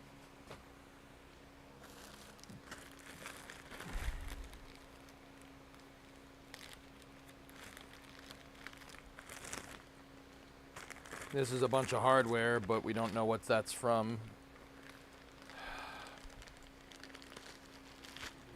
These are shims. Is where that is.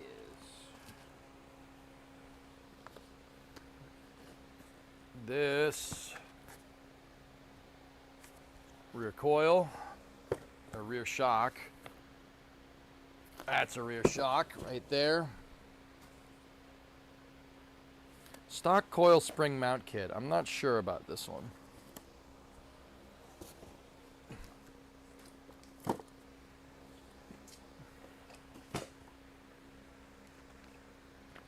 Luckily, everything here has numbers and has serial numbers on it and indicators on what it is. Like I said, when Arnak isn't just throwing the parts cannon at this car, we got the parts howitzer.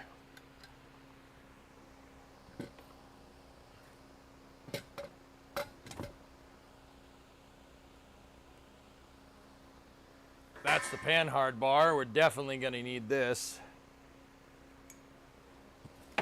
Where are the instructions? Catalog. This is the engine cross member. That's a front component. There's the torque arm.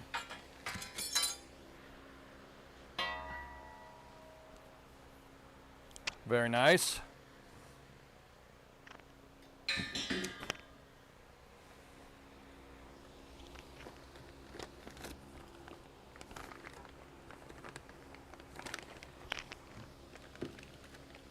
Which one's the front and which one's the rear?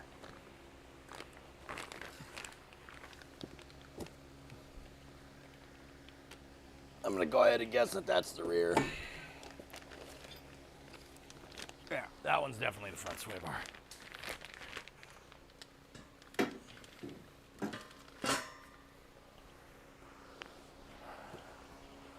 All right, what else do we got here? What's in this box? Installation kit for $52,875. Rear sway bar installation. Hell yeah, brother!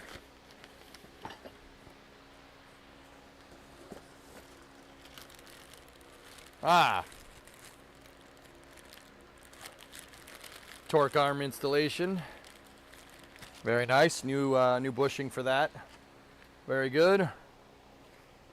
Yeah, if anybody can point me to the PDF for the installation of the rear coilovers for QA1 level 2 for a Chevy F-body, that'd be awesome. Ah, sway bar end links. Hell yeah, dude. Shim plate.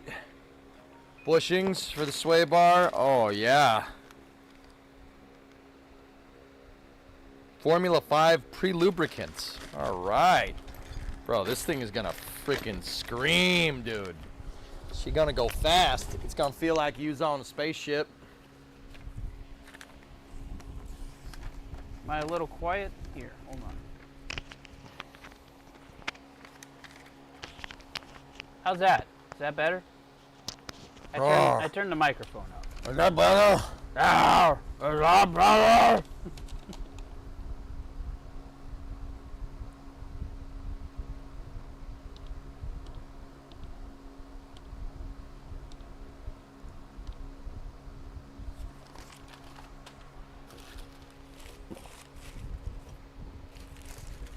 Installation guide. You have two sets of sway, or no, that's got to be for the front. This has got to be for the front end links. All right, that's a front end link piece.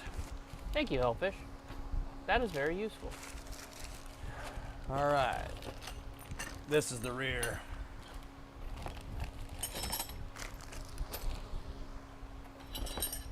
Oh wow, dude! Look at these! Look at these freaking brackets. Those things don't suck. Oh, they're even more diesel than the freaking ones that we got.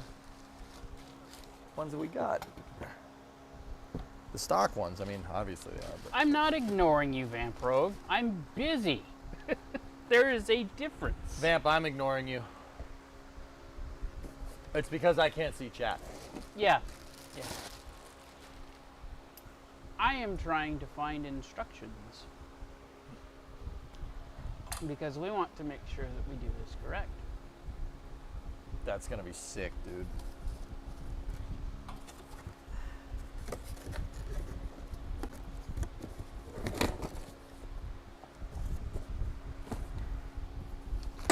Removal. Follow the factory service information to remove the rear shock absorbers and coil springs. Done.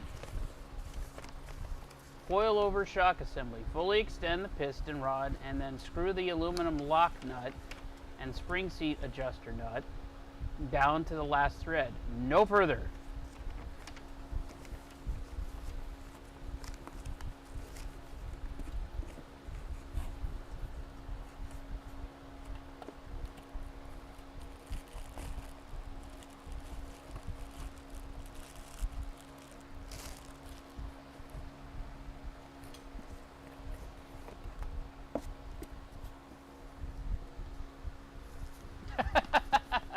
Amp's like, I expect you to ignore me. You're on the ground. Yep.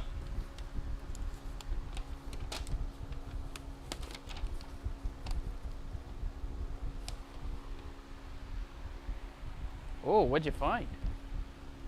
Coils. Aha. This thing's calling for tons, like globs of anti-seize.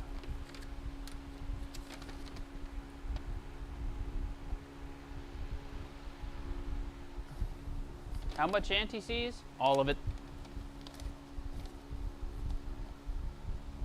Well, we do still have the rear shocks in the car. Yes. We'll get to that. We're just getting things ready. So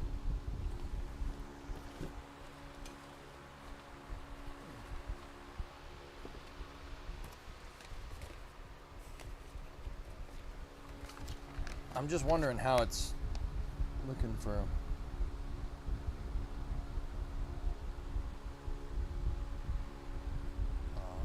Well, see, Creeper, that's the thing. I did say that.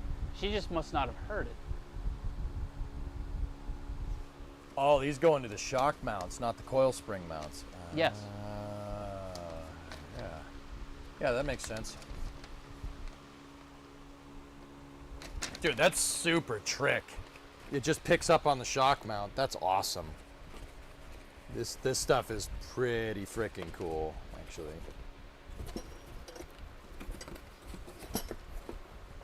All right, Hoinak. We're going to need you to take the shock mounts out. Okay. Those are up here, are they not? Yep, you gotta pop the trunk. Popping the trunk. What's in this box? Box. Caster camber plate kit.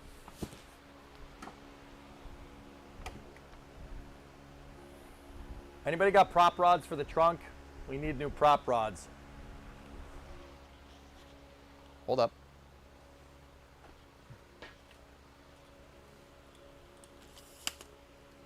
We have to film this for the content. I also need a stick. What? Otherwise, it's going to do this.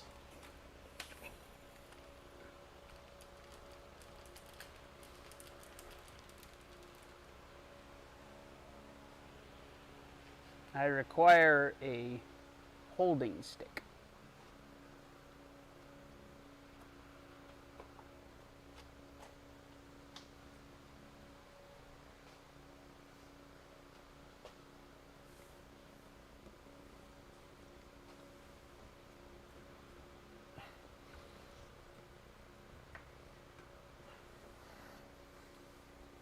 Oh yeah, that'll do it.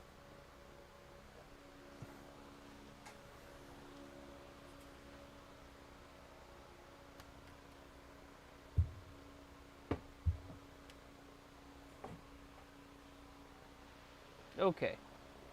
And I assume those are in here? Yeah. Okay.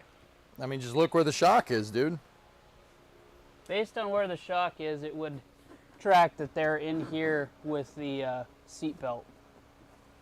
there should be a little plastic screw that comes out.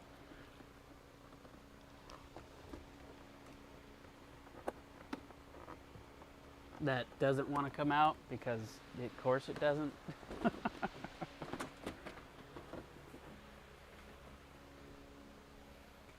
All right, flat-bladed screwdriver time. What? I need a flat-bladed screwdriver. A flat-bladed screwdriver? Yes, please.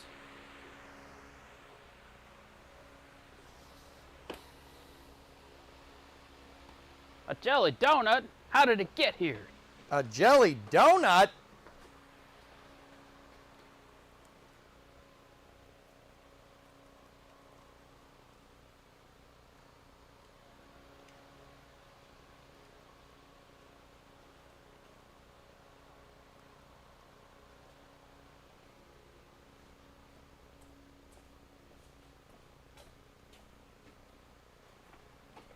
We actually have it in line with the locking loop, so if it does slip, it'll hit the locking loop.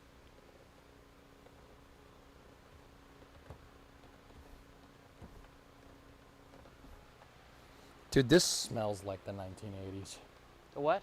This car smells like the 1980s. I know it's not technically a car from the 80s, but it smells like it. It smells like it, doesn't it? It's the plastic. It's the ABS plastic.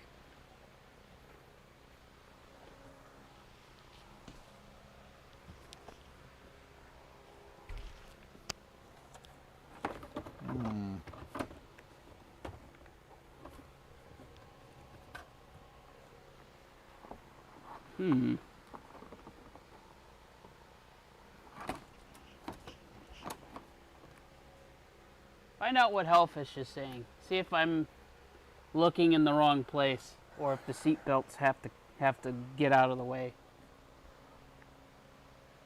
Look at all those tasty pots. Dude, we have tasty pots everywhere, guy.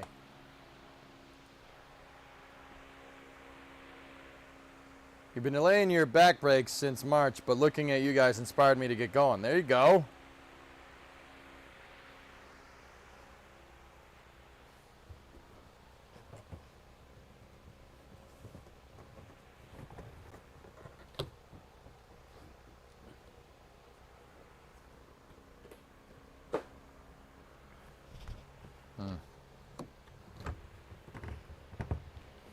Here, watch your head. I'm gonna move that over so that if it does slip, it'll hit here.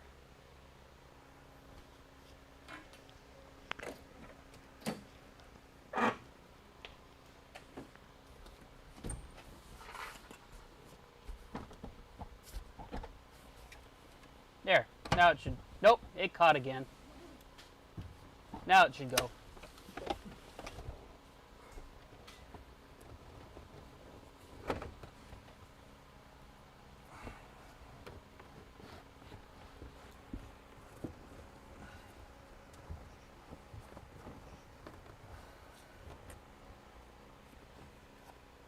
Gotcha.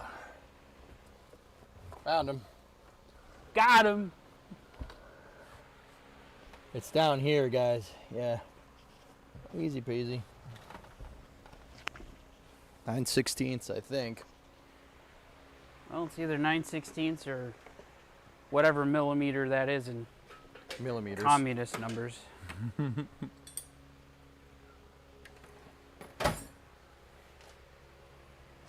I got this. You got it?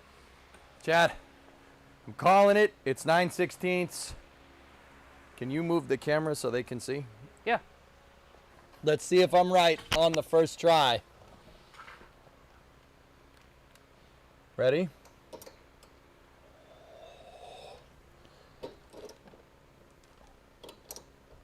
It is. Oh, shoot.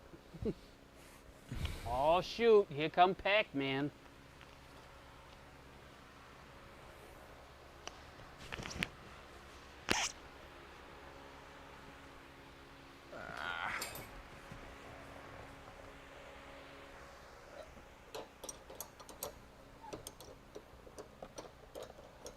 Yeah, it's doing the thing.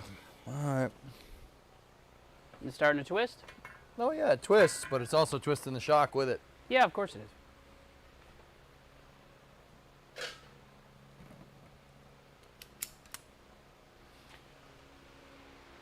I gotta get my tool. That ain't a tool, that's a dang brick.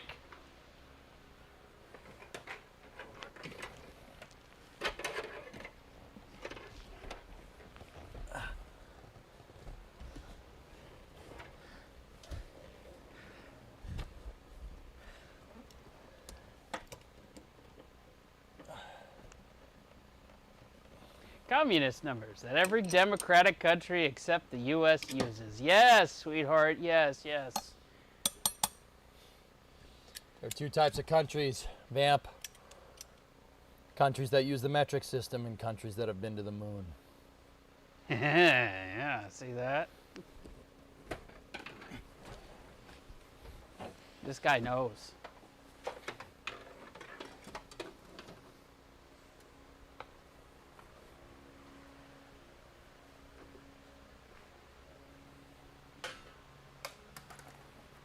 Vice grip that shaft, boy.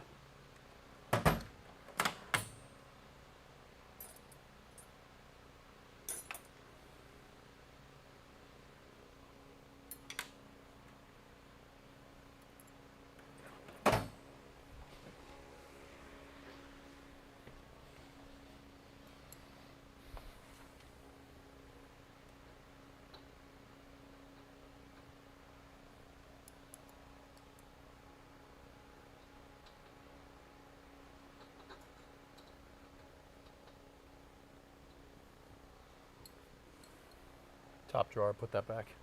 Got it.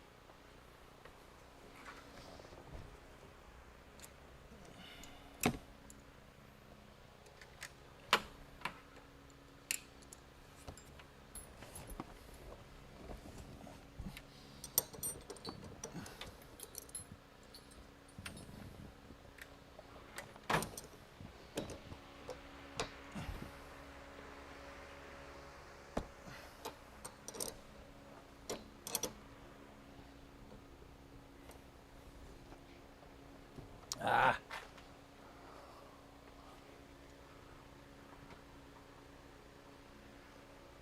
Just look out for water in the exhaust. Water in the exhaust. All right, I need you to get in there. Okay. Start twisting that sucker. Because we ain't getting at it.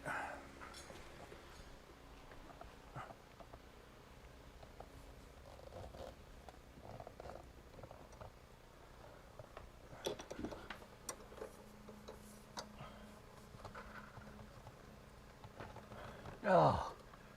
Is it moving? Ooh. Yeah, she's a little rusty. Yeah, I know. Give me that.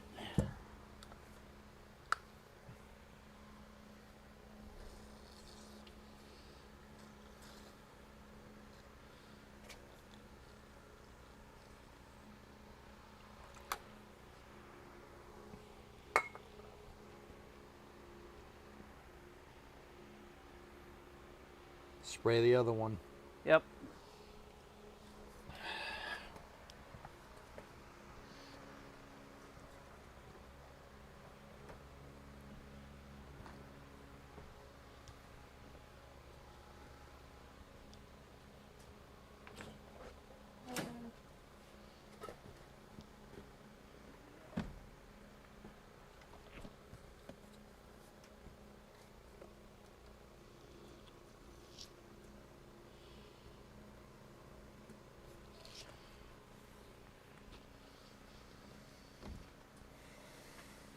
It do be sprayed.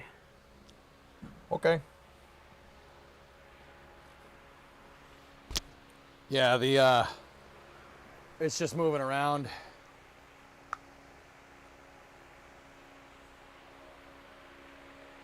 You actually mean limited slip rear end, correct? Yeah? Yes. Yeah, that's what Posi traction is. That's Chevy's name for it, though. Last time I checked, this has a big Chevy logo on it. Yeah. Posi traction is General Motors' name for a limited slip diff. That's what that is.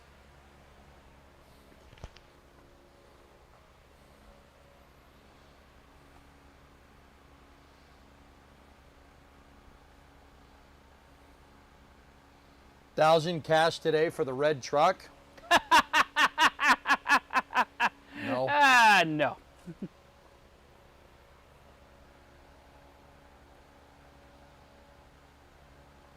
Add a couple of zeros, maybe.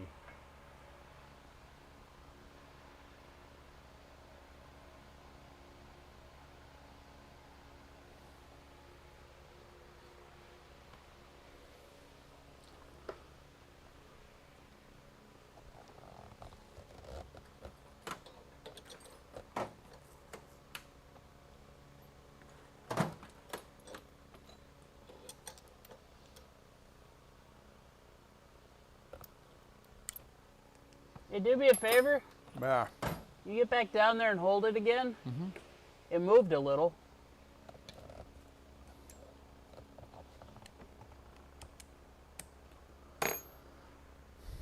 I got married in that truck. 75,000. That's my price.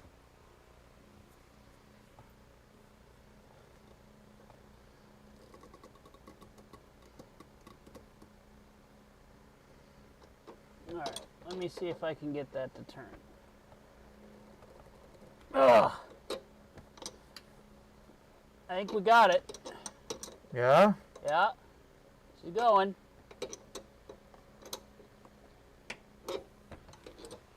Yep. She's come loose. Still need you to hold it though. Excuse me, can you move that wrench for a second? Yeah.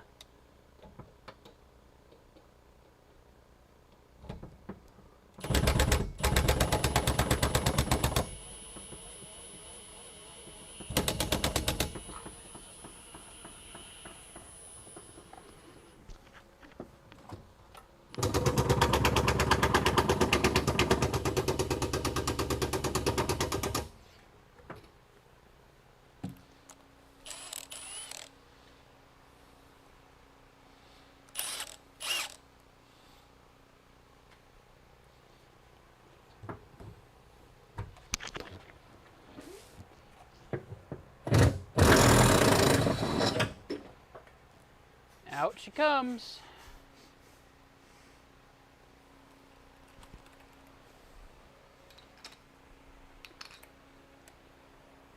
You want to go find the bolt for this, or the nut for that thing? I'll take care of the other one. Okay. Should be in the car somewhere. Nut. Nut. Nut. Where'd you go, little nut?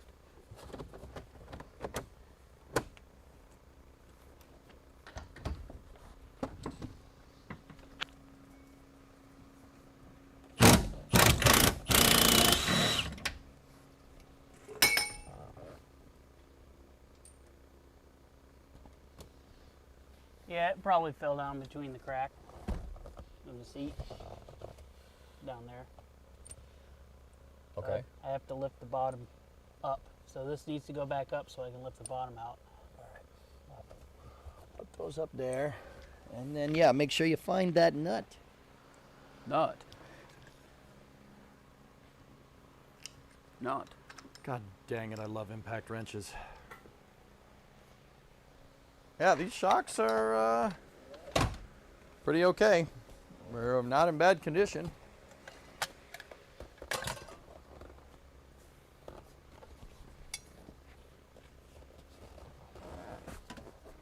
There it is. Worth at least 25 bucks. You found it? Yep, right where I said. Alrighty. Oh, that's hot. Yeah, a little bit. Yeah.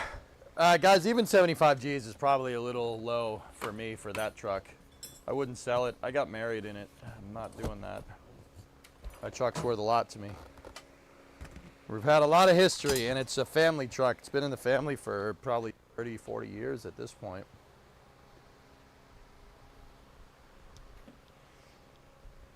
The uncle that you guys met had it before me since the 80s. Yeah. He got it from Iowa. Yeah, it's an Iowa truck. It was a farm truck. Yeah. And he gave it to me as a graduation present in 2008. I've had it since then.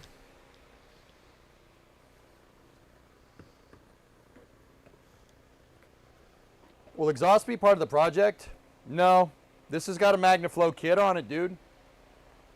It ain't the stock exhaust, that's for sure. You grab the other handle so we can fold this back down. Oh, yeah.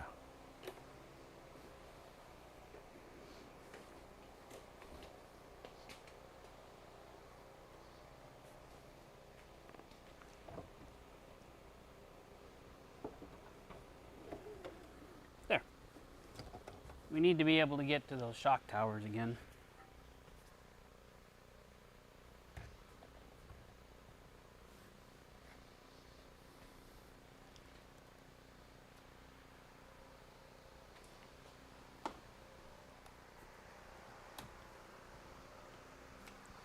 Okay, so now all of that's out of here.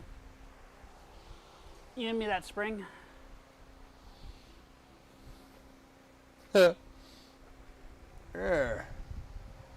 take the spring hats while you're at it.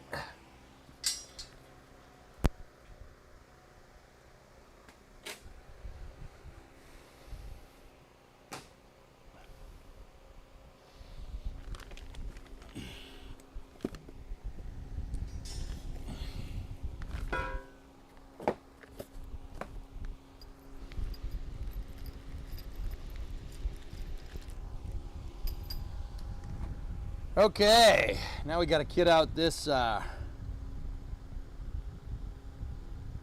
this rear end here.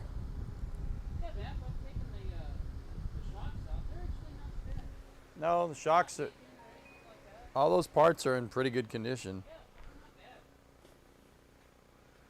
The diff.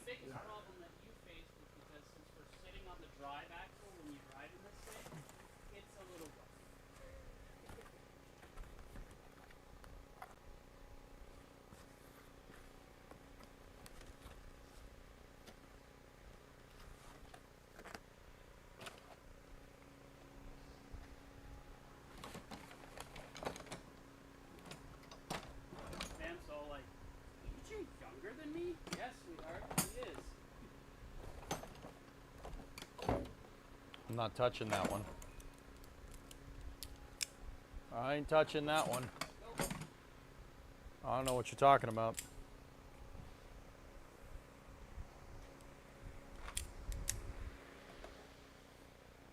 Are we there yet? No! No!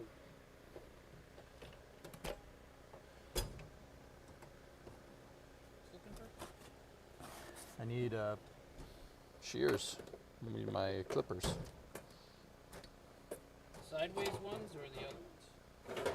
Well, we got to cut this diff off of the pallet. It's been on the pallet for almost a year. Oh yeah, so you need the side. Where are you? I call them by a different. That's Yeah, you can call them side cutters. That's fine. You know, you keep texting me and you're going to distract me to a point where I'm not going to be working.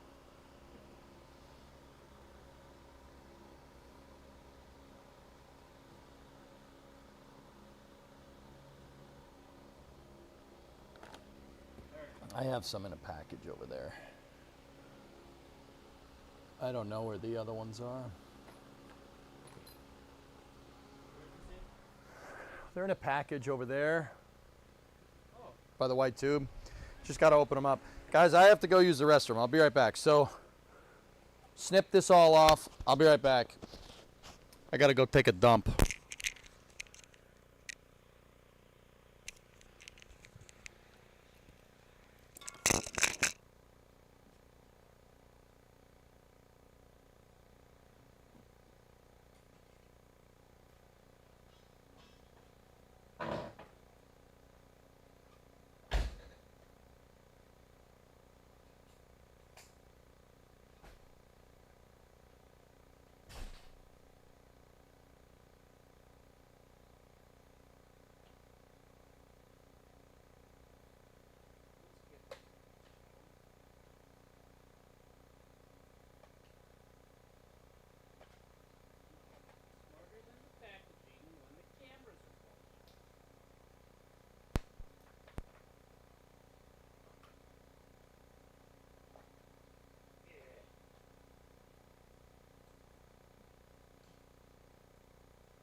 Yeah, I had second thoughts.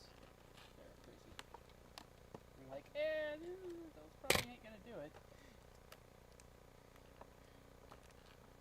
There's a reason why he told me to get the shears.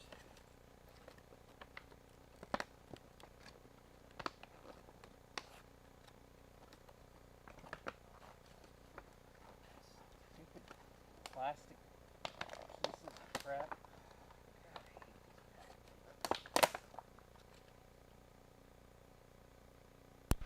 Well, that would be because my mic is not plugged in all the way. Is that better? Tasting? Tasting, 1, 2, 3, tasting.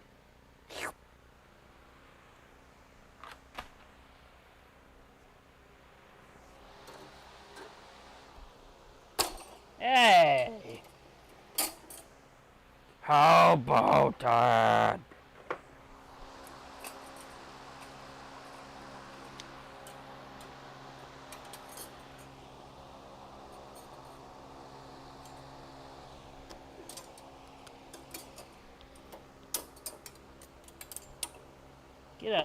Get out of here. Just get out of here.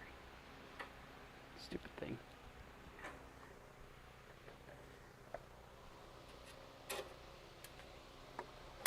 There.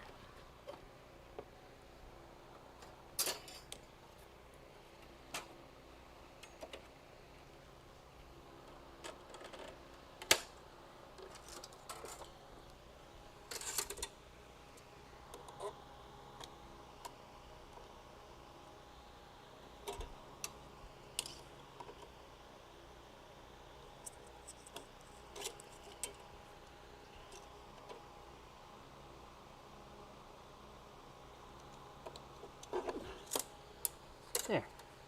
Let's do that. There we go.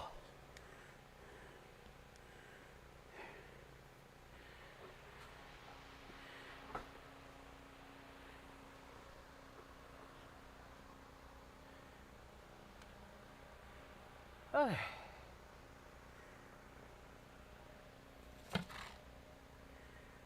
Oh, you know what? I think it's time for another water. Before Vampiro yells at me, "You need to drink more water!" Yes, sweetie, I know. I'm doing the thing, see? I'm doing it.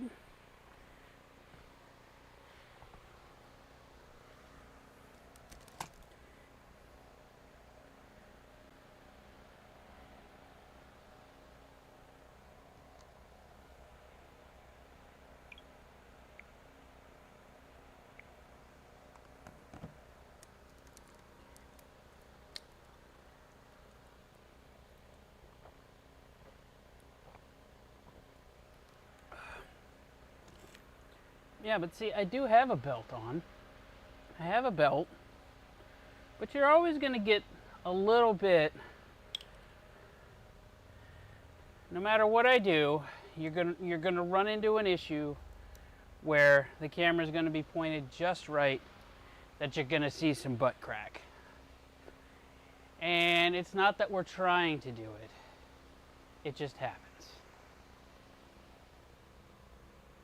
H2O!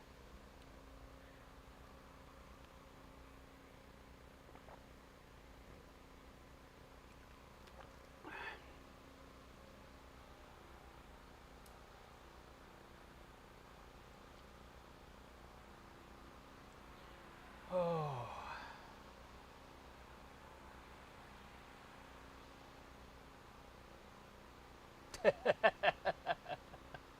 You salute plumber's crack, do you? Well, I'm trying, guys. I'm trying really hard not to subject you to it, but, you know.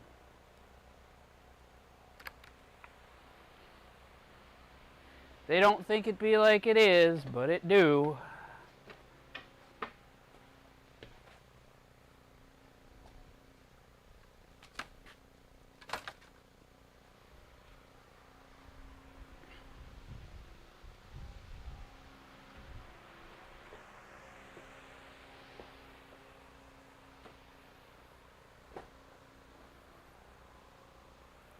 Last, please, sir. hold on. Let me go back and see what your last was.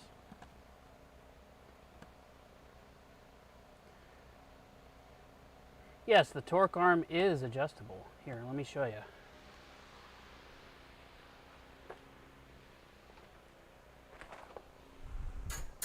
Well, the panhard is. So this is adjustable, so you get a little bit of adjustment here. These are not. If you're referring to this big boy right here, no, it is not adjustable. It's a big piece of metal. Well, tubular metal.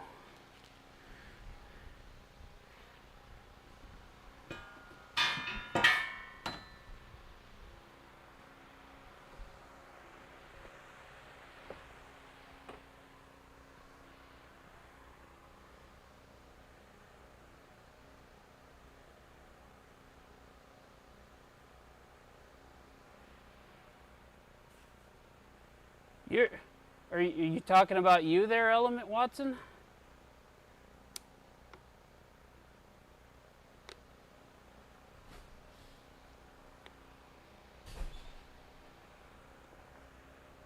Hello. Hey. Boss is back. Everybody behave, the boss is back. Hey. What up, Twitch chat?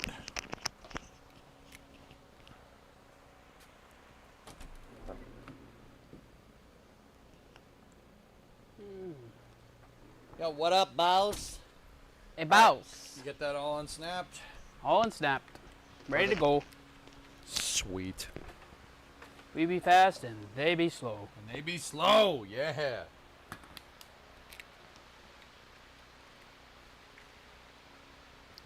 How was the dump? Magical. Transformative. Excrementatious. Yes. Squatlicious. It was good. It was good. Okay.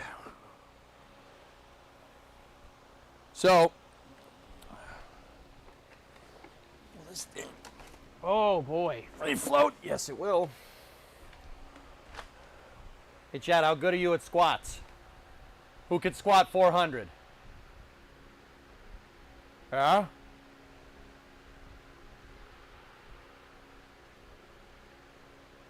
What about 125?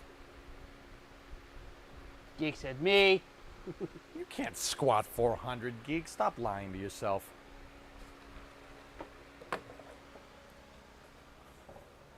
Not anymore. You squat 400 PSI? Oh. I might want to get that checked out. Okay. The reason why is because here's what's going to happen. I'm going to lift this up, and then you're going to take the pallet, and you're going to slide it over there underneath 59. Okay. Or you just take it outside. How about I just take it outside? Yeah? Yeah. All right. So just lift it up and I think back up. Just be careful. Let's get this stuff out of the way. Well, that's fine. Are you sure? Yeah, I'll be good. Just, yeah, if you want to move the panhard bar, that's fine.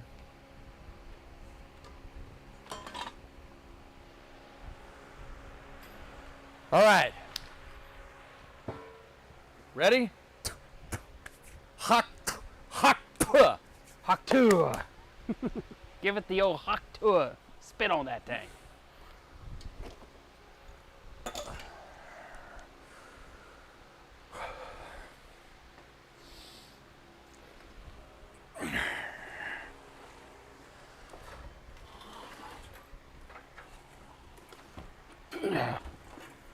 Dang it, stuck on the blanket. Can you like hurry? Yep, I'm hurrying. Like, I'm hurrying. Go, go, go. You piece of shit. It's not like this is heavy. Frick off. It's not like this is heavy or anything. There. I'm gonna Remember, all in your back. Take your legs completely out of the equation. Yeah. A jerking, twisting motion. There.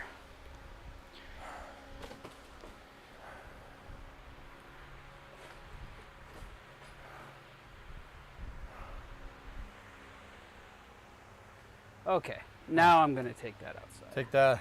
Take it outside. You want to take this outside? Let's take it outside. All right. All right, now we got to start installing parts on this bad boy. Don't scratch the paint, dog. What are you doing? Yeah.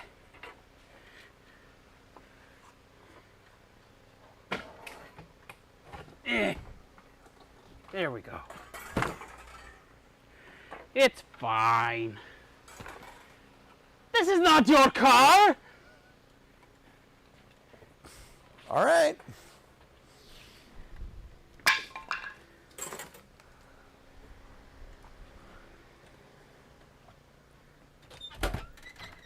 It's his paint. He can scratch it if he wants to.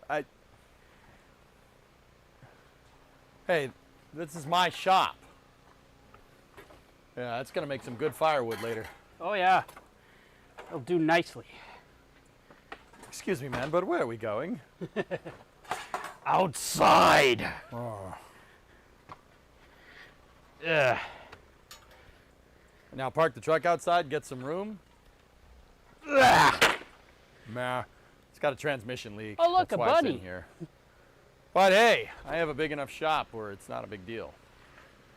And that's pretty neat.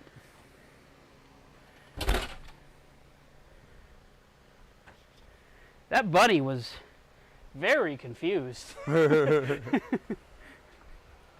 Nice. Okay, so here's what's going to happen. I'm going to lift this thing up again, and we're going to put the jack stands underneath it. Yep. We got to figure out where we want it. I'm thinking like right there. Yeah. Yeah, just on the other side of the... Right here. Yep, right there. Agreed. Just watch out on this side. There's a brake line right there. You don't want to hit that. Agreed. Okay. Ready? Yep. 1, 2, up. There we go.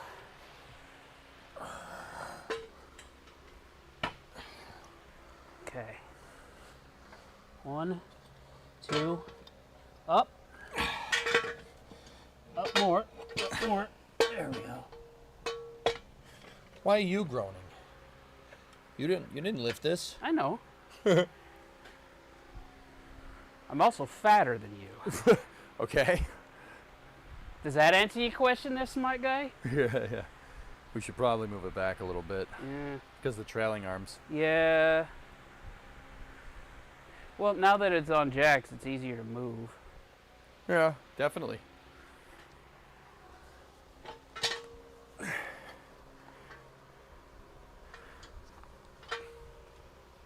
Hold. Dude. There. Stupid brake line. There is no hold. Okay? Yes.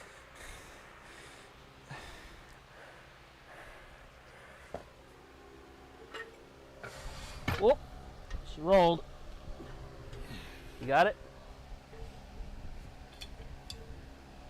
There. All right.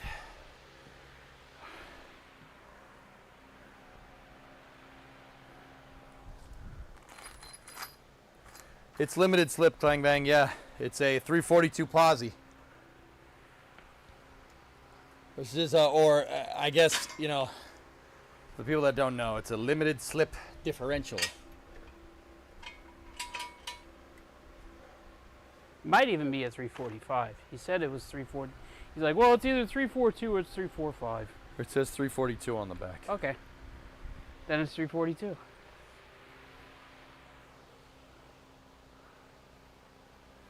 Where did you get this from? I bought this from Hawks Motorsports in South Carolina. Hawks. Yep. They specialize in F-body parts. All right, we're gonna need my dikes. Dikes. Yes, you are. Let me get those for you because I got them out to open the package. Here you go. You 3 girls. Thank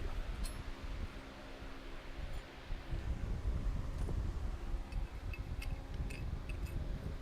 Can you switch to front cam and then switch to the Fayutech, please? Yes.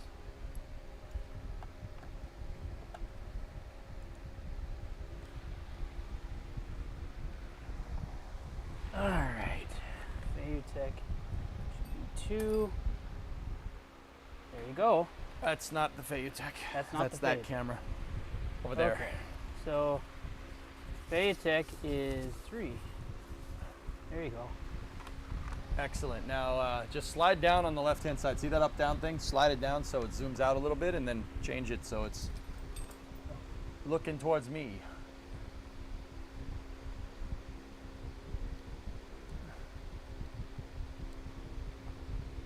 No, not record.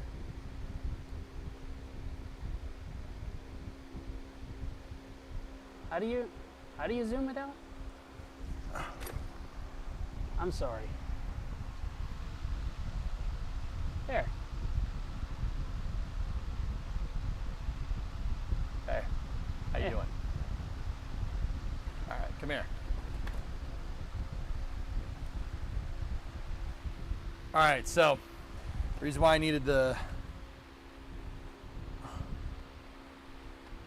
dikes is because some of this came zip tied together. So I'm gonna cut that. I'm gonna cut that.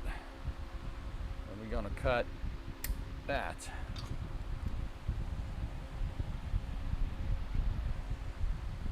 There's your brake line right there. That's the brake line for the discs right here. And these go up here like that. That's the e-brake. Make sure we don't get those backwards.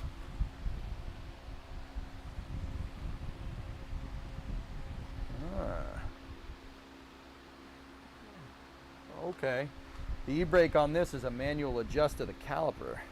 Interesting. Interesting. That's very interesting. All right, get the other camera, camera 1, the tripod camera, and turn it over here. Because we're going to be doing a lot of work here before we put this thing in, okay? Okay.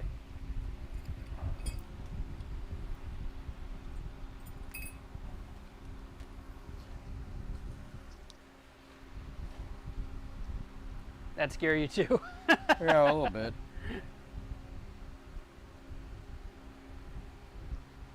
All right. So,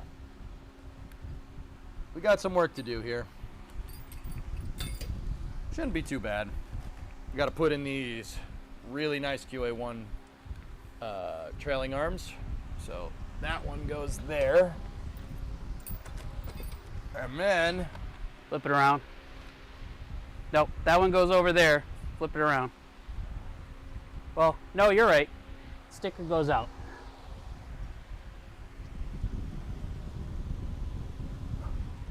now that one goes over here. We also need the panhard bar, which goes in right here, like so. And is adjustable. Oh yeah, adjustable panhard. Look at that. That's sick, dude. This is really cool. This is some trick stuff. I almost feel bad. We should paint this.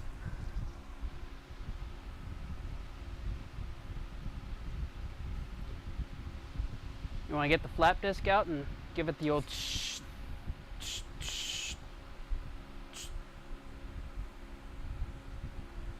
What do you think, chat?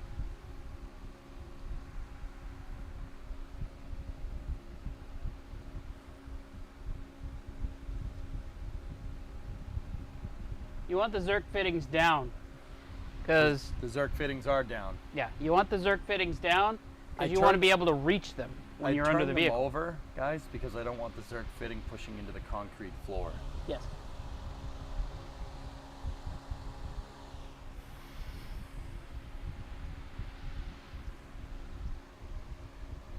Painting this is going to take a lot of extra time. But also, it'll look pretty nice.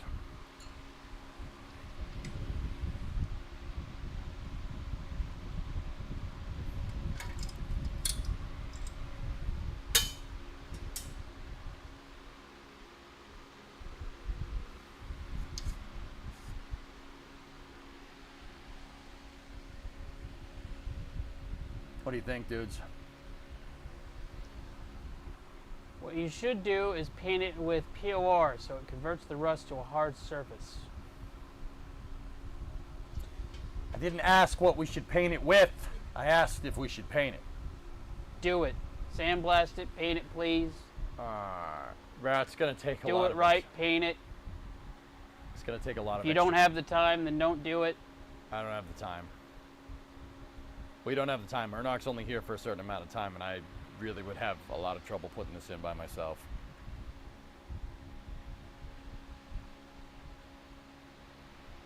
We'll paint it in spirit, okay?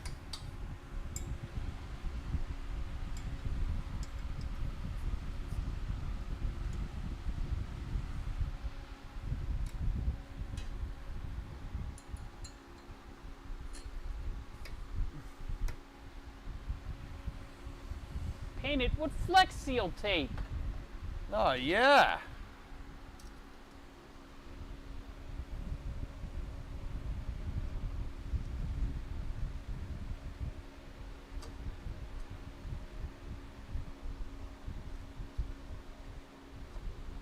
Paint it with Seed. No, we're not doing that. No.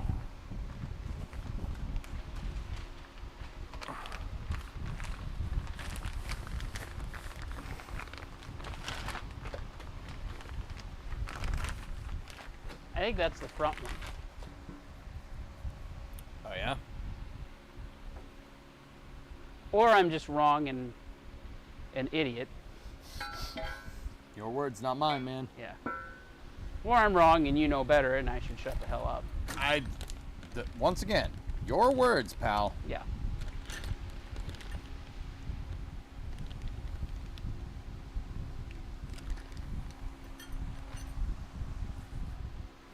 Give it the old Hawk Tour spit shine. Oh, that meme. I'm sure her dad is just proud of her.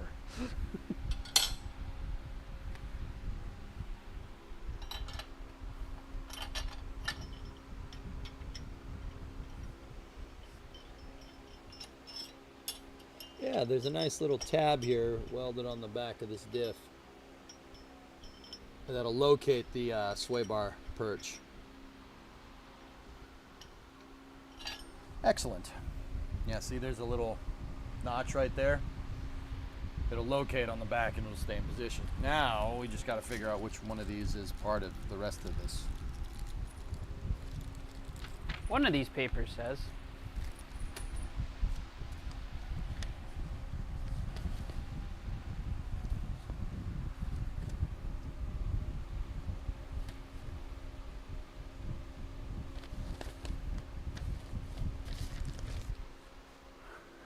Pizza Hut Social used that meme today. It's no longer funny. Oh.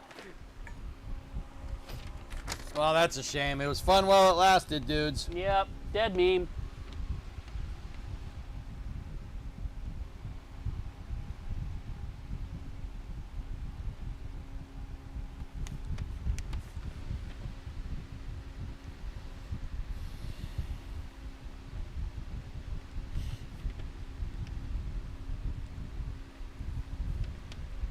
All right, I need one of my torque wrenches, dude. Okay. Where are they? Top drawer, the one with all the stickers on it.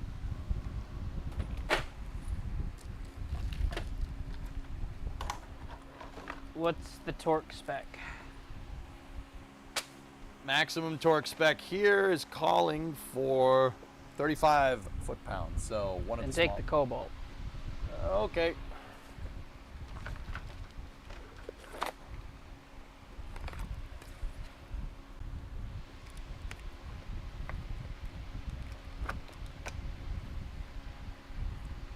zeroed.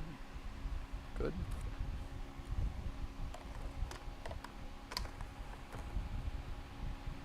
So, let's talk about torquing down nuts. Not. So when you do this, you can just tighten it down hand tight if you really want to. But oftentimes you have these things called instructions that tell you to not do that. Some of these things need to be tightened in a certain way that allows the bolts to stretch. Too much stretch on a bolt, basically, if you give it 4 or 5 ugga-duggas, could potentially shear the bolt when you're driving down the road. You got to torque everything to whatever it's called for. You got to stretch in this particular case, you got to stretch these U-bolts to a certain. We got to stretch them a certain amount, or else it's not going to.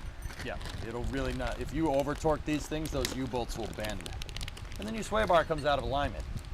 Don't want that. Nope. That would be very, very bad. This QA1 stuff is super trick. There's Zerks on the sway bar mounts, which is actually super cool. I think they put Zerks on just about everything. It's like Frank's Red Hot. I put that crap on everything. All right, so usually it calls for some greasing of the bushings. Identificador de grasa en el buje. Instálale y manténgalo con su grasa preferida. I think you're reading the Spanish. Manual para ingresar los bujes de la barra de balance. Yeah, you're right. I think I got the wrong side. Greasable sway bar bushing instructions. Install and maintain with your favorite grease.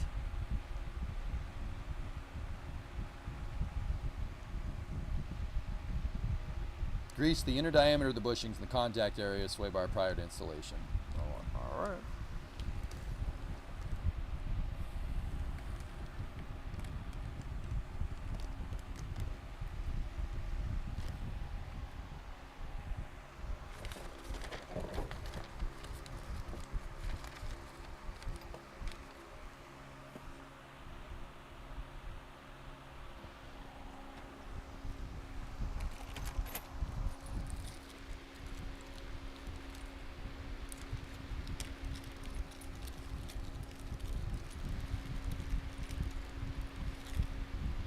I have you on camera 1 now.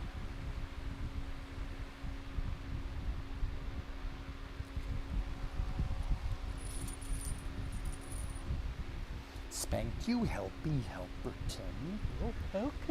You're welcome. All right, these are nylocks. All right.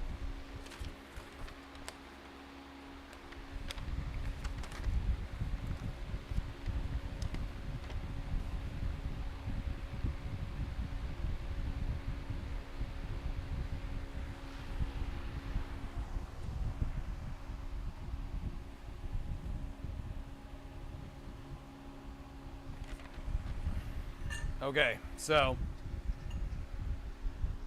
this locates, this goes underneath it. This is a bushing, it's just a rubber isolator to help dampen out vibrations. It's calling for lubricant on the inside of the bushing here. And then we can zerk the outside if we really want to. But zerk's cross-threaded in there, so that's good. Cross-threading is just nature's Loctite. Yep. Okay.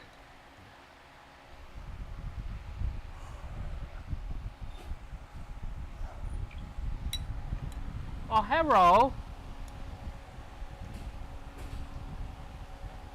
Hey, Bree. Bree's here.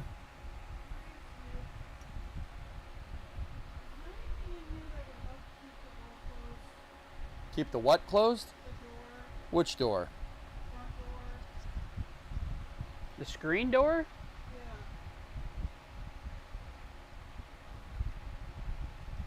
I had bungee straps.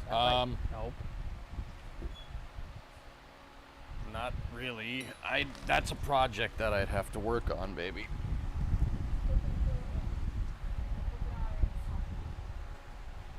Where are those bungee cords that we were using to hold the motor? The bungee cords are in the back of the truck, like the rubber ones. Yeah, they're in the back of your truck. Yeah. Can you go grab them? Yeah. Magnets. I'll show you. I don't know. It's just something. Better than nothing. Get with me. Somebody's going through it because I want him to be able to watch out of it without having to worry every 55 seconds that he's going to go through it if there's a rabbit or something. Well, we have those. I have these. Okay. Put enough bungee cords on there.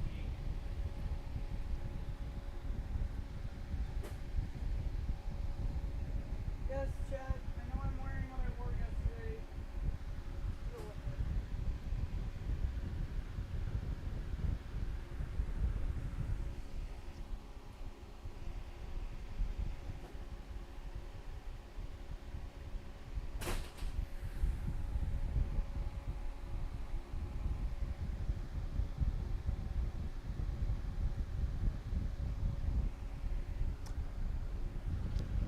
Okay.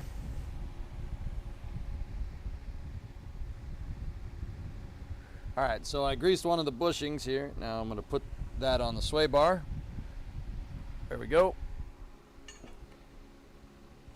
Put that in position like that. Now let's do the same thing to the other side.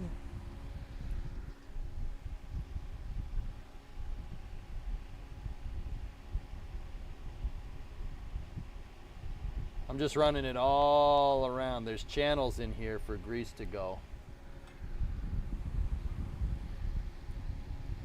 And then we're just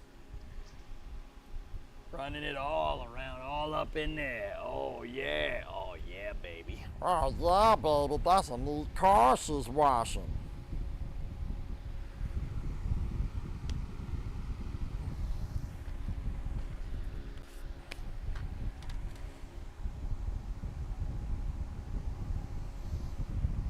Okay, I'm gonna put the other sway bar mount right there.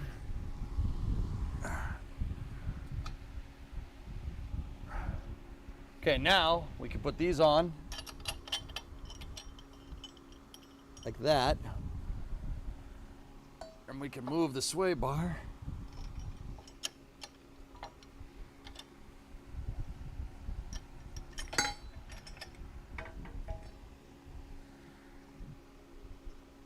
Move these to the outside a little bit. It calls for this mount to be basically in the factory position, which is right there, which means this has to be way out on the edge here.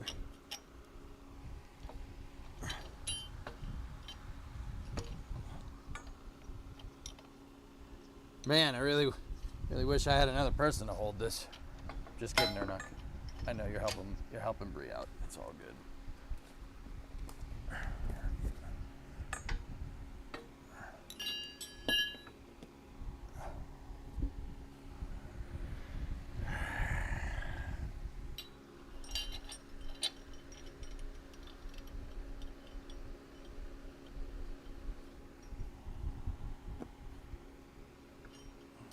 Yeah, I'm gonna need them for this. Now, why do we grease these? We grease them to make sure that they don't squeak. You put the grease on the bushings to make sure you don't have like super squeaky suspension going down the road. That's no good. Seriously, it'll get very annoying very quickly. All right.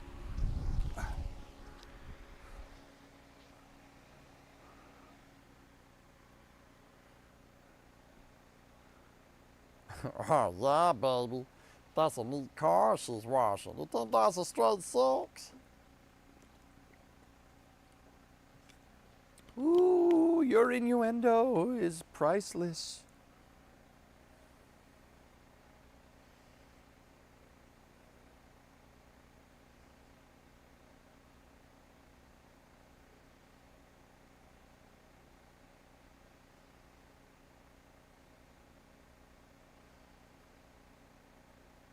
Also, so you don't tear the bushing. Yep. Yuppers. I just need somebody to hold the sway bar in place while at least I get a wrench on there. In the meantime, I guess I'll get the right socket size here.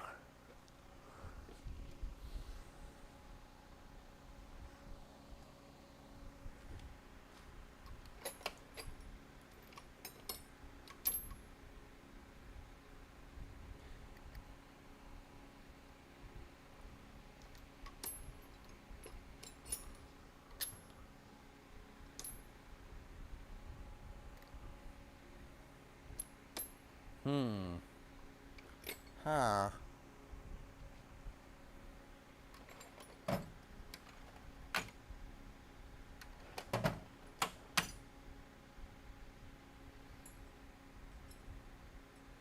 Five eighths. Okay.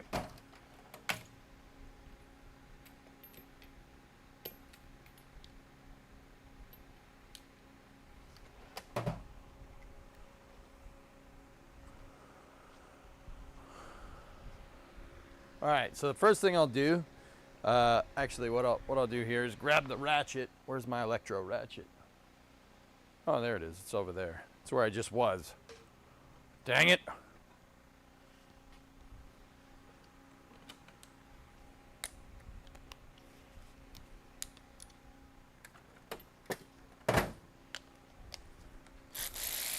And we can use the ratchet to just initially cinch these down. We're just gonna make sure we gotta make sure we torque them correctly though.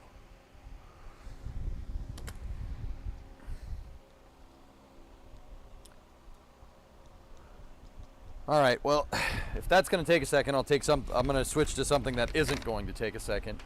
Let me find these trailing arm brackets. Or we could do the panhard bar as well.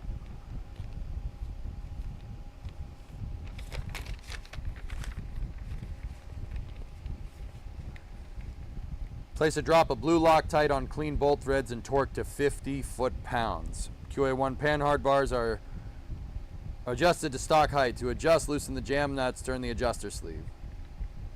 Recheck all nut and bolt tightness after the first 10 miles. Okay. Yep. Blue Loctite for the panhard.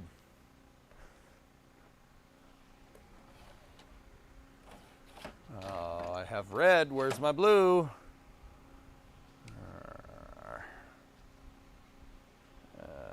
Where's the blue Loctite?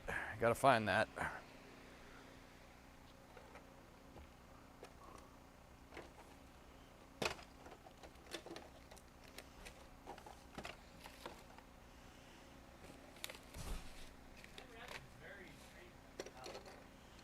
Oh yeah?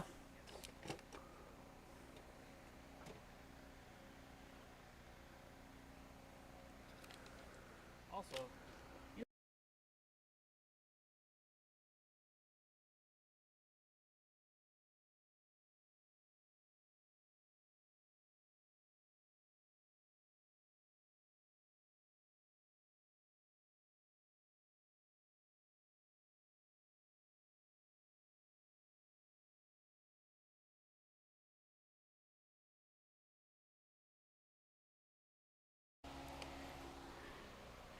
it says right here, diagnosis, fractured butt. The fractured butthole? Oh my God. You could break that? It says right here, diagnosis, fractured butt.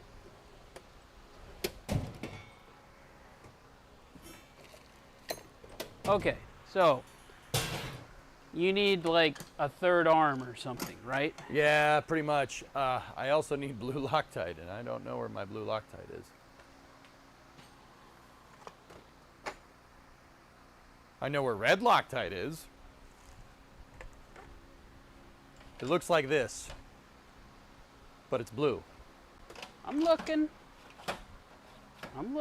Alrighty. Best I can do is Gorilla Glue right now. That'll do something like that, but not exactly. Oh no! Yeah, you gotta pick that up. Yes.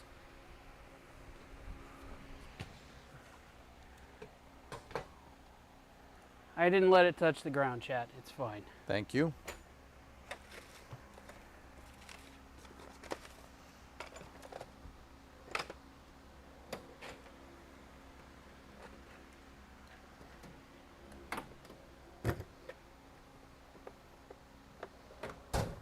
It is not in Bluefish, even though Bluefish is blue. Yeah.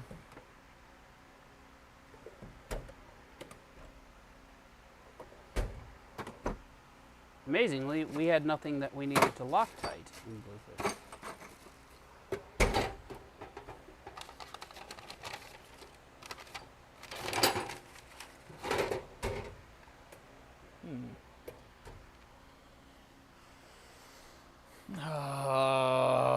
I had it in my hand the other day when we were cleaning the shop, and I was like, you know, I'm going to put this somewhere, and I'll remember where it is. Is it on the bench back there? Is Breb in the way?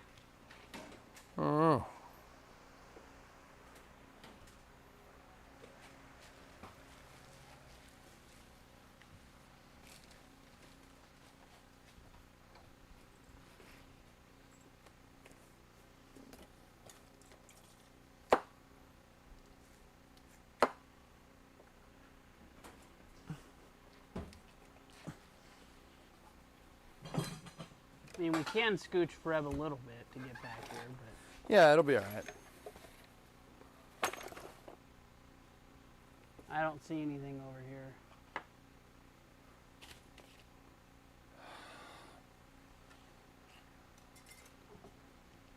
Gonna have to go and grab some. Well, frick. Put all this stuff in my shop, damn it. That would be you, champ. Yeah, you're not wrong. Partially me, but mostly you. Crap. You guys think we could get away with the red?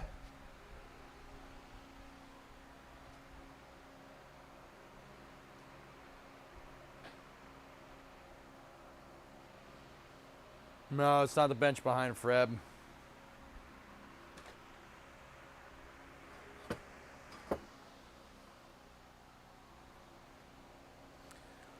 Yeah, if you don't want to get it back off.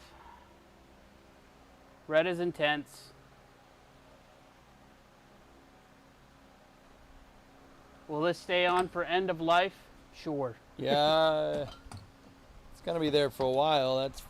That's for sure. Yeah, red is for ain't never gonna come back off again.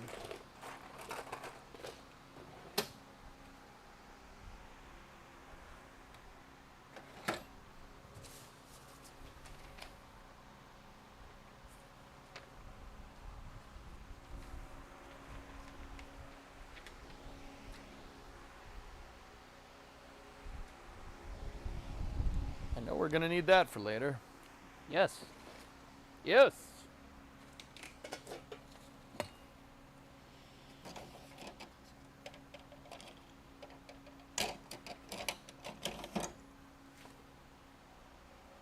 Whatever. Red it is. Okay. Okay.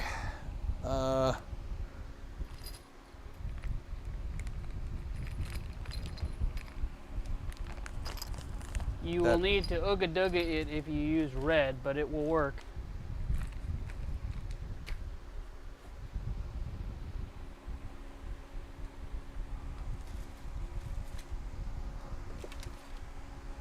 And Kirsten, oh, Vamp's like, yeah, don't get it on your fingers. Get what? The Loctite? Yes. Oh yeah. Yeah, where's the pan hard bar hardware? You're sitting on it. Pretty sure.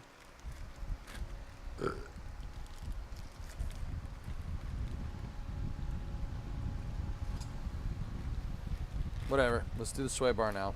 Okay.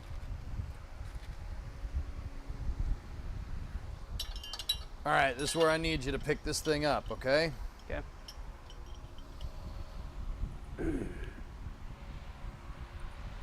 get out front here.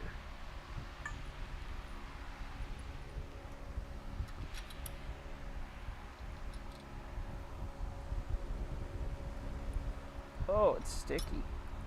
Yeah, a little bit.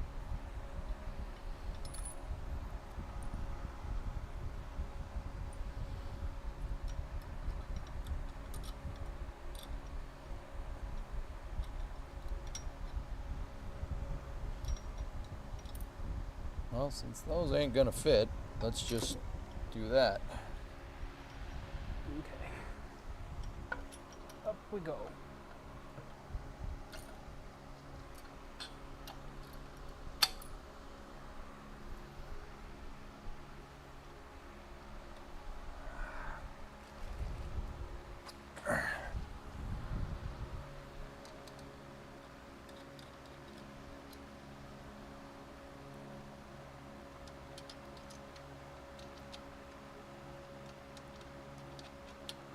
Okay, that's one. Thanks, man. Yeah, this is way easier with two people. I was trying to do it by myself. It definitely... Yeah, no, you need like a third arm. All right, hold that for a second. I got to get the washers.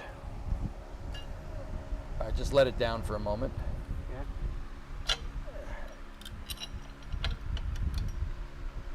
Okay.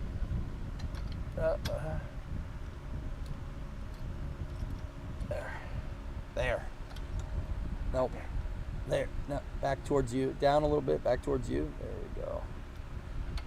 Oh, yeah.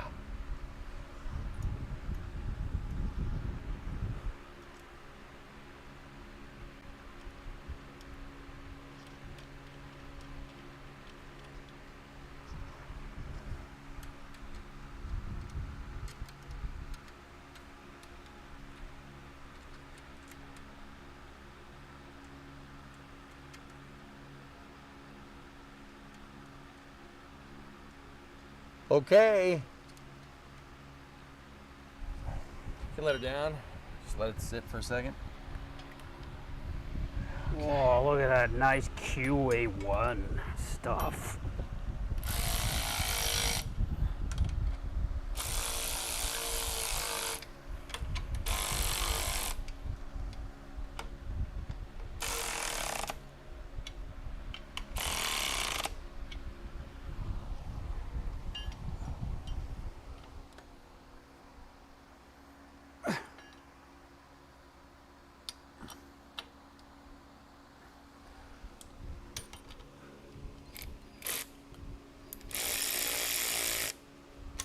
So I'm going back and forth. You don't want to cinch down one side of this U-bolt too quickly. Okay.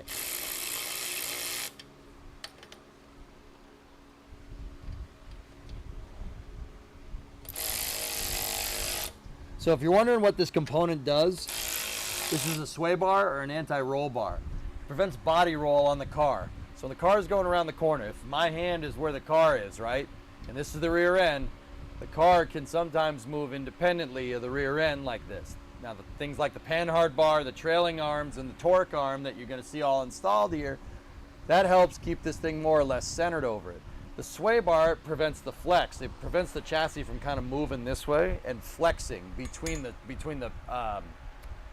shock towers. You don't want the car to be like bending and flexing. This sway bar prevents that from happening, or an anti-roll bar. You can call it whatever you want.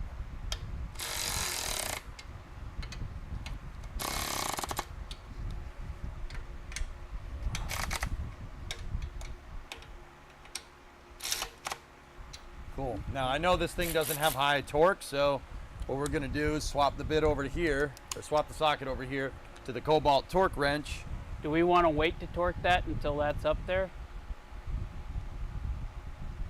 The reason I say that is we might need to adjust the sway bar. Yeah, we can wait. Yeah, that's fine. Yeah, I mean, we could.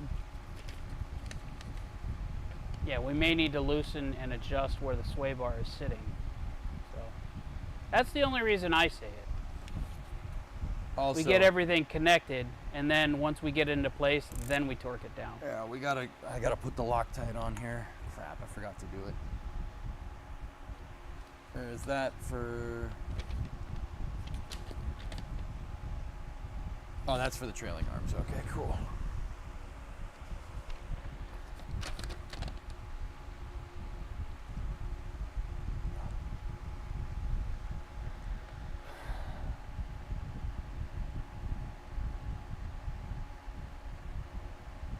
Panhard bar is the same.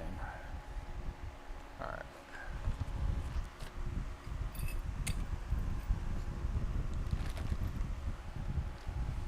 Okay.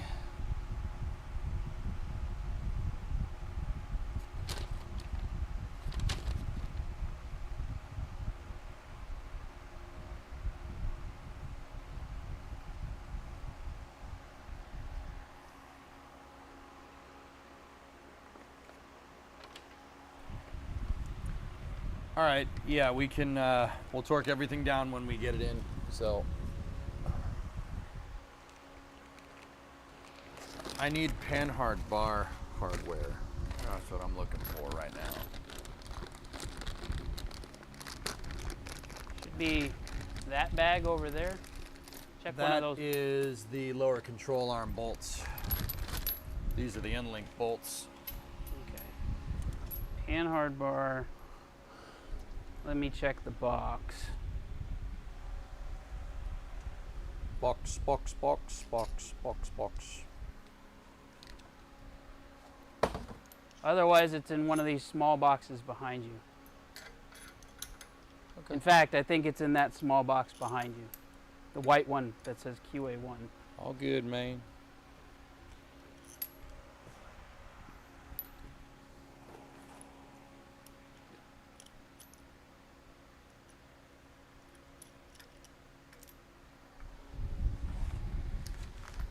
All right. These are tie rod sleeves, which we don't need just yet.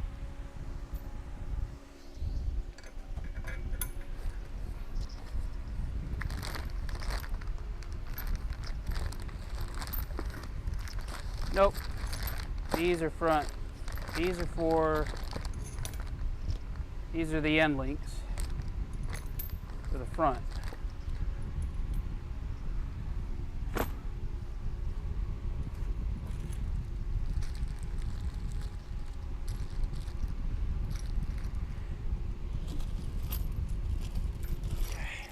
Are installed. Cool. Camaro mounting bolts. Brake line. Motor mount mounting bolts. I have a bag here that just says 1970 on it. I don't think those are them. Get the let's look at the factory one, the factory Panhard bolt.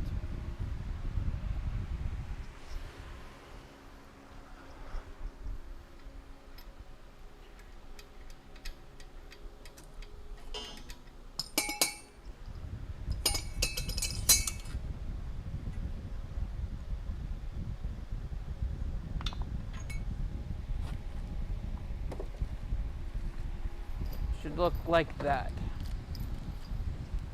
Should be two of these, look like that. Okay.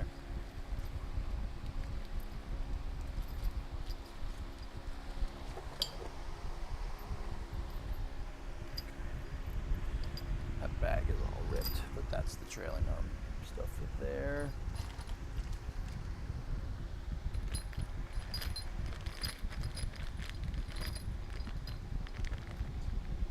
Excuse me.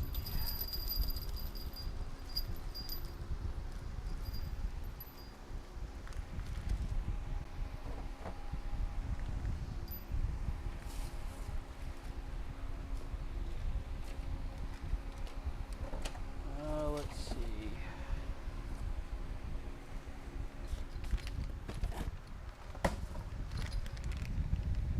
That's lower control arm bolts.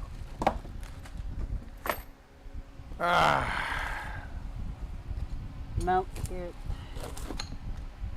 Trailing arm relocation bracket.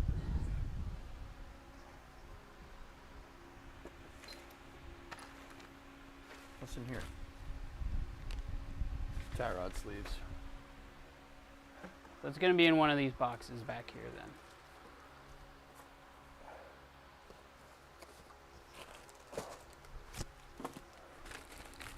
Those are for the, yeah, that's for the tower bore.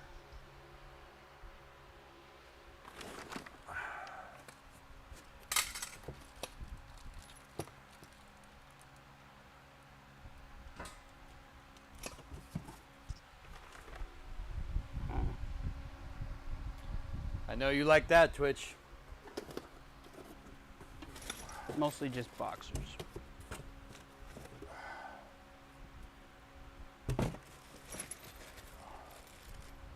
Huh. Well, they got to be here somewhere. Yeah.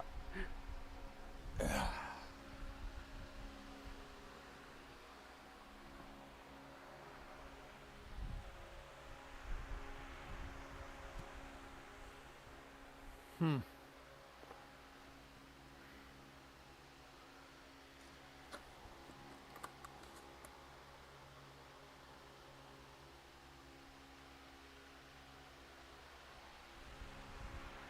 Hmm.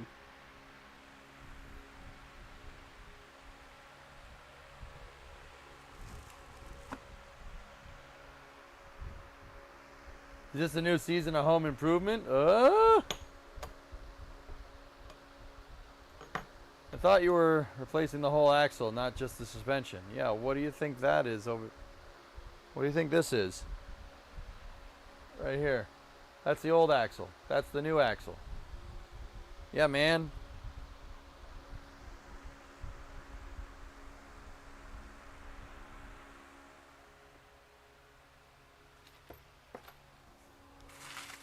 No. I mean, the panhard bar was one of the first things you took out the other day. It was. And I thought I took the bolts out with it.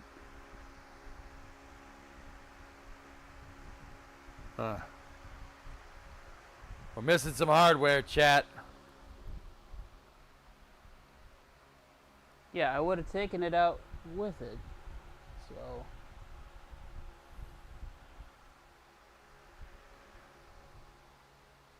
You sure all those boxes that you emptied out were empty? Every last one of them was empty. Okay.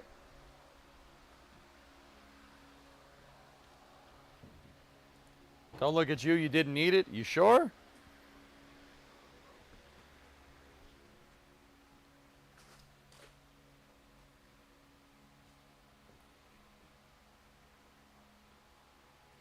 I mean, we can reuse the old hardware. I would just really rather not do that.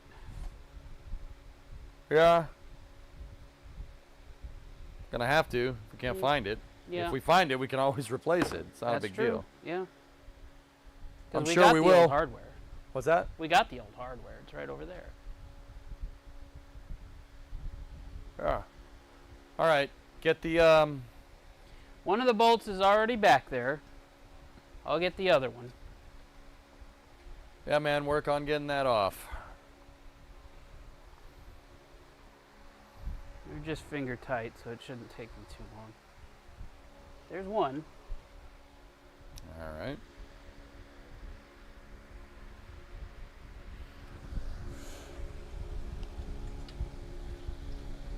Yep. All right. It's the right diameter.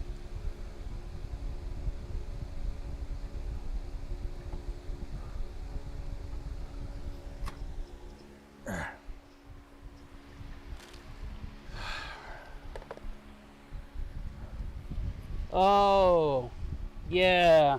We never did loosen that. What? We never did loosen that. Nope. Crap. Okay. Well, now I need the wrenches. We get those. All right, man.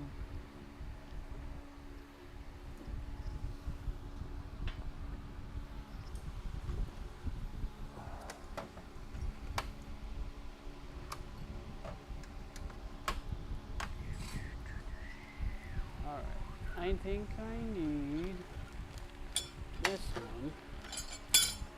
Let me just check.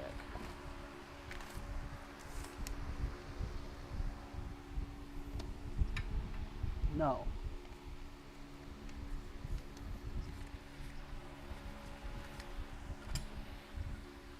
All right, well, Ernok's doing that. I'll move on to the trailing arms.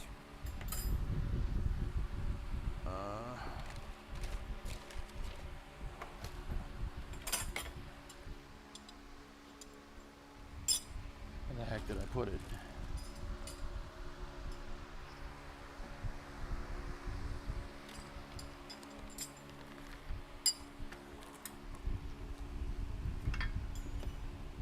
Hardware kit, lower trailing arm. Okay. Lower trailing arms, here we are.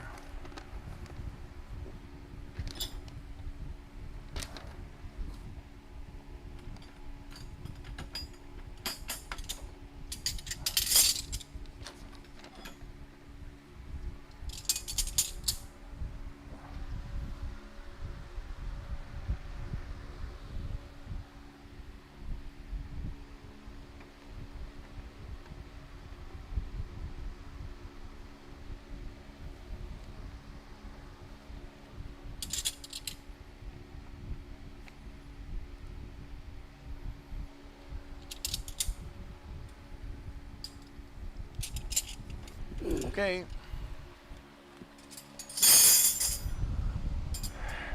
It says with the trailing arms to put the front in first, but that's thinking that you didn't take the diff out of the entire car, so.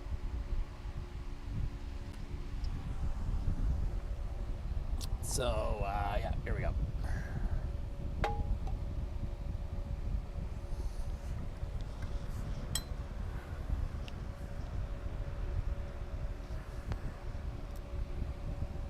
Of course that ain't fitting.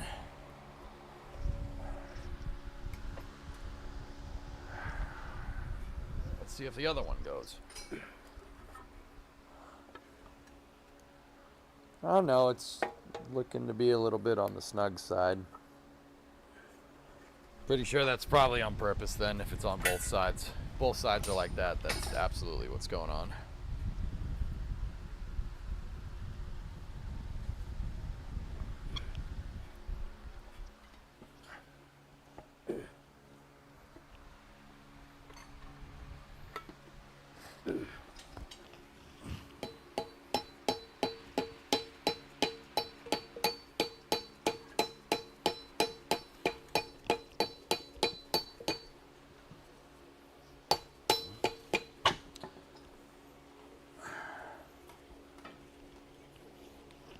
Yeah, I see why it wants you to do that.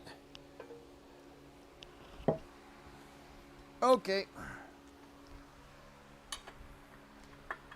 Trailing arms in the car. It is.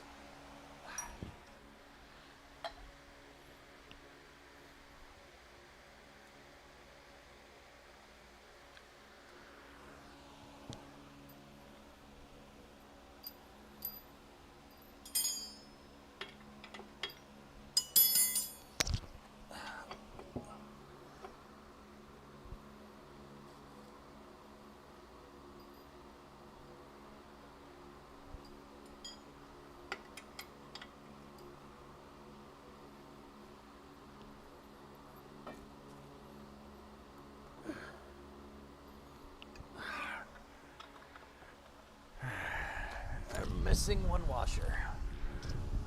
I bet you it's over here. Yep, there it is. I found it.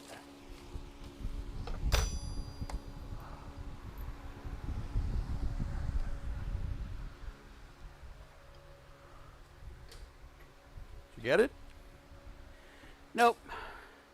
Need the brake bar.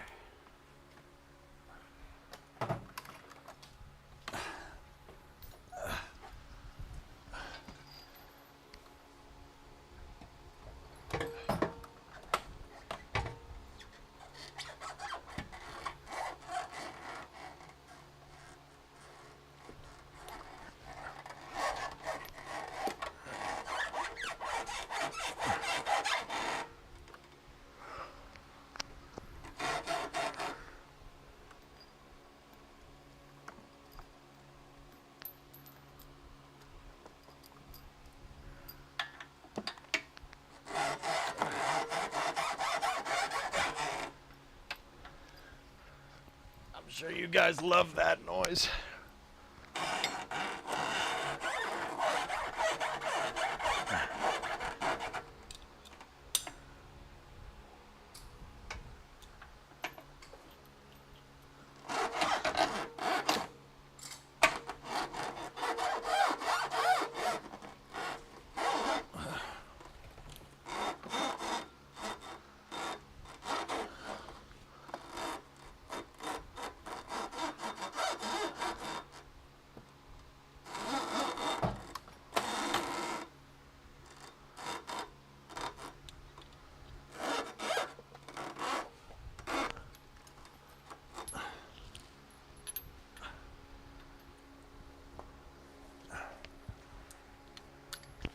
All right, let's get the, come on.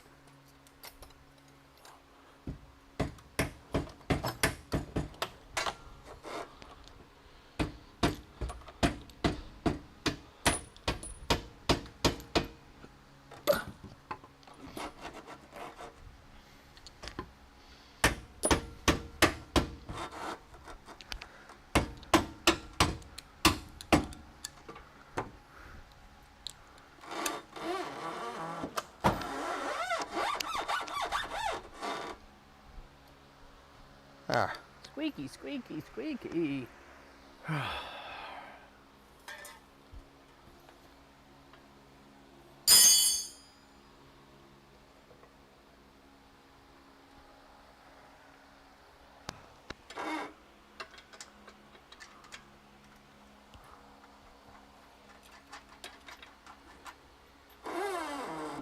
Okay, that's in.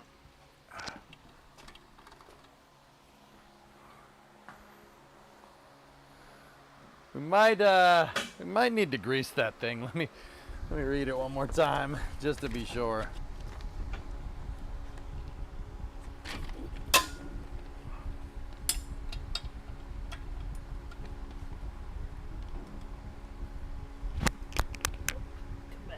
Loctite on clean threads, torque the nut to 70 foot-pounds. Trailing arm should pivot smoothly. Install the rear bolt. Place 1 drop of blue Loctite, reinstall. Although they're pre-lubed, it is recommended to finish the installation by lubing the front and rear bushings with a grease gun. Okay.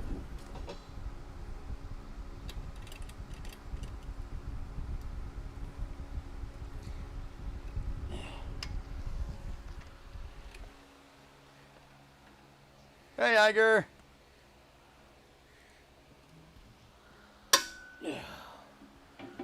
Is it coming? Finally. Took some doing. Ugh. Get off of there. I said get off of there.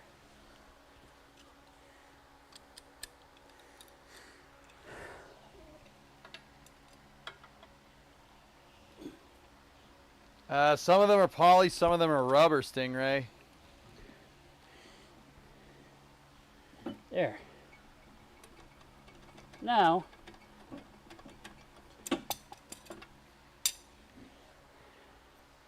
where's the big guns?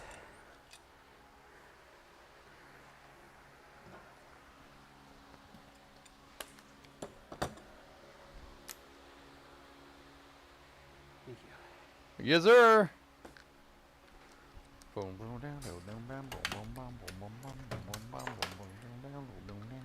Big gun. Big gun. I got this song stuck in your head. Big gun. Huh.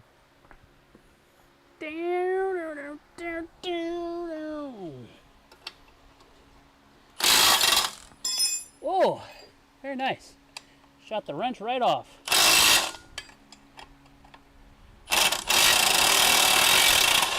There we go. Careful, it's gonna be hot. Here's the bolt. Oh, thank you. That's fine. Not. All right, switch us back to the front cam, dude. Yes, sir. There go.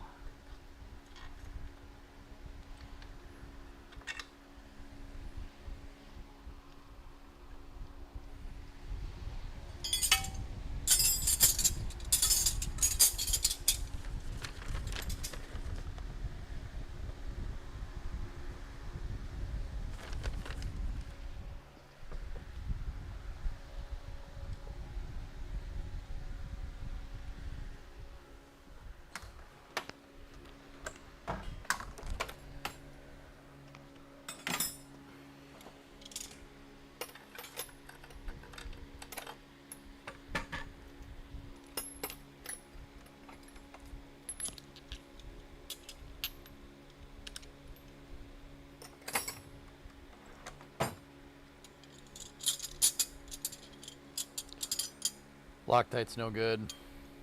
Uh-oh. It's old. Okay. Well.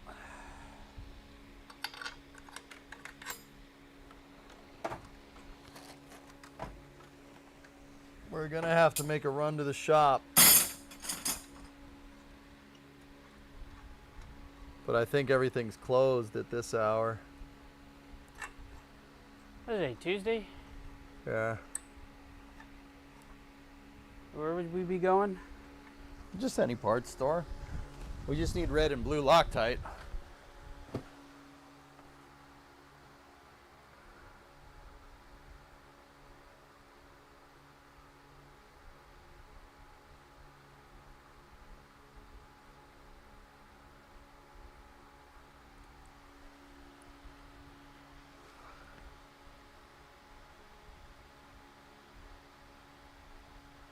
What do you think? I'm looking.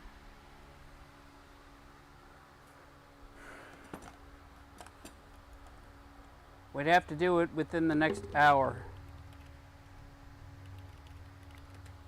They close at 9. Ah.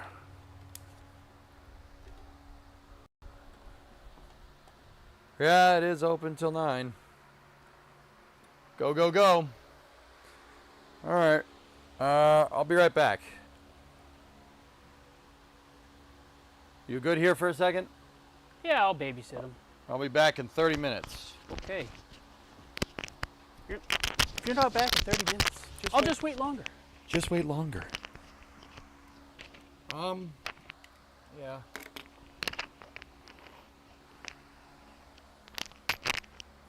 Yeah, okay. Yep. I got him. All right, I'll be right back. My phone, wallet, keys. Phone, wallet, keys. Phone, wallet, keys.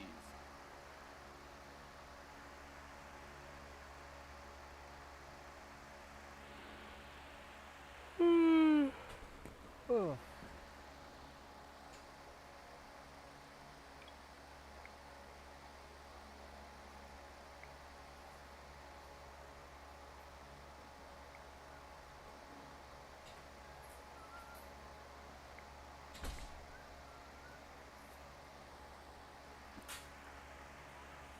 Tell us a story. All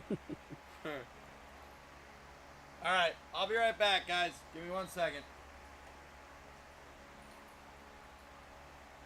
All right. Old EJ is going to get some Loctite. He will be back. Start ordering QA parts for the F100. Yeah, no, I don't think that's very smart. I'm not gonna do that. My other car is an organ donor.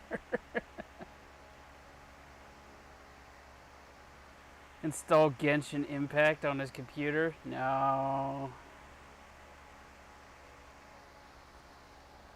Here. What I will do is that, and I'll bring this over here and point you right there. How about that?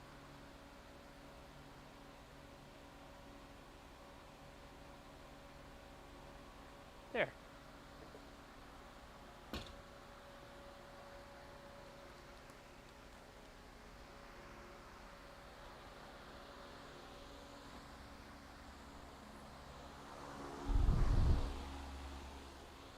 flip the fan around because it's hot. Okay. Hey, chat. How's it going?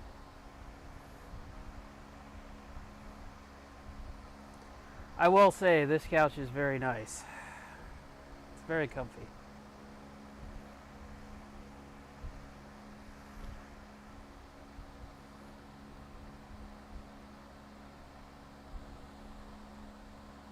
Nah, it's kind of a mess over there, Flykin. I'd really rather not, if that's okay with you.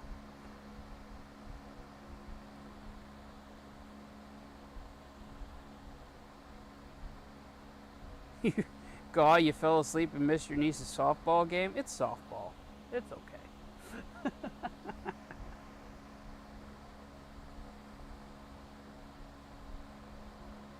What kind of wheels and tires are going on the couch? No.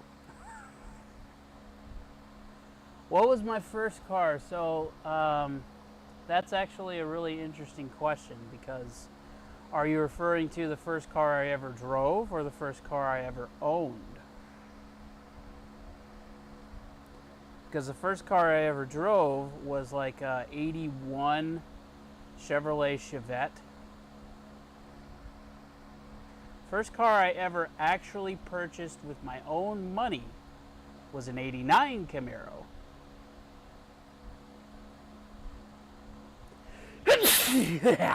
No, excuse me.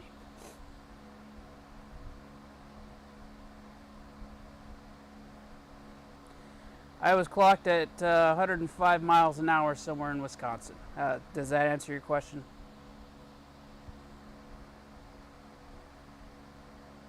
Hopefully that answers your question, Maslin.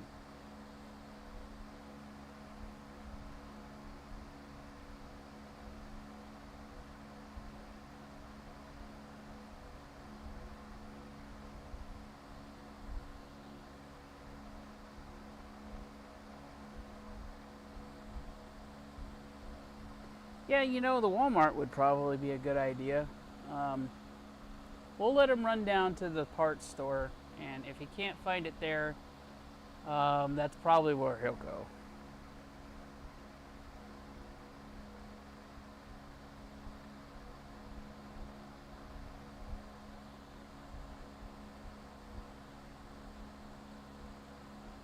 Well, my license was suspended in the state of Wisconsin, but I didn't at the time live or drive through the state of Wisconsin. That has since been cleared up, taken care of, and everything like that, because I had orders.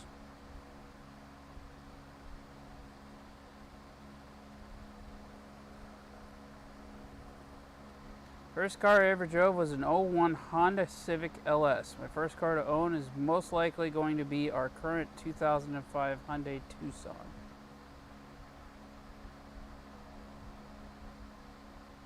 Oh yeah, Vamp, did I not tell you about that? That was a long time ago. That was back, let's see here, I was clocked at that in like 2004. Like I said, that was a long time ago. Long time ago. Again, that has since been cleared up, rectified, and there's no bad things on my record, and there hasn't been in many, many years. Like in my first tour after tech school was Air Force Pentagon Communications Agency in Washington, D.C. at the Pentagon.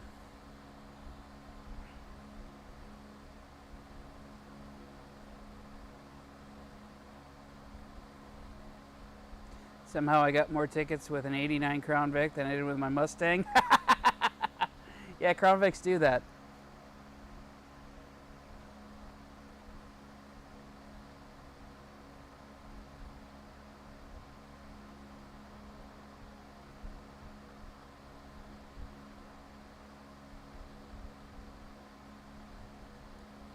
Well, Vamp, what else do you want to know? I was driving. It was late in the evening. I was trying to get into Minnesota, and trying to make time, and a trooper was like, yeah, no, you need to stop doing that.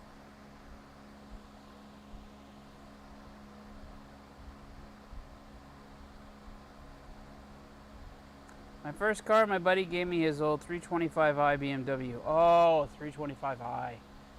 Especially the older ones, those are really nice cars.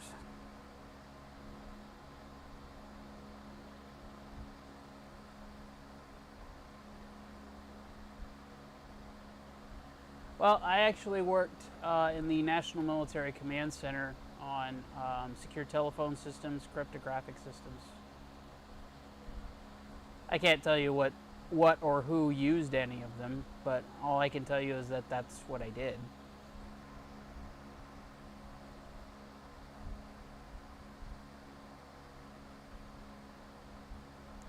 $135 in your Focus SVT and got an escort back to base. Yeah, you would.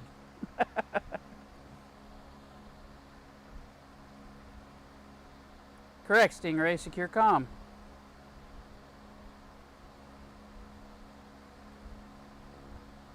There's so much brass around. Captains and majors are errand boys for the upper brass. Yes, you're not wrong.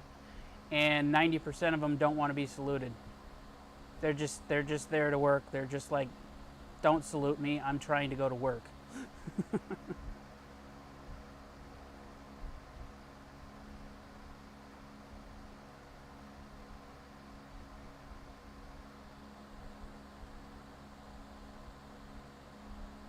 Well, the 1-stars are a little bit more high-strung. You start getting up to colonel ranks and things of that nature. They start to get a little bit more high-strung. You start getting a star. You get your star, and you get a little bit more responsibility.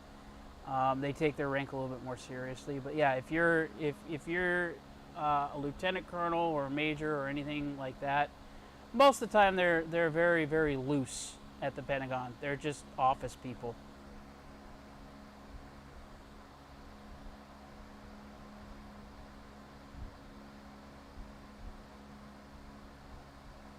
Correct, Stingray. After colonel, it does. And in fact, if you're going with enlisted ranks, after senior airman, so after E4, it becomes very political. And that's one of the reasons why I didn't stay in.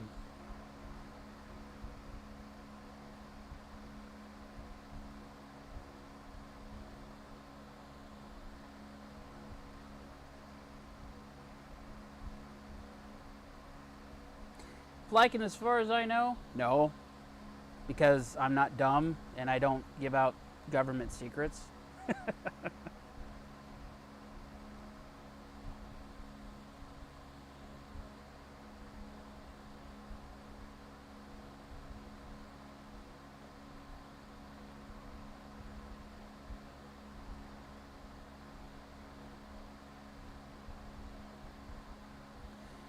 I mean, Game of Thrones was great up until about the last season.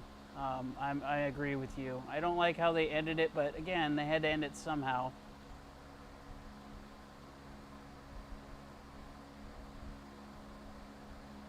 I don't know what you're talking about, Geek.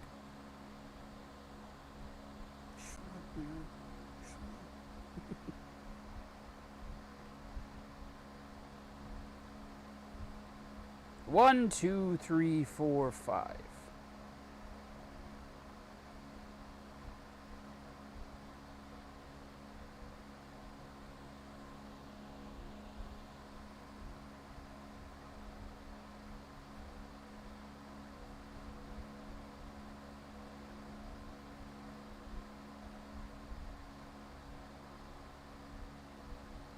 Why'd I get out? Oh,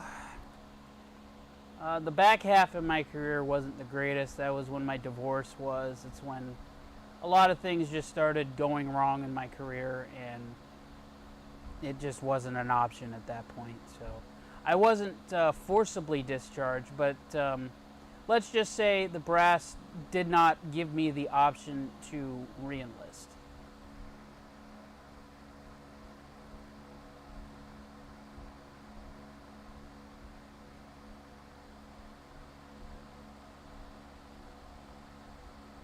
Lower right corner of the screen. I'd have to take a look here.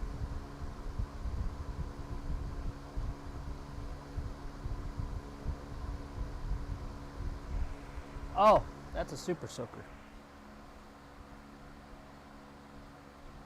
Yeah, that's EJ's Super Soaker.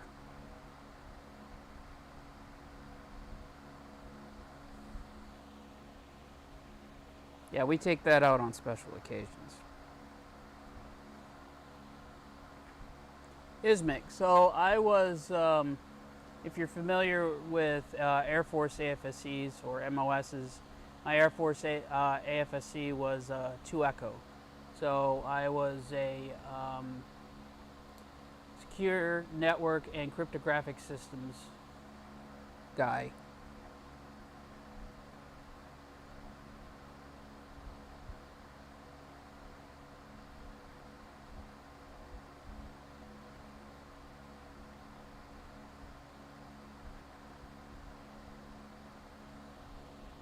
Yeah, the second tour that I did was to Moody Air Force Base in Valdosta, Georgia.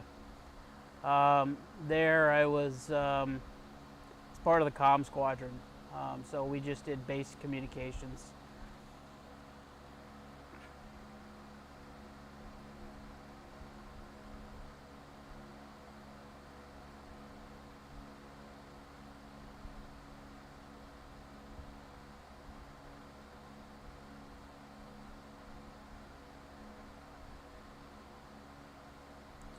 It's actually super interesting just how close Pentagon comms came to being lost. Yes. Yeah, it was. And I actually was stationed there shortly thereafter. So I was stationed there and showed up in January of 2002 when the reconstruction was underway. Yeah, it got really, really close. In fact, if you guys watched the rededication ceremony of the Pentagon, I was one of the service members in the bleachers behind the president.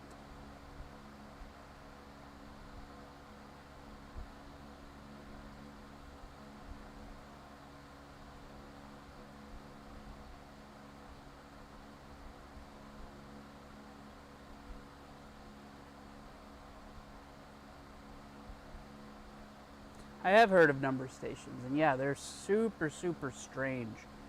I don't know a whole lot about them because I haven't done a lot of research, but I have watched a few videos on them and everything like that. But yeah, they're super weird, but also really, really cool.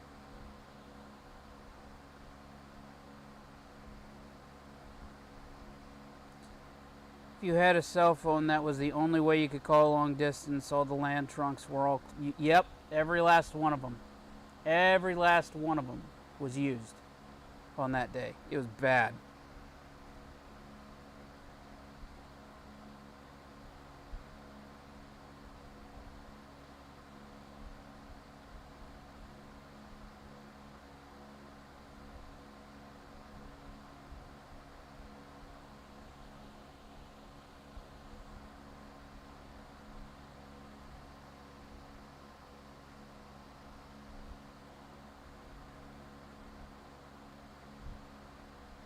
Oh no, Maslam, what is this? Now I gotta look at it. Oh dear. A 59 Ford F500. Yeah, I'm not showing him that. As a 360 with a 4-speed. Oh man, why would you show me that?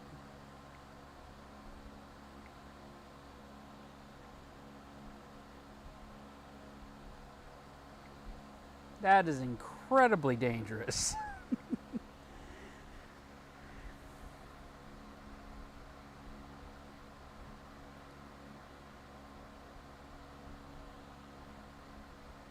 Yeah, it's in Jersey.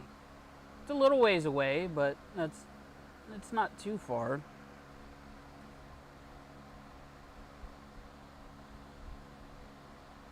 He needs it. Well, you want to give him what they're asking, and we'll go get it.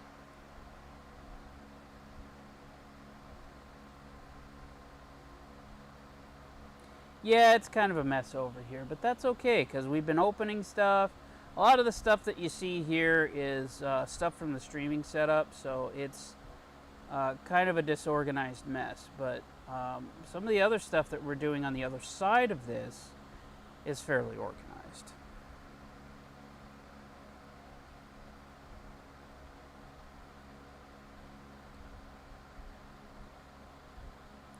Oh, what, you mean that? No, that is the original headlight bezel from the 97. He changed these out for XLT bezels. You ever put toilet bowl cleaner into a 2-liter and then put tinfoil balls in it to cap it off? No. No, I have not. No, I'm not doing that because I don't like to make things blow up.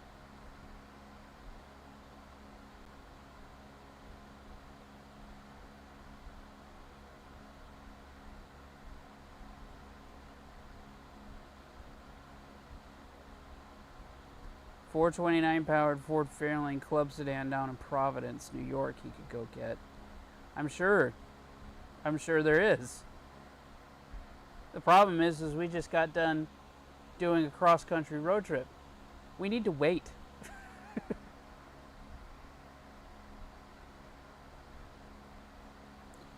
I believe he said it's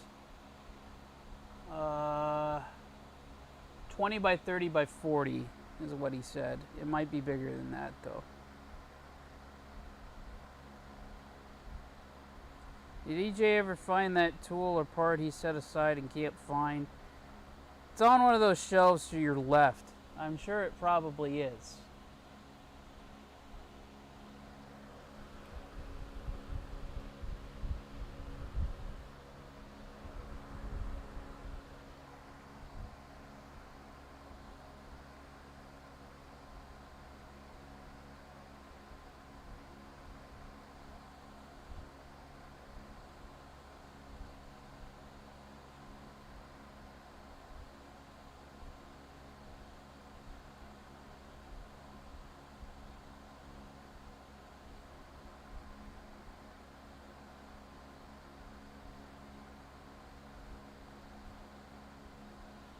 Well, one of the bombs that my dad used to do every once in a while to scare us kids was an argon gas bomb.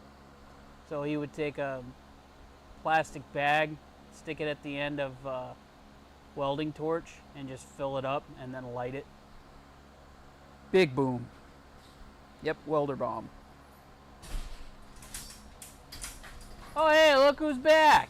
Dude, it is so freaking toasty in here compared to outside. Holy crap, I'm airing it out, dude. I don't care. Oh no, that's totally fine.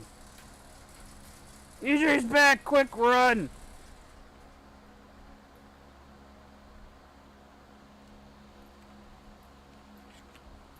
Have you or EJ ever driven right-hand drive? No. Negative. I've ridden in a car that's right-hand drive. Does that help? A 1992 Nissan Skyline BNR 32 GTR.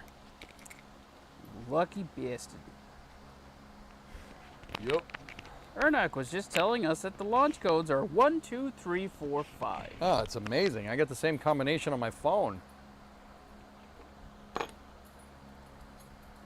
Ah, hey, Storm. I have in the UK, easy. All right. I got new red and new blue Permatex.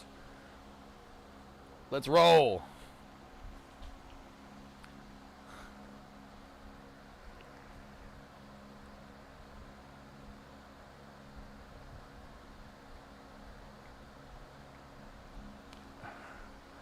All right, so this is calling for blue. Blue thread locker, that's what this thing wants. And it wants a lot of it. Ah, it's cooling off, thank God. Just nip the top of that off there. And that exposes the blue goodness.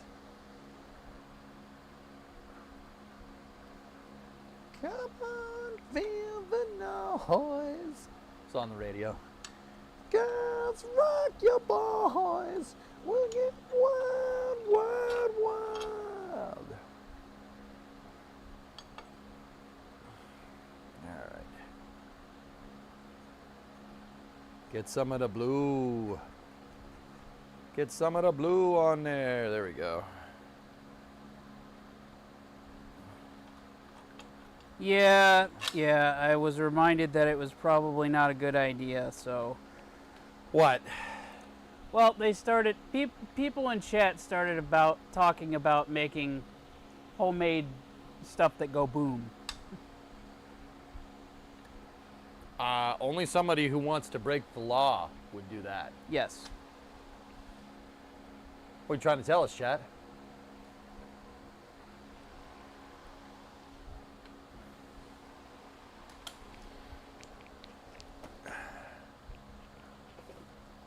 Hey, you wouldn't happen to remember what size the panhard bar bolts were, do you?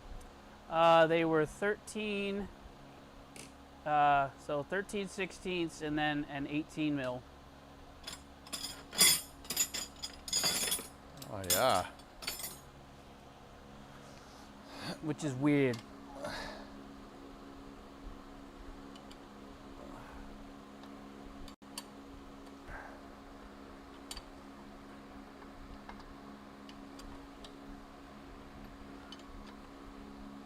And then it says torque this to 50 foot-pounds.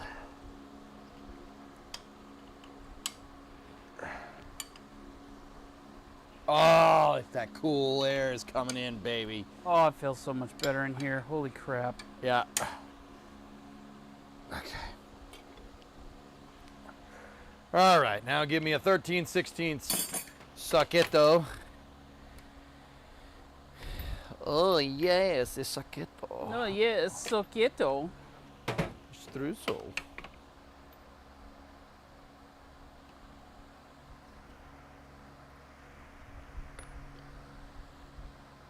That is one I've not seen today. Where is the ghee? Hello? Where are you, ghee?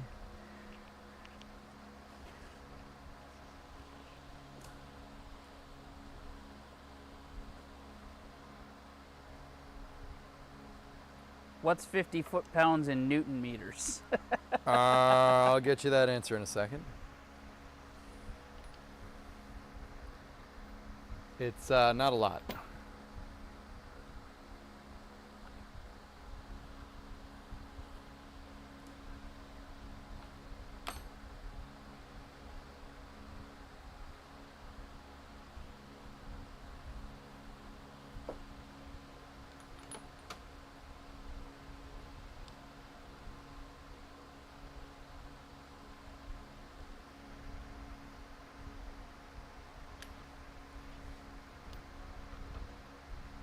About 69. Nice.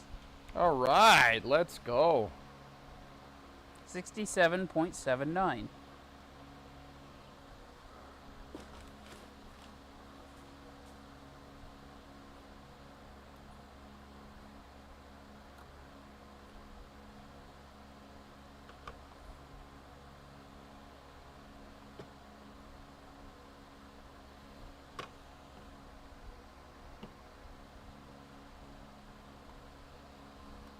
Oh, it got really dark out. Yeah. Yeah, that happens.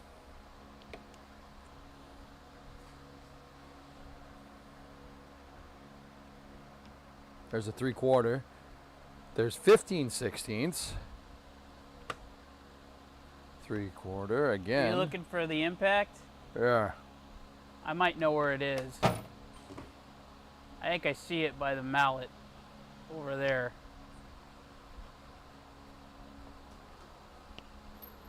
Is that it? No. No? This is a 21 millimeter. Dang it. Well, I tried. Just make the sun come back. Oh, it'll come back in like 9 hours. 12 hours. 9, 12, 9, 10, 11.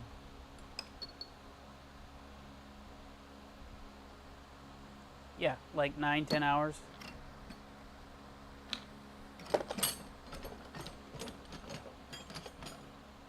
Yeah, there is a socket over here, I think. Whatever. I might have it over here anyway. 13/16. Let's go. Right.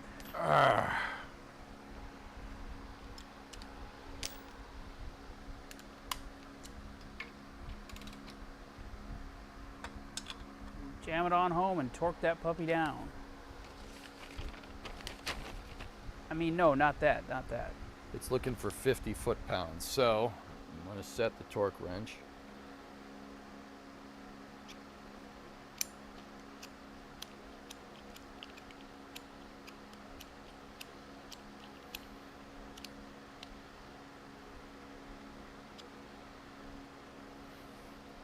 Set it to 50 on the dot.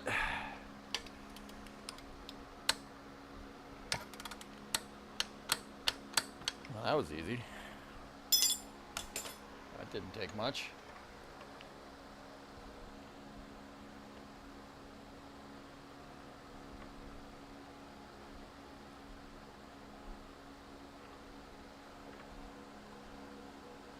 Huh.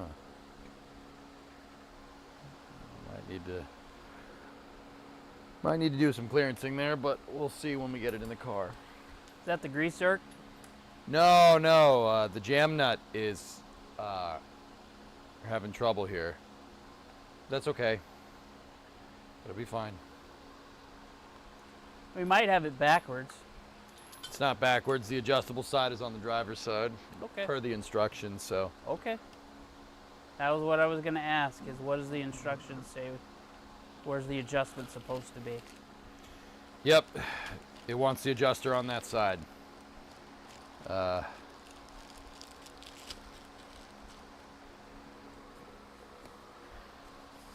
that's what I was looking for. EJ and Ernock's excellent garage wrenching. The content is gut wrenching. Yeah, baby.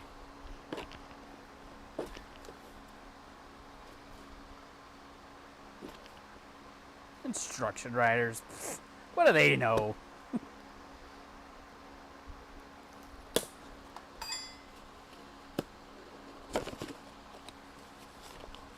Well, the nice thing, Stingray, is that it's adjustable. So, what I'm going to do is I'm going to adjust it to where it's kind of not all the way stiff, but not all the way sloshy. Like somewhere in between. And then adjust as needed.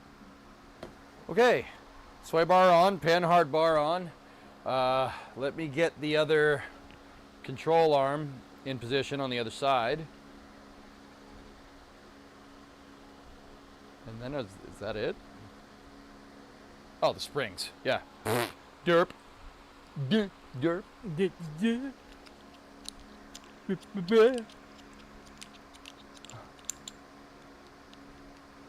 Is this garage sponsored or sell merch? Hashtag not sponsored. The springs do work. Don't be breaking my springs, man. The spring can hold up a car. You could stand on it. Be quiet. Okay. Be quiet. All right, let's figure those out because the rest of it is easy. Is this only Van's content? You see a van here, man?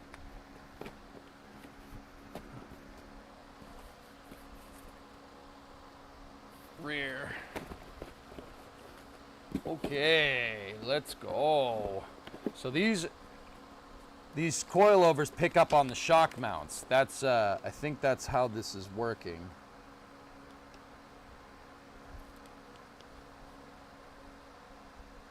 Because we don't have a sandblaster, Journey.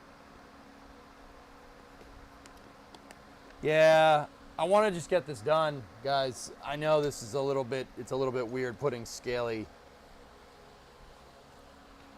parts or clean parts on scaly parts, but what are you gonna do? Trust me, if this was actually still, if it came with this, I would just be slapping the parts on here. I wouldn't be taking the entire axle out and painting it. The only reason the axle is even out is because we're replacing the axle with this one.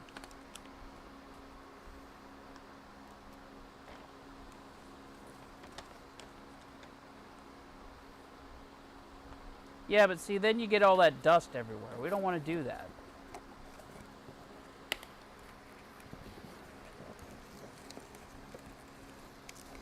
Yeah, we could do that, but we're also, I wouldn't necessarily say lazy. We're more of under a time crunch. Oh. Isn't that nice?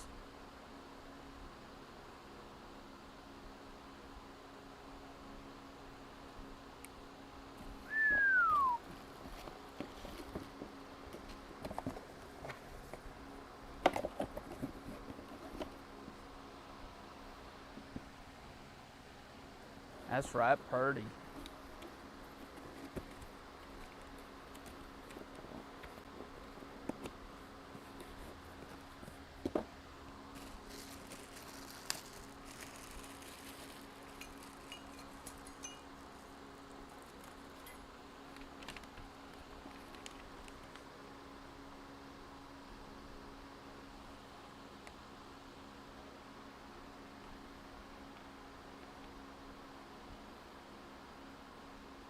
I do it every day in Mechanic Simulator.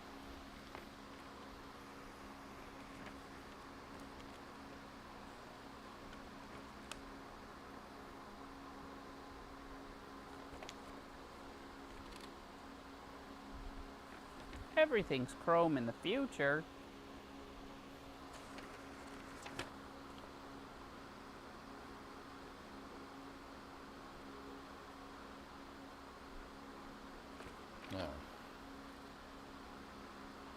How the heck do these work? You sure you don't have the front ones?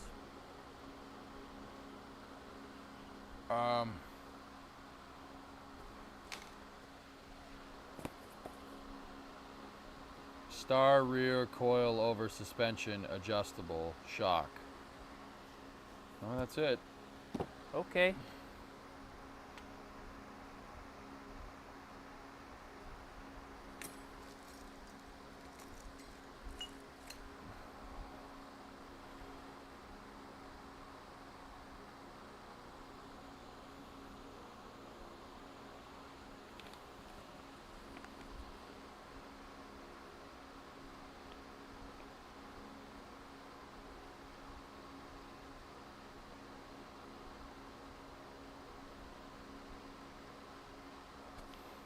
Yeah, those are the rears. Find the rest of the bits, Hellfish said. These are hydraulics. Flanking. They're hydraulic shock.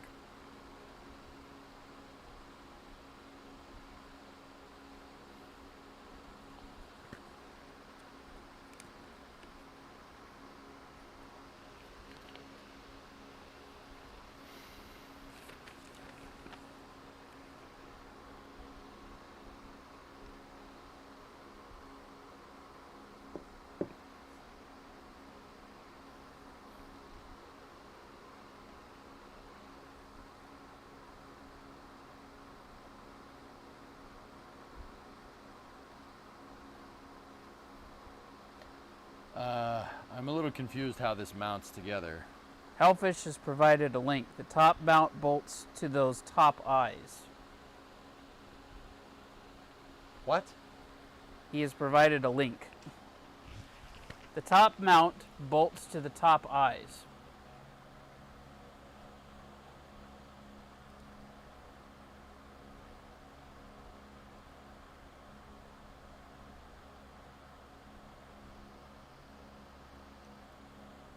Figure 1 in that PDF.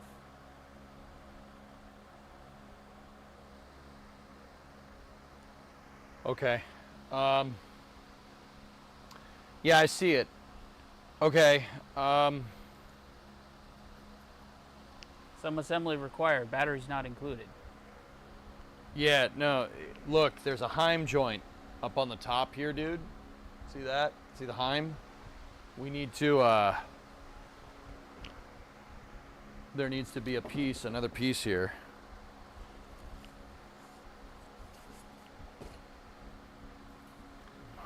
going to be one of those white boxes.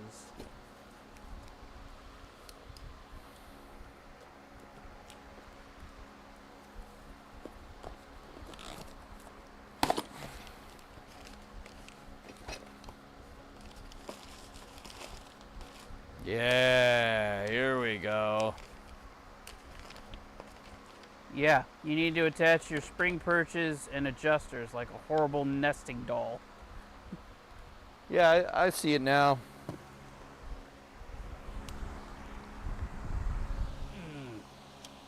Yeah, more QA1 stickers. Yeah, I got it. Okay.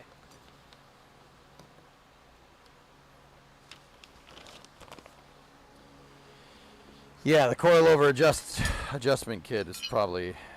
Ah, yeah, baby. Oh, wow. Look at this stuff.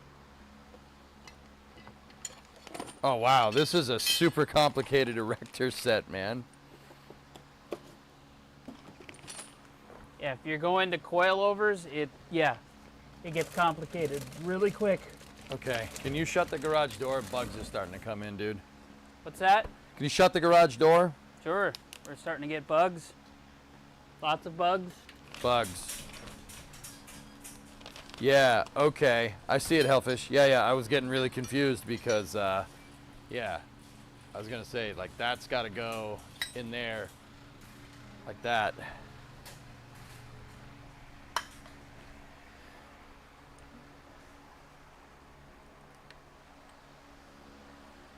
You want a water or are you good? I'm all right. All right.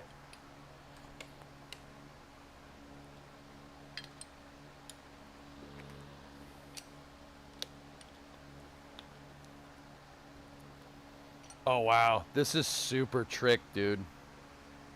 Cool. Yeah, there's a reason why this costs top dollar. And apparently, Hellfish said that this kit is no longer available. Oh, wow. Really? Yeah, they moonlit this kit. Why would they do that? Don't know. Yeah, that goes in there. And then this goes right. Whoa, wow. That's freaking sick, dude.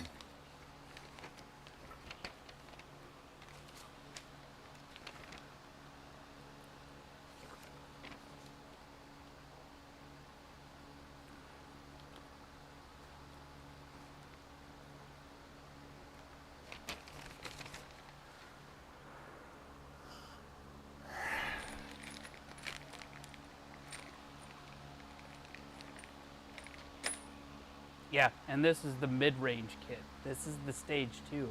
I didn't get the stage 3. The stage 3 has even more adjustment.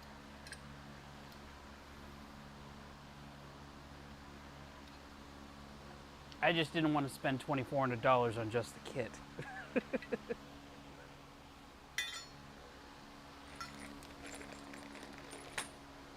Cool.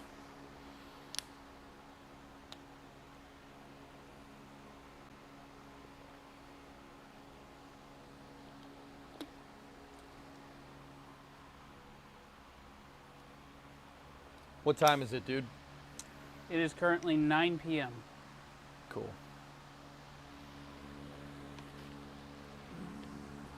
Vamp's like, you chose life. Good boy.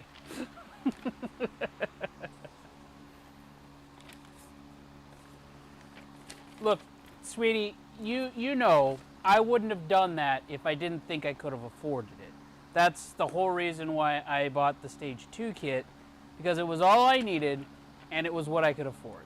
Stage 3 is only really if you're going full race car. Yeah, and I'm not doing that. I just want something that'll canyon carve and allow me to autocross if I want to. Yeah, so this has got to go in the car where the shock mount is supposed to be. Yep.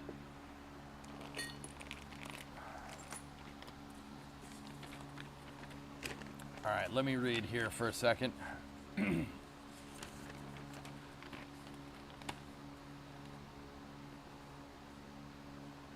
Coilover shock assembly, no.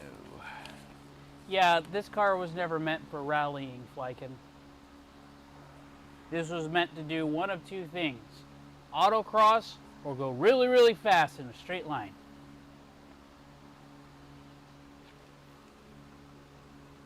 If you need some wife-friendly receipts in the future, let me know. You got it, geek.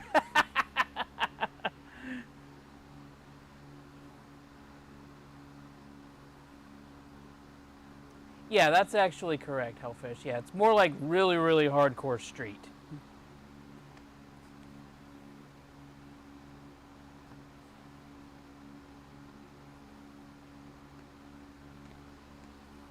You're correct, Clangbang. That's the whole reason why I'm getting this kit, is that will actually help stop the flex.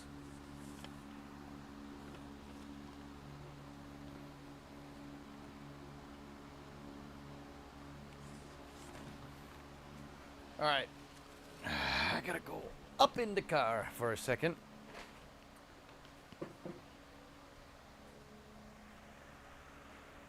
As soon as she cuts the weeds in the patio, that's when.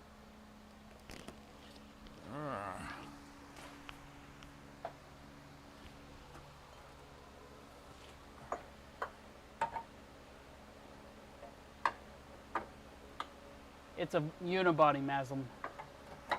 Yeah, it's unibody, dude. These cars. Yeah, they were cut till it rained. That California life, though, right, sweetie? Huh.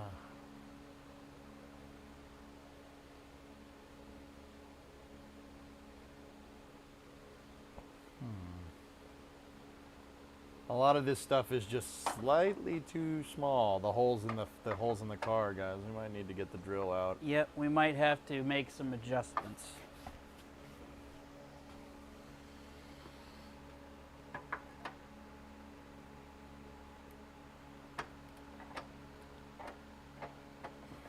I can see it from here.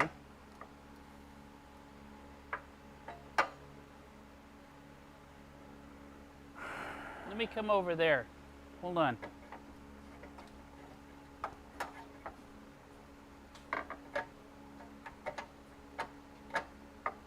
It won't make it through. It's not going to, dude. No.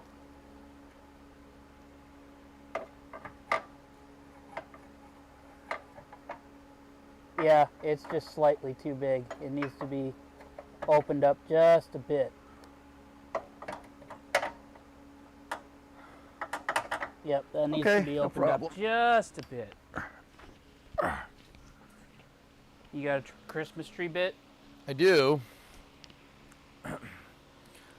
Yeah, this is not, it doesn't fit all the way through. Ain't gonna fit like that.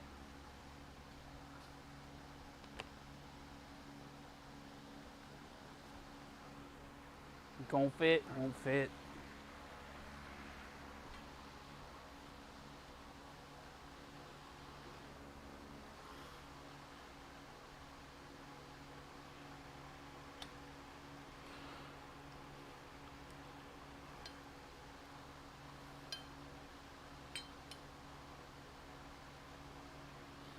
This, just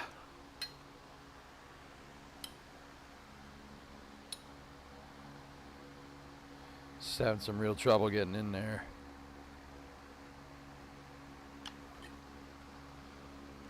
Okay. Yeah, she's a bit of a tight fit.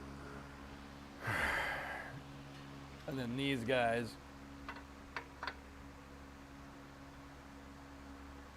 Go right there, and then you got to drill a hole through the brackets. Like that. Mm-hmm.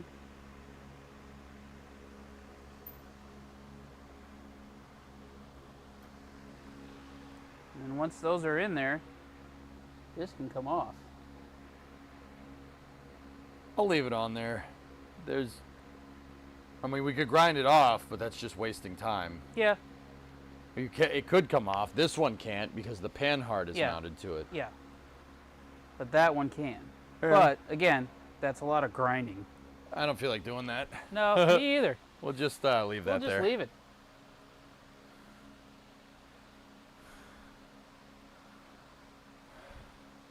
Guys, my back's starting to really bother me. Probably had something to do with lifting this thing up. Okay. We'll probably continue this on Thursday. Tomorrow I want to play games. That cool? That's cool. We've made decent progress. Yeah. The old diff is out. The new diff is getting prepped. We've made decent progress today. Yeah, it should be in by now, but it's okay. That's mostly my fault. Well, part of it is we had to open things up and figure out where things went. Yeah. So you want that to takes a little bit of time. So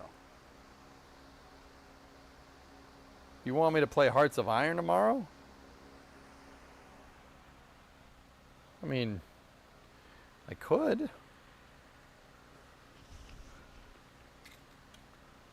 I could.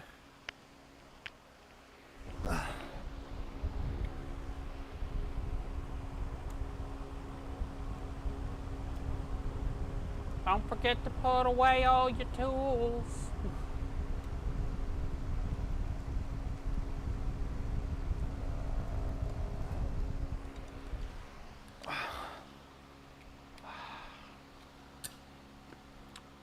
I'm gonna need the Bengay tonight.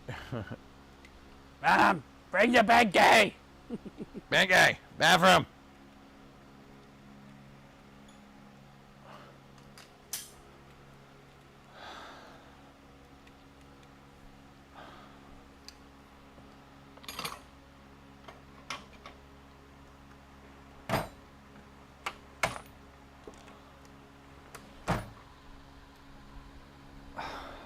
You did lift that axle like what, 3-4 times? Yeah, my back hurts. I mean, it's normal. I was lifting with my legs, guys, but yeah, it's still. Well, herniated disc do be like that. Yeah, it hurts.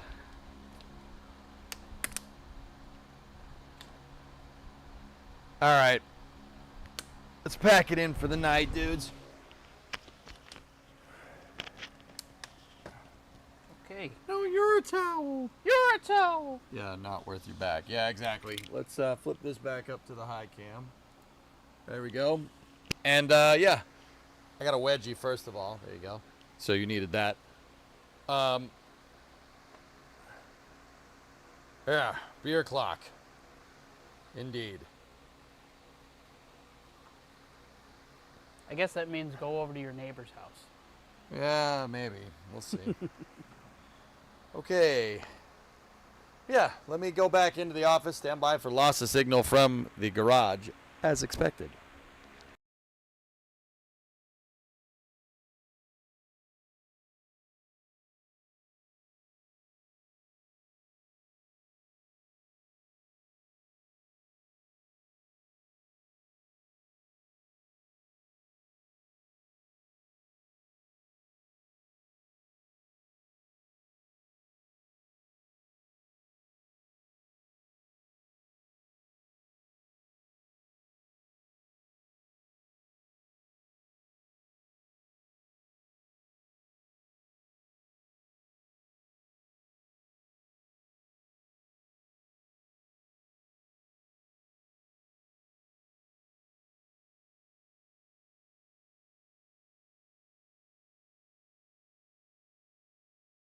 Hello. All right. We're back over here. So I hope you guys enjoyed that. My back just quit after lifting that thing around. And it sucks because it's going to happen again. Probably on Thursday. Thursday is the next wrenching stream. Tomorrow we're going to get, I don't know, probably some workers, maybe some hearts. Who knows?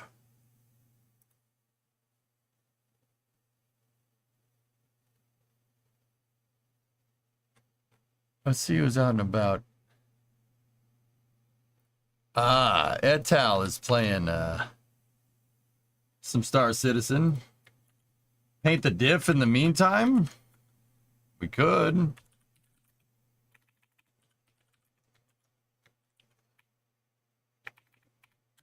go see what Italics is up to. He's playing some Star Citizen, and I'll talk to you guys all tomorrow. Noontime start time tomorrow. Yeah, and then tomorrow's just going to be a regular stream. Let's see. Are there any launches?